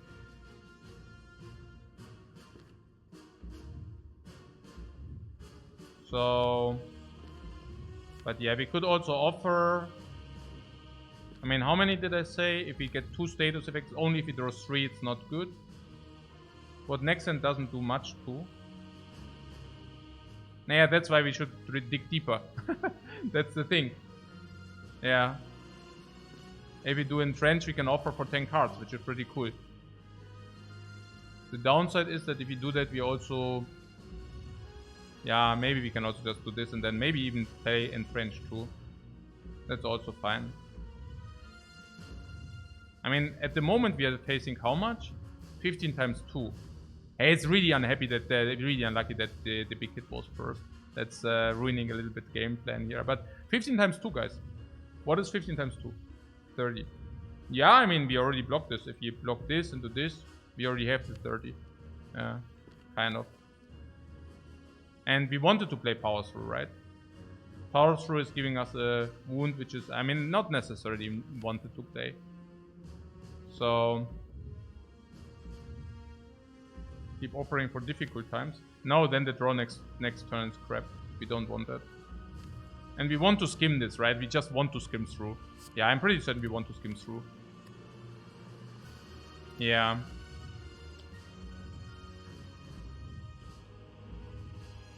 Yeah. No, I'm pretty certain we want to skim this.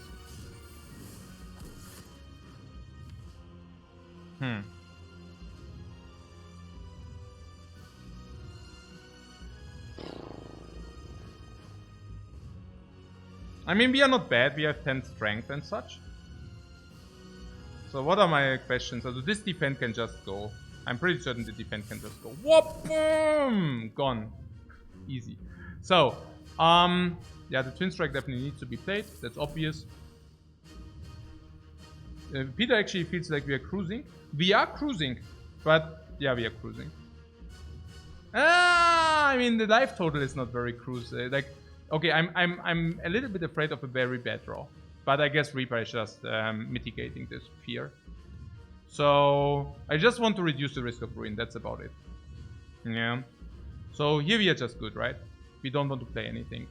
These are just so good in the draws, and this guarantees draw 9 card next turn, which is just cool. Next turn 9 cards. We have offering. We only have like 2 attacks, so we can't not block in. Okay, that's cool. There are these 4 cards, but we don't really want to draw these next turn necessarily. Alternative, I mean, currently we are blocked in, and these are just good cards, right? I don't want to get rid of the good cards. Ah, yeah, Codex. Bloodletting. Nah, right, no.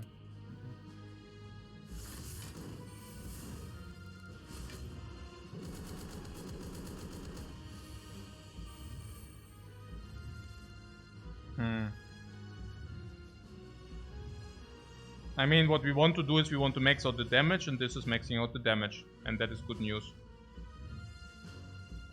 I think now we can play the armaments. No whirlwind. I don't think it's good enough, no. It's only 88. You like that? No. I wanted to draw the Reaper and stuff.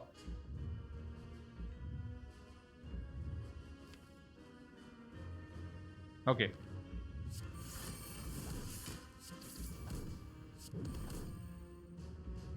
Slimix also not.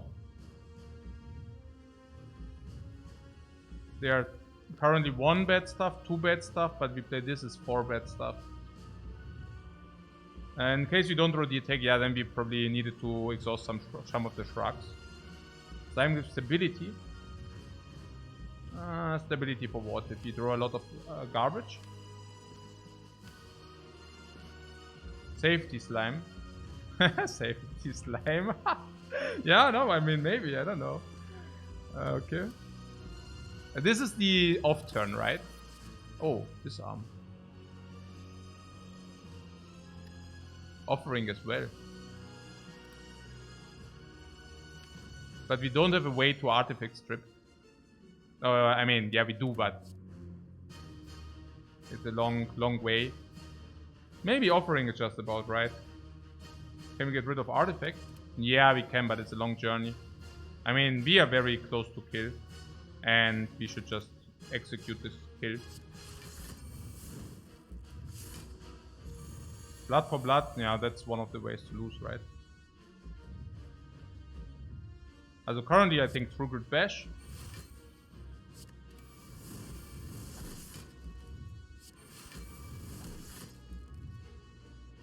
Power through is positive.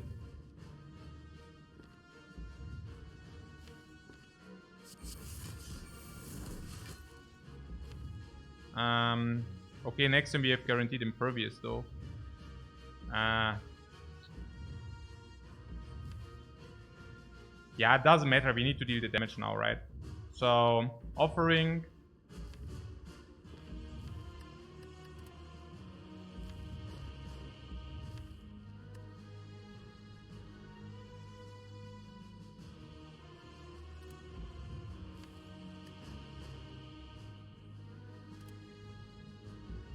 What do you think we can guarantee block every turn for a few turns at least?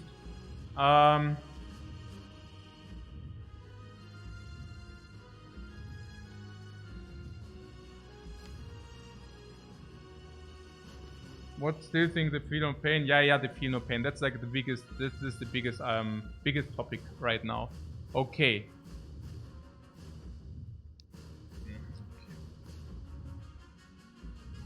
Did I overexhaust here? I only needed to cover 15 times 3. Did overexhaust a little bit. After weakening whereas off attacks for 90, yeah, exactly. And I would like to be covered until then.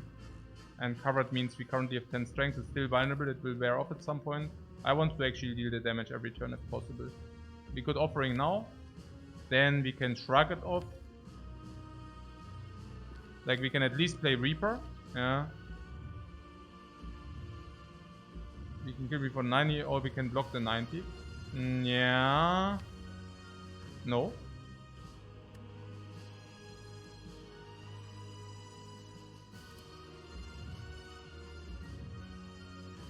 So how much is the Reaper? 2 energy multiplied 22. Also it's like a 22 only.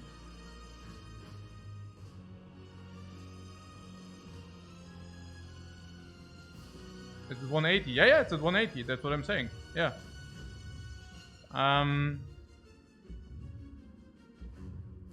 So offering shrug it off.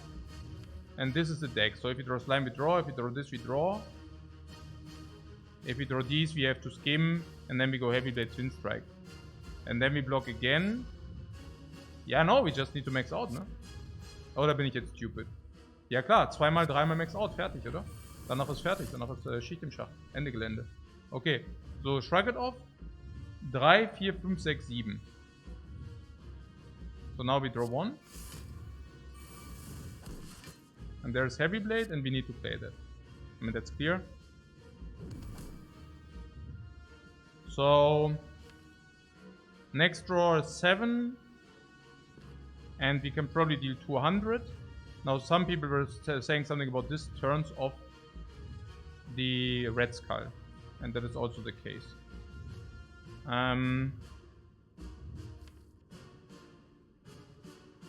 So currently it's 337. Yeah, we can basically max out a lot. Spot weakness is garbage now. Is it? No, next turn is attacks. And we can guarantee that we spot against the attack. That's pretty sick. Let's do that. Yeah. Now it's multi-attack. Next turn it's a small attack.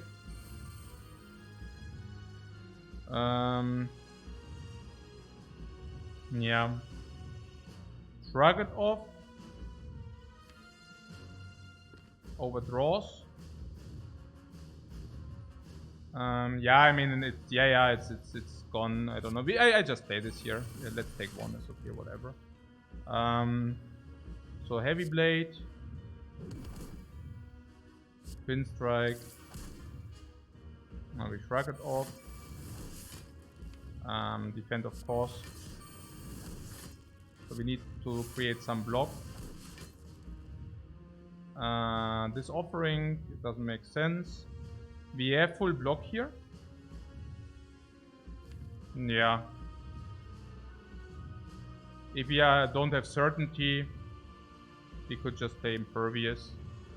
But we don't need to. And this is good. I don't need to take it, but yeah. So we kill next turn, yeah, but I'm always a little bit stressed out, you know. For obvious reasons, right? I mean, okay, so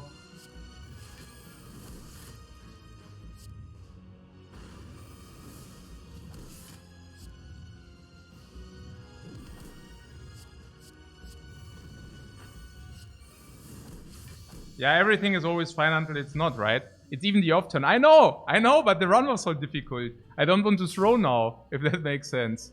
I mean, throwing this run would really be heartbreaking, guys. Cannot. Not allowed. Yeah? Not allowed. That run was really difficult. I mean, yesterday's run was already very difficult. But today's run was very, very difficult. Yeah? Holy shamoly. Oh my god, man. That was so exhausting. Good stuff that we took breaks in between.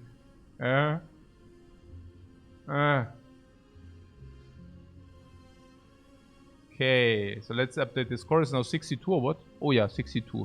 Oh, 75 games now. 3/4 done. 3/4 of the things done. A full days of work. Yeah, but hello, man. Yeah, of course, crazy, man. Okay. So, the onion water. Are you really here from the onion water? Okay, that's literally hilarious. Okay, crazy. Because the onion water thing, that was like 8 hours ago. 8 hours or 7 hours ago. But yeah, thanks very much for watching, guys. Sick, man. Sick. And yeah, I mean, I hope you had as much fun as I did. I mean, crazy, you know. I mean, that we could actually convert this run into a win. Also Act 1 and Act 2 were both so completely crazy difficult. Oh, so especially the end floors of Act 1. But also the entire Act 2, honestly. Especially here and with the Gremlin leader nonsense. Holy moly. Okay guys, thanks very much for watching and see you tomorrow. Roro.